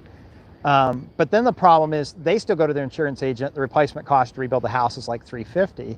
Well, they could afford that at 100 grand. What they can't afford is the fact that house now goes for 750 because the lot is worth a fortune, right? There's a speculative value that's added onto it, and that's a problem. And so that's where I'm getting in saying, all right, well, legalize allowing people to say, all right, well, I'm going to buy this house I can barely afford, but I'm going to sell my front yard to somebody else so they can build a house in my front yard. And I can get 100 grand for that front yard, and then they can build a house there. Well, that would be the free market working. That would address the housing shortage. But we don't have a free market in housing because you're not allowed to do that. Sell your front yard, your backyard, work together with your neighbor to say, hey, we've got 25, I got 12 feet of setback and you have 12 feet of setback. We have 25 feet between our houses. Why not we both sign an agreement and we sell the middle part between our houses and somebody can build a house there. Skinny bike beach house. Not allowed. You get laughed out of a city council meeting. Well, that's why houses are speculatively way too high. We don't have a free market. I wish I had more time. I'm already so backlogged with Road Guy Rob. There's a part of me that says, I want to build Housing Guy Rob. The difference is Housing Guy Rob's not going to be fair and balanced. Housing Guy Rob's going to go kick butt and say, I'm tired of these rules that you expect me to behave in a free market way. No rent control, no subsidies, no assistance, nothing. Okay, that's fine. It's free market. Great. But the housing market itself is not free market. It's rigged against the typical home buyer 2 ways. No assistance or help or oversight and cost from the government, because the free market's going to address the supply issue. But zoning rules that limit supply. It's a rigged system. Of course it broke.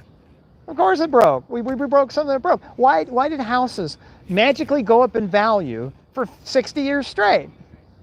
It wasn't because like back in the 90s as a kid, I was just taught like, oh, well, houses just magically go up in value because they're good investments. But nobody ever talked about why. And I know why. It was because we've been creating a shortage of houses through zoning and through restrictions and things for 60 years. And we've hit the ceiling, and we've been smearing across the ceiling for 10 years, wondering what's going on. So anyway, all right, what else we got here?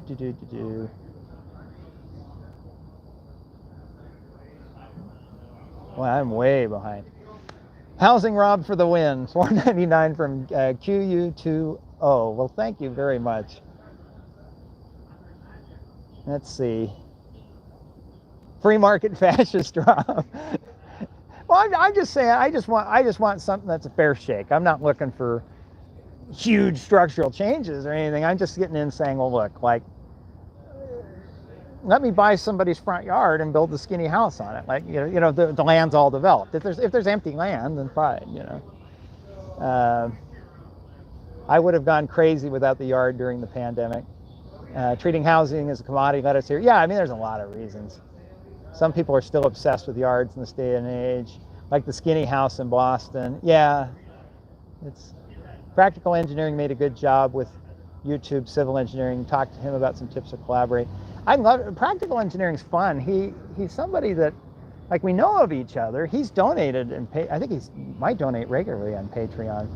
And he shared my video, which was a lot of fun, and it got me a lot of views. When he talked about the I-95 collapse, he shared my, clay art project.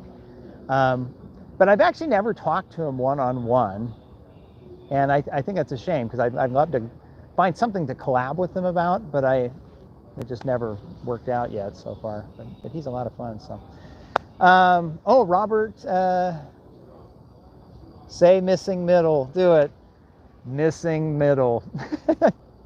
Hey, Rob, from another Rob. This is from Robert Mail, if I'm pronouncing your name right. $10. Thank you. Come stop by Metro Kentucky sometime. Well, which one's Metro? Is that Louisville or Lexington? I'm not sure which one, but my friend Connor just sent a $5 thank you. It says, we need a bridge from Washington to Alaska.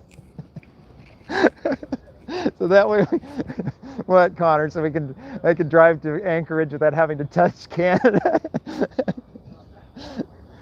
Road Guy Rob versus Palo Alto zoning laws. Well, that's what I always thought about. It's like, man, if I had more time. Time is my big hang up with videos, because I'm working constantly. I mean, these videos I get them out once a month because it takes the whole month to get a video done. And so that's why I hesitated to do anything housing related, because you're paying me for transportation. I need to deliver you transportation. I feel like if I started coming out with housing videos, then you guys would feel cheated, because that's not what you're paying for. But I've sure thought about it. I've thought, if I could just find some punchy 3-minute, like, just and just go around to city council meetings and just politely let them have it. Do your next live stream on a long-distance private sleeper car train. Wouldn't that get boring after a while? Because it would just be like a picture of an Amtrak seat. Like, I guess I can look out the window occasionally, but maybe it'd be fun. I've ridden Amtrak 3 times in my life, and I always was just in coach. It got better, though. It used to be the coach seats all faced the same way when I was a kid. The last 2 times I rode it, I had a table, and it was nice. I could plug a laptop in, and there was Wi-Fi. Wi-Fi good enough I could watch a movie. I pulled up Hulu and watched Liar Liar, which I'd never seen before, believe it or not. All right, I need to probably get walking again. Hate paying all those Orlando tollways. Well, I've often wondered, typically a toll revenue goes to pay off the bonds for the project that built it. But I don't know enough about Florida government to know, but part of me wonders if the lack of state income tax means services still cost money, right? So they have to draw revenue from other places, whether that means higher taxes and like property taxes and stuff are higher, but also whether toll revenue goes to help support other functions of state government. I am not knowledgeable enough about Florida to know. That crossed my mind. I'm wondering if you've ever been up to Ontario. I've been to the wrong one. I have been many times to Ontario, California. I've never actually left the United States yet, other than an airplane that went from Boston to, remember that one was Hartford to Detroit to where home was then. Salt Lake or California? But anyway, I flew over Canada, so but that doesn't really count. But no, I haven't been to Ontario. Earlier in the live stream, we were talking about Toronto and how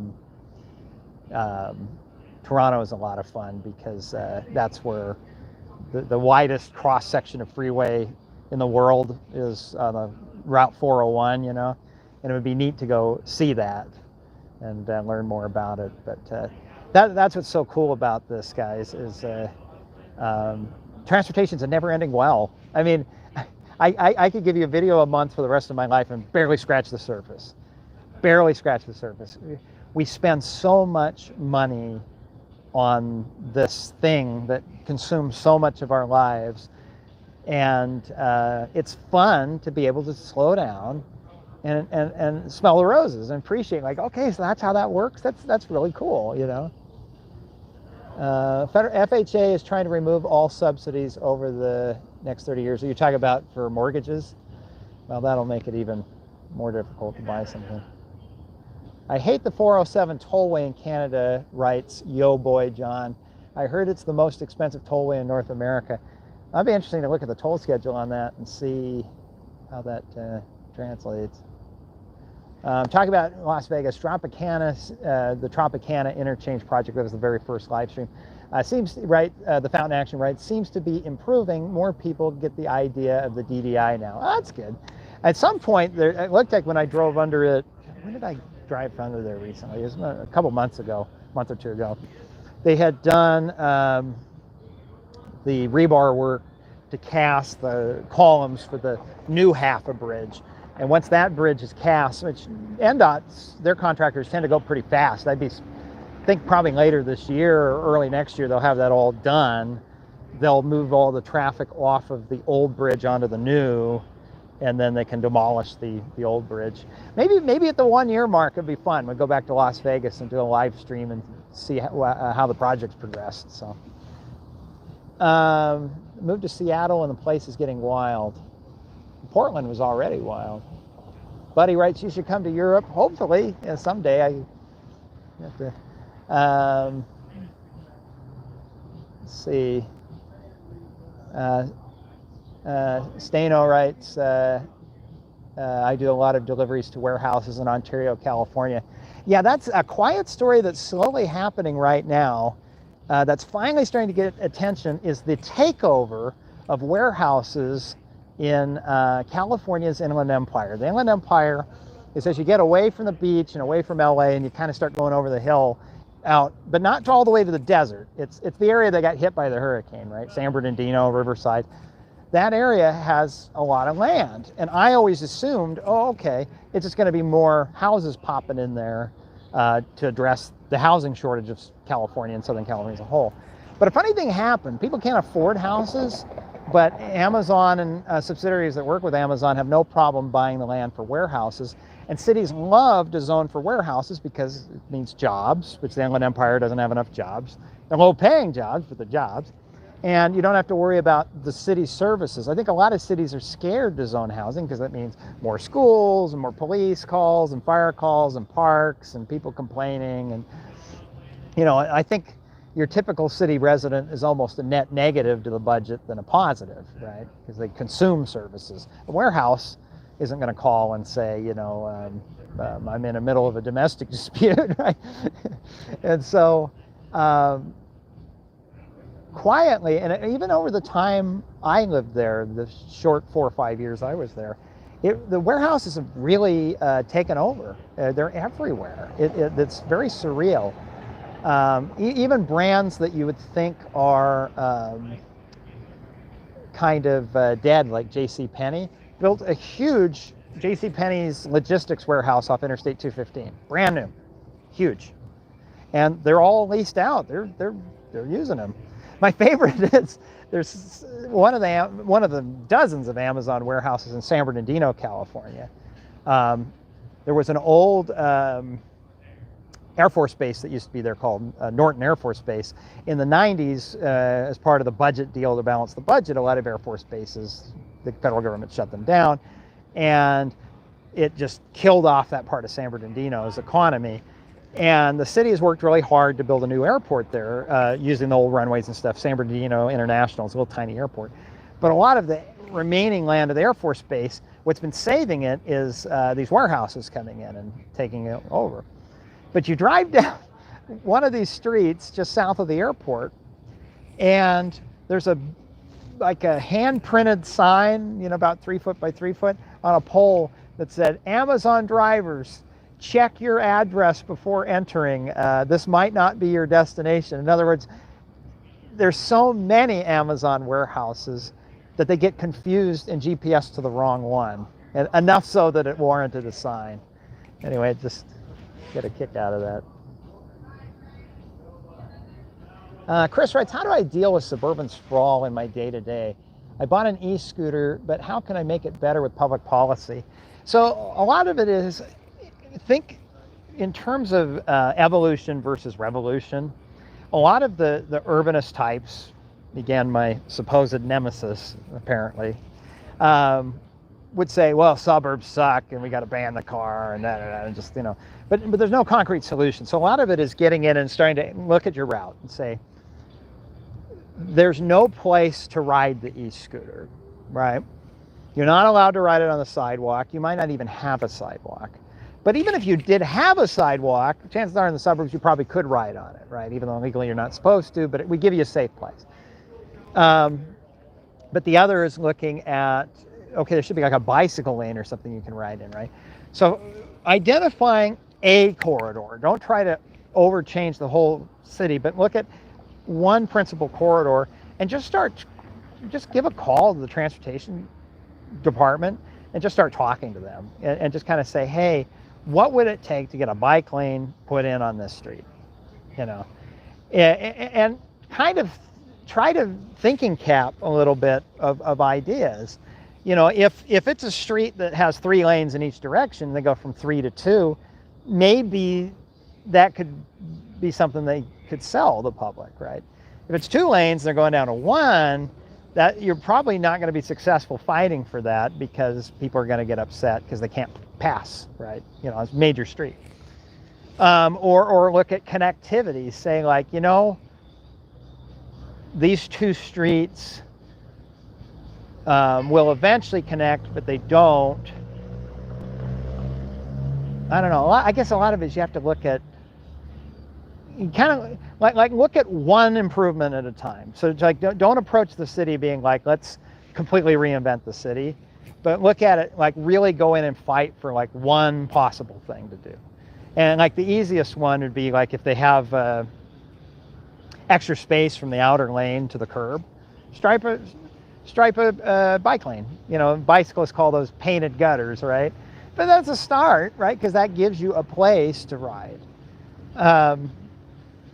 And if you can be successful fighting to get one project done, that gives you grounds to then fight for the next one. And over time you can transform the area, but patience and persistence. But I try calling the engineering department with a specific idea. A lot of it is if you can get them excited about it, then when you go, maybe you can figure out what it takes to get it as an agenda item on the city council, in terms of actually maybe getting some money thrown at it, But I guess a lot of it is, I guess it depends how big your suburb is, right? If you're in a city of 300,000 people, it might be more difficult. But if it's a smaller suburb, just kind of get to know people, be friendly. Don't go into it thinking that it's a fight between you and the city and that you're going to go to war with them. Like, look at it more as they want a good city too, and so what can you do to work together to try to make it better? And you're providing persistent feedback as somebody rides a scooter and saying, yeah, you don't want people in the city getting hit and killed by a car riding their scooter. And plus, hey, you get more people like me riding scooters around, might reduce vehicle trips on the road, which can maybe address some of your congestion, So, be collaborative. So, some of it is I'm getting tired. So, I'm going to scroll down a little ways. Do you play City Skylines? I don't. I tried. City Skylines locks you in a little tiny box. When I played SimCity 4, my region was like all these tiles put together. It was like 35 miles by 35 miles, and I worked on it for 15 years. I started it at the end of the Bush administration, to give you some idea of how long ago I started it. And so it was just shameless sprawl with freeways, and it was great. And so I thought, oh, city skyline, well, that'll be fantastic. I'll do that. And then they just lock you in that little box, and I just thought, I don't really have the time. Like I say, I don't really game. Pennsylvania Turnpike, $124 end to end. Are you kidding me? How could it be that expensive? Is that for like a semi truck, or is that, man? I hope not. Have you seen the Simpsons episode where they only have red and yellow, no green traffic lights?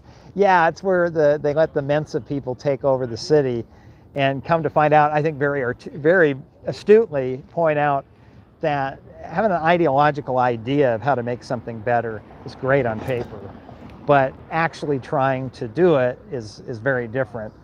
And so, yeah, on paper the theory is, well, people drive fastest through a yellow light, so let's get rid of the green and it'll be yellow. And then you see Lenny, as soon as it turns yellow, he's like, come on, stay yellow. And everybody just racing through the lights. But like, it wouldn't. Real policy's messy, and it involves compromise, and it's slow, and it's boring, but it works. Incremental improvement. And then you test it, and you find what's not working, and you fix it, and make little tweaks to it, and it just gradually gets better and better. Transportation's all about that. I mean, if you look at the history of road signs and how they, make them illuminate when you shine your headlights on the sign. I mean, that's just been incremental, change after change. That's another video. I'm sitting on an interview that I need to edit, talking with a guy at 3M who's retiring about how far we've come from cat eye reflectors that they put on a sign that was red and it would make the sign look black, to today, we're even just in the last, we haven't hardly noticed, but in the last 15 years, the signs illuminate almost twice as bright as they did 15, 20 years ago, just with diamond grade stuff that 3M's done, and their competitors to 3M. So it's incremental, little changes. You don't turn things over overnight. Yeah, I'm not going to address that one.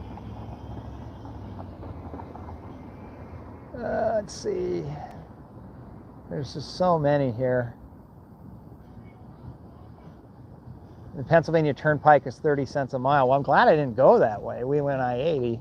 I had no idea so if I ever do my video on the Penn Turnpike, because after Merritt Parkway and learning about how the Pennsylvania Turnpike's more like a machine and was kind of the model for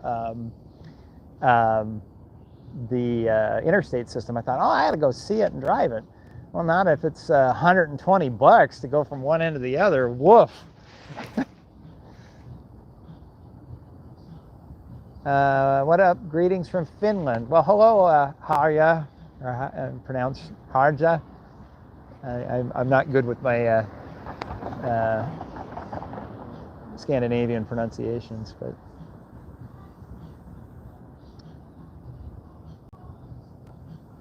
okay. Yellow light, not amber.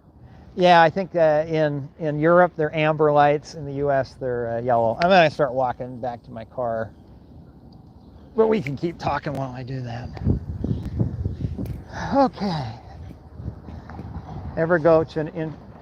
Would you ever go international to, where'd it go? Come back. Would you ever go international to go over the oldest roads still maintained? That would be fabulous. I don't know that I have the means to do it. How do I get down the stairs? A little dog park here. That's fun. There's a doggy. Hi, doggy.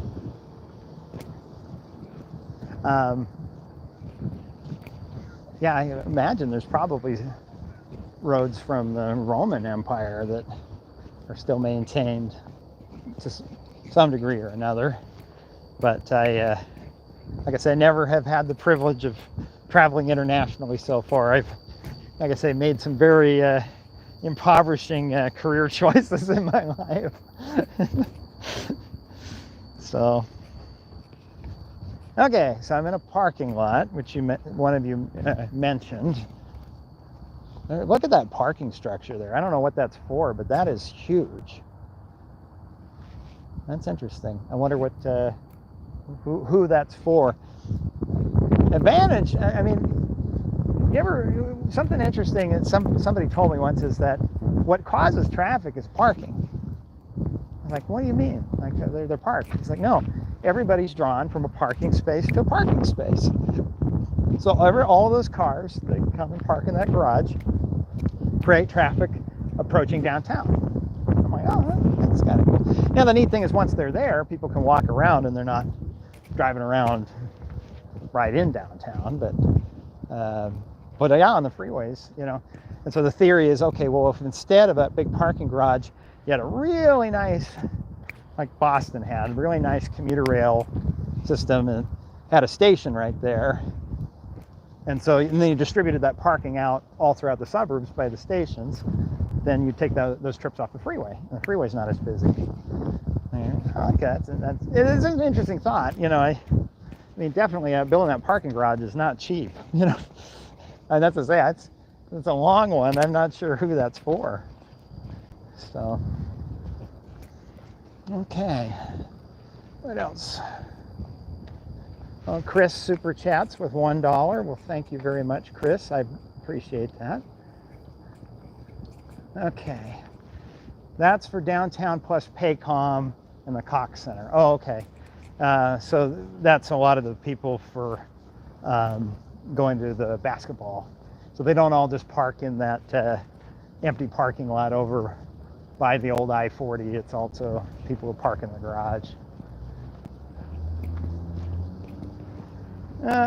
Love the stream. Hope you keep doing them. I think I will. There's times when I've traveled, even since I started doing this, and I always try to plan my travel around work and say, okay, I'm going to be passing through an area.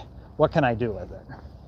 And, you know, what can I film? What can I, you know, really try to take advantage of, because travel is expensive. I'm, you know, got to stretch the money.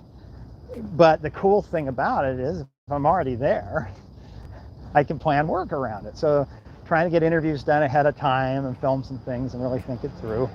And I'm getting better at it. I'm still learning how to do it. But I don't know where I was going with that. Oh yeah, but sometimes I'm passing through a town, like I went through Denver last year, and I didn't have enough material. I've been talking off and on with Colorado DOT trying to interview somebody about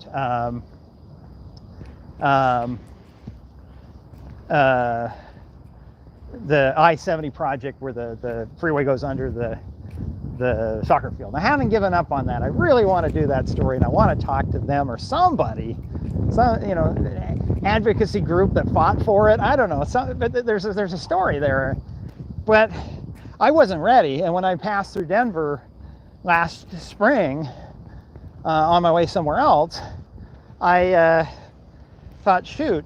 So I shot some footage, but it wasn't enough to make a video, and so I saved it for a future video. And in retrospect now, I would have just taken you on a live stream. I would have just grabbed an extra night in a hotel and just said, okay guys, 5 o'clock, let's all go you know, walk around and explore, you know, around the perimeter of the construction site and look at everything, you know. And that's something I didn't realize until this year was something that, oh, this is pretty, by the way. So I'm crossing under that same railroad that we were at the crossing up on 10th Street. This is done very well. So they have artwork, so it feels very friendly.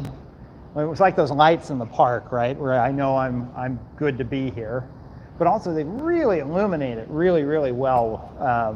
Where I'm just walking through here, I feel very confident. You know, this is a place I'm allowed to be, and I feel really good to be here. So, okay, what time is it for me? I don't know, probably midnight. It's probably getting pretty late.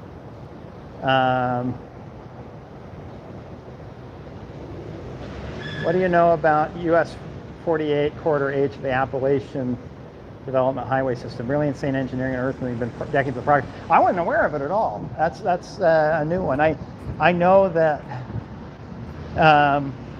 West Virginia is anything like Pennsylvania, holy smokes, I've always joked that there are no mountains back east, but those Appalachians can get pretty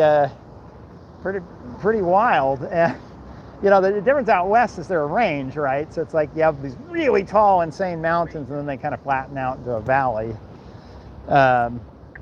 Pennsylvania, it just kept going on and on and on. So yeah, if they're trying to, in West Virginia, put some kind of a road through, that's probably a wild project. I'm surprised I haven't come across that yet, so I'll have to check that out.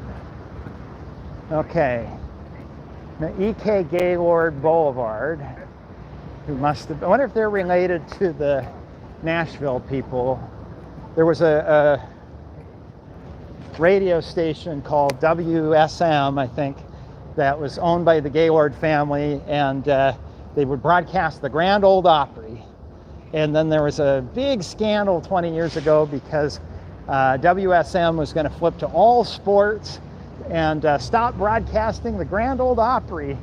And there was outrage, and the Gaylord family came back and said, okay, we've listened to you, we're not giving up on the Opry. And so, but that was 20 years ago, and I don't know what's happened since. And so I'm wondering, I mean, I'm not that close to Nashville, but I'm also not that far. Are they the same family that street, and I think there's a building over there with their name on it, or is it something different? But anyway, West Virginia, Taker the L's right. West Virginia has had some pretty big freeway expansions lately, especially in eastern West Virginia near DC, but they mainly resort to expressways rather than actual freeways for some reason. Expressways in the sense that like they have stoplights and stuff, because I know probably the most expensive part of getting a freeway built is going to be the overpass, right? Because you're building a building that a car can drive on. Okay, I'm to Broadway. I got to keep going though.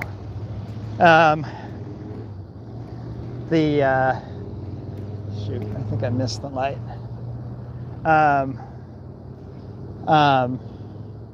And so, you know, getting the land can be expensive if you're in the city, not so much in the country. You have to grade it, you know, but that might not be too bad if they can push the dirt around right there and not have to haul dirt around in trucks too much. And then concrete you put on top, you know, it might not be too bad.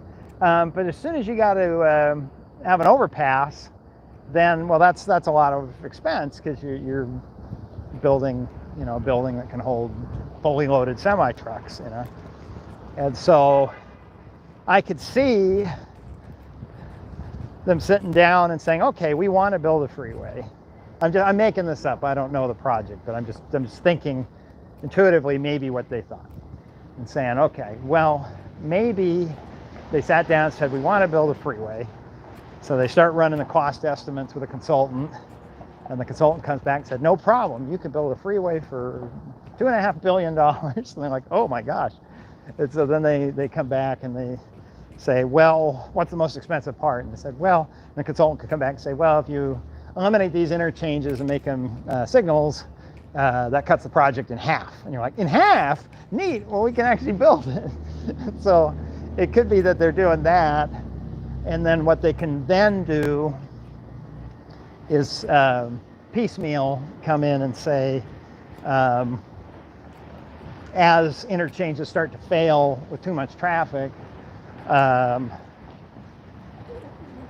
in and change out lights for full interchanges as they need them. And, you know, then they're, rather than doing it all at once, because to do a full freeway can be very expensive, because you could have a little tiny farm road that normally would just be a stop sign, not even for the highway, but just for the cross street. And instead you'd have to build an overpass and ramps, and you know, it'd be a lot of money, you know, $25-50 million for this little farm road that just doesn't have that much traffic. And it's neat that for the interstate highway system we did anyway, but I could see for, you know, rural West Virginia saying, well, you know, we don't need to do that right now. Well, maybe someday, but right now we'll just focus on trying to, well, I don't have a walk signal, but I'm going to go with the green anyway. Oh, that's right. I meant to take the train back to my car. You know, I'm halfway back now. Okay, let's see what else. When I was talking about expressways, I was mainly thinking about Route 9 or 340 near Charlestown, where they put interchanges instead of stoplights at the new developments. Okay. There was a super chat I missed, I think. Chris writes, what's the common ground between you and Not Just Bikes? And thanks me. Thank you, Chris. I think it's more common ground than we really. It's kind of funny that it gets painted into a feud, but because I really think that the only part that's not common ground is I have a more. He's got a very idealistic, you know, well, if it's the right thing to do, then we should do it now, right? And I come at it saying, well, and people who bet against inertia lose. So let's not bet against inertia. Let's look at ways we can steer inertia to start improving things. One common ground I have is in a downtown area like this. Anything he's proposed should happen immediately. I am all for going, you know, all in on making downtowns great places for people to feel comfortable walking around. When you're in the downtown central core, even in a small town, you should definitely feel when you're driving your car like you're the guest and that it's a place that people should walk, not the other way around. And most of post-World War II cities, downtowns, it was the other way around. We made them, I mean, downtown Los Angeles is wonderful to drive through, which is not good. It's the only downtown I've ever gone 50 miles an hour through, you know. Not because the speed limit was that, but because everybody else was doing the same thing. And so I just kept up with everybody. But I'm going, this is so wrong, right? That's not a good downtown. You know, a downtown where you can just walk and walk, like this downtown's been pretty good. You know, especially in this core district area, you got nice wide sidewalks here, you know, big trees with the tree canopy, on-street parking. They've done, I think, things that would make my supposed nemesis make him very proud, right? And I would love to see him come to a town like this and offer more suggestions from, you know, he's read a lot of great books from some experts in, you know, urban transportation, trying to say, okay, what's the next step for Oklahoma City to be great, to be a place that you want to just park once and just walk around and around for hours, and not in a nerdy way like we are tonight, but like real normal people would actually want to walk around and do. You know, here's one example actually I can show you, is a level street. Normally, we separate pedestrian infrastructure with a change for the water. Water's got to go somewhere, so the water runs off into a curb, and then there's a change basically clearly saying this is space for cars and this is space for pedestrians, right? But in areas where the traffic's really calm, you have this wild idea, this is very Netherlands of them, to say, make it the same level. Basically what you're saying here is you can walk through here as a pedestrian, you can drive through here inside the bollards, inside the, you know, barriers. It's for both. But clearly, if you're in here with a car, you're the guest. You are the one who is here secondary. The pedestrians, if they're walking through here, they come first. And the neat thing about it is where this normally would be curbs and then drop down and be kind of like space that's naughty for you to walk in as a pedestrian. And then you have this little tiny area over here for a sidewalk, what you're saying is, okay, when the arena lets out and you have 19,000 people all walking through here, they can take over this whole area as far as we're concerned. That's fine. So it creates flexibility, and I forget the term for this. Some of this I'm dehydrated and tired, so I'm trying to remember the term for this, but it's like level street or something, where in other words, there's no curb. It stays flush. So this is something I think would make him proud. And like I say, I'd love to see him come to a place like Oklahoma City, downtown, and rather than saying the suburbs suck, it's like, yeah, dude, I get it. You're right. It's terrible.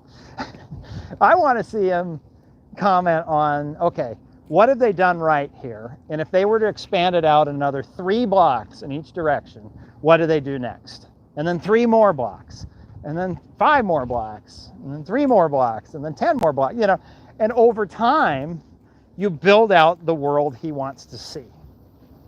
Because I agree with him. You try to build a new development, you basically can only build more suburb stuff.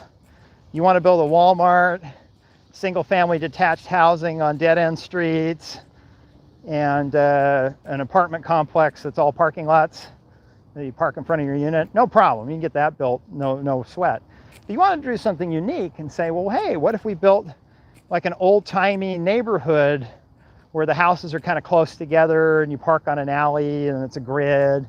It's going to be very difficult to get cities on board with that, just through inertia. He's right. It shouldn't be so impossible to do something a little bit urban. We're on the same page.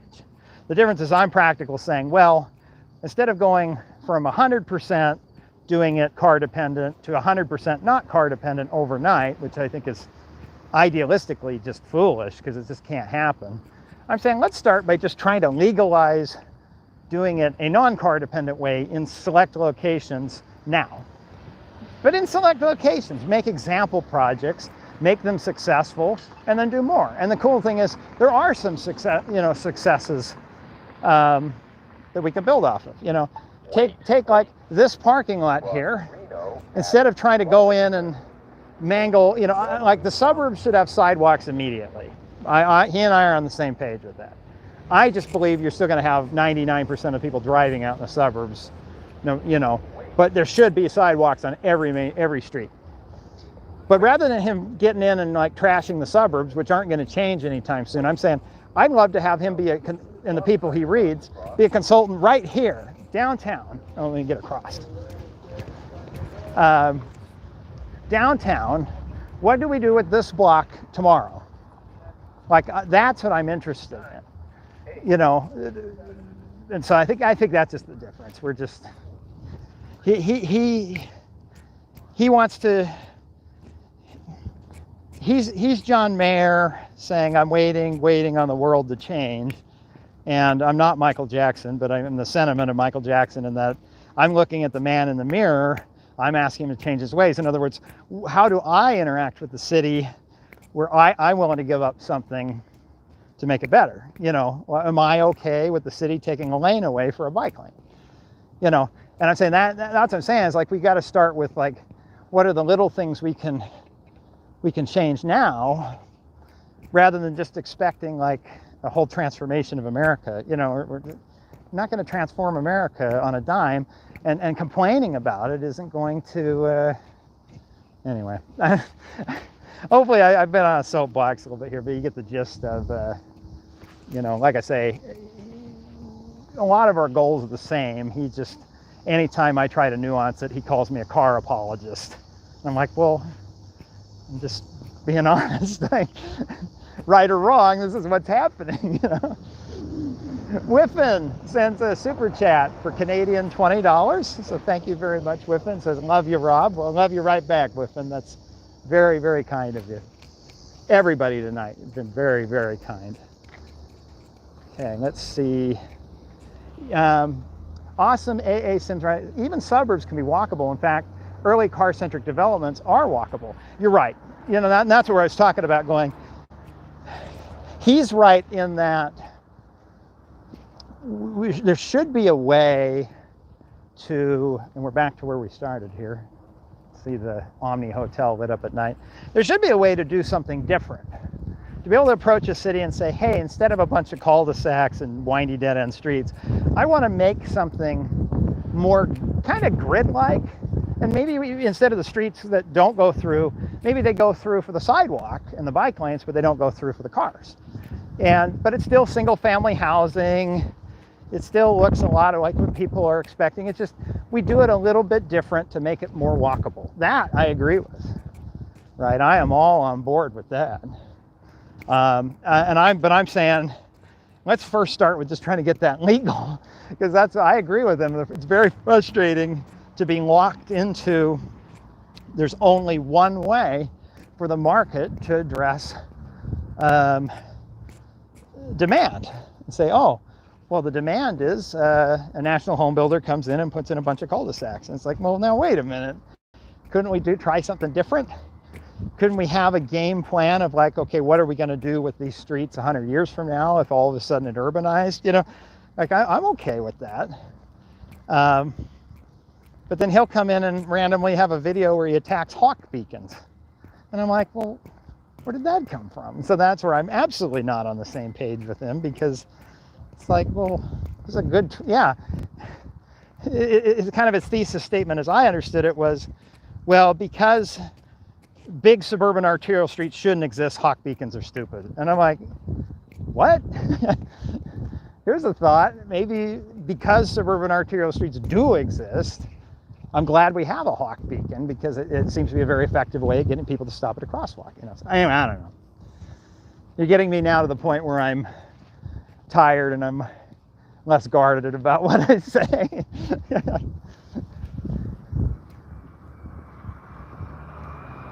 And see, I have a different plan, writes PVT Buddy. It's all cul-de-sacs, but it's much more accessible. It'd be interesting to see a drawing of what that is. Columbia, Taker of the L's writes, Columbia, Maryland is a very interesting suburb since it's a very walkable, but not designed with a grid or a rail line at all. Very curvy forested roads with plenty of, and then it scrolled away from me. But yeah, that's what I'm saying. It's just, instead of cities fighting walkability, being able to basically the city say, we don't care how you address walkability, but we want it to be walkable when we're done. And having to go to a meeting, I've done this once with a development that was near my parents, and saying, wait a minute, how come the sidewalk between this subdivision and this new subdivision don't connect? And they're like, oh, well, they're afraid of crime. And I'm like, who's afraid of crime? And it turns out the old residents are scared of the new ones, that the new ones are all going to be criminals and going to ruin their neighborhood. And the new residents are afraid of the old residents because they're afraid that they're a bunch of criminals and going to ruin their new neighborhood. So instead we end up with a crash gate that nobody can walk through or drive through, that only the fire department can smash a fire truck through. And I'm like, this is stupid. That's the kind of stuff that shouldn't even be legal, you know. It's just so, but to me that's more evolutionary than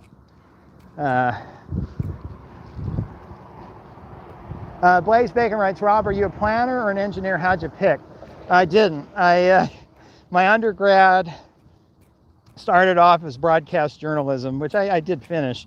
But as the recession was approaching, I thought, oh no, I meant to be an engineer, and there's no way that I'm going out into this world with a comms degree. So I double majored in urban planning. But I didn't realize that basically in order to get a job in planning, especially in the Great Recession, all my peers went off to Master of Urban Planning programs. And I just heard horror stories of the professors all just hating cars. And I kind of like cars. You know, sometimes we do bad practice with cars, and, you know, but overall, I don't think cars are evil, you know, and so I didn't do that, and so I ended up going back and getting a master's in civil engineering instead, doing transportation engineering, and I like that a lot better because today's generation of of engineers listen to the planners. They believe in sustainable transportation. They like transit, you know, and so it's not like the old days where engineers and planners like totally hated each other. I think engineers are actually a great bridge between planners and reality.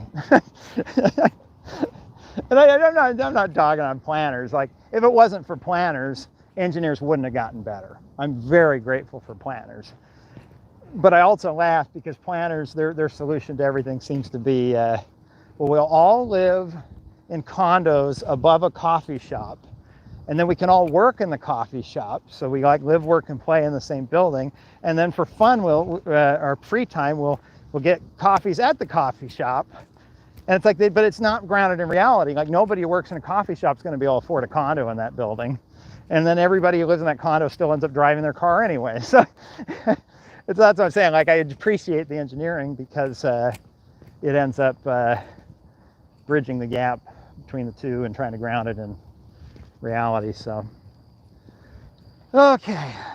I'm back when I parked here, there were a lot of cars. Okay, let's sit down for just a second. Gotta open the door, hold on. Okay. This car, as featured in a recent YouTube video. All my receipts that I gotta keep track of. Okay. I'm gonna cut this off in like 5 minutes and then I gotta go to bed. All right, what do we got here? Oh, Whiffen with $2 Canadian says, cops should leave you to, appreciate the effort. Leave you be. Oh, you're talking on the Golden Gate Bridge where the cops were, yeah, I guess they just have rules there that they get pretty strict about. And I wasn't aware of them, but it makes sense. It was really windy. Like, had the wind been blowing out to sea, my sign would have gone on the freeway. So,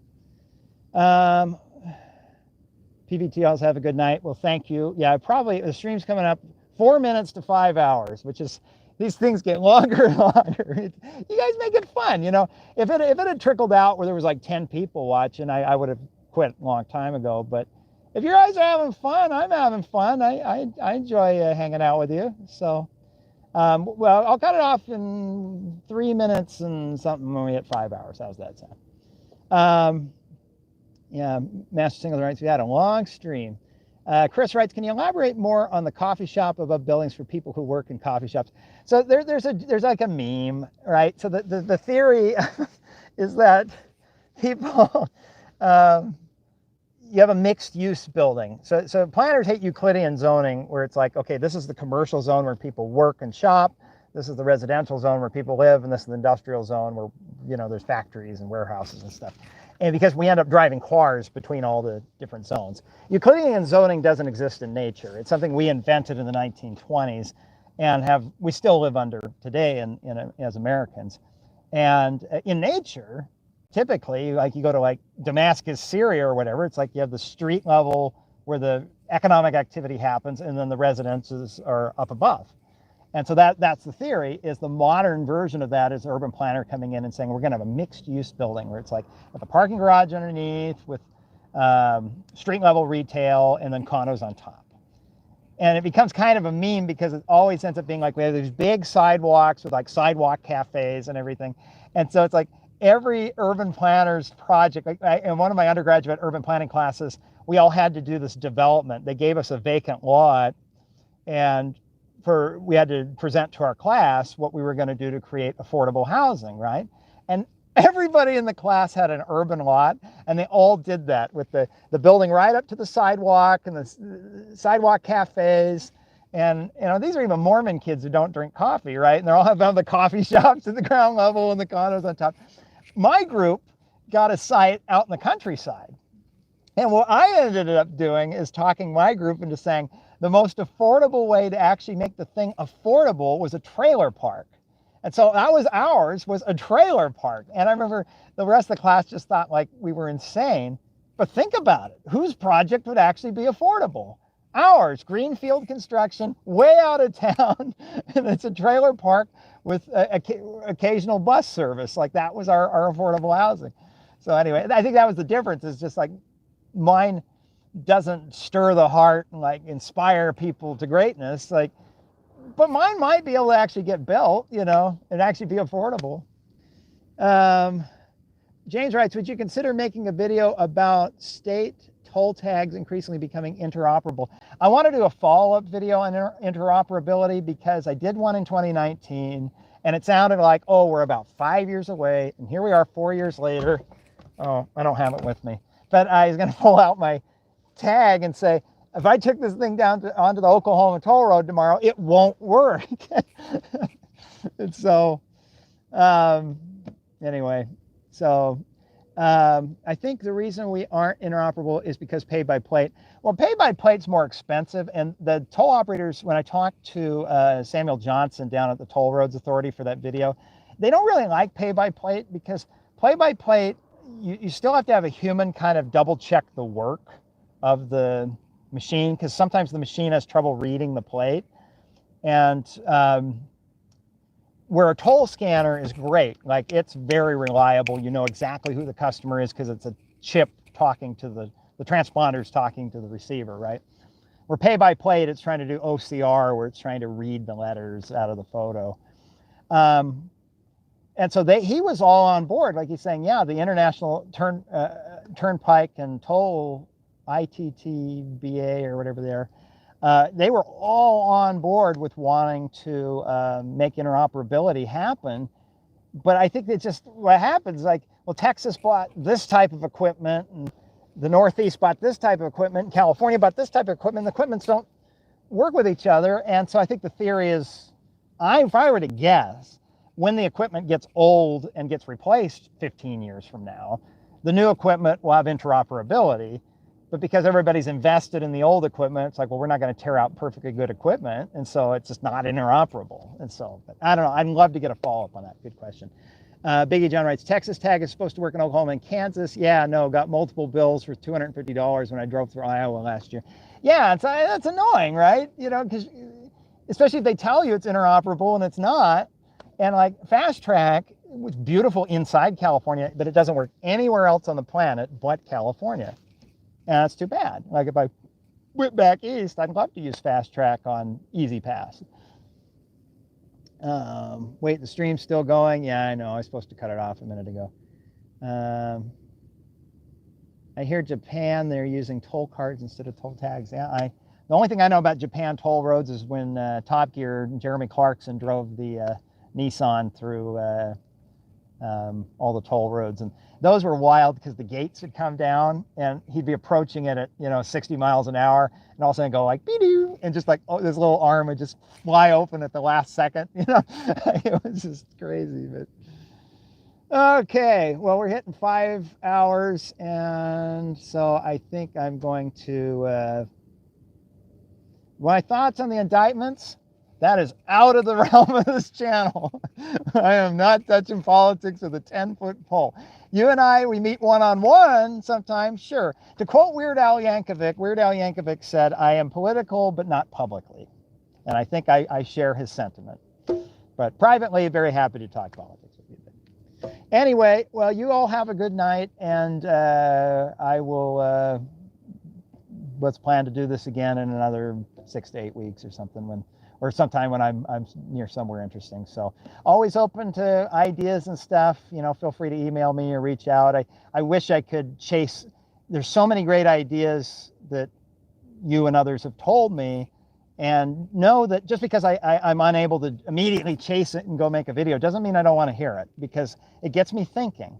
Like, one thing I do know is a lot of people want to learn about New Jersey jug handles and Michigan lefts.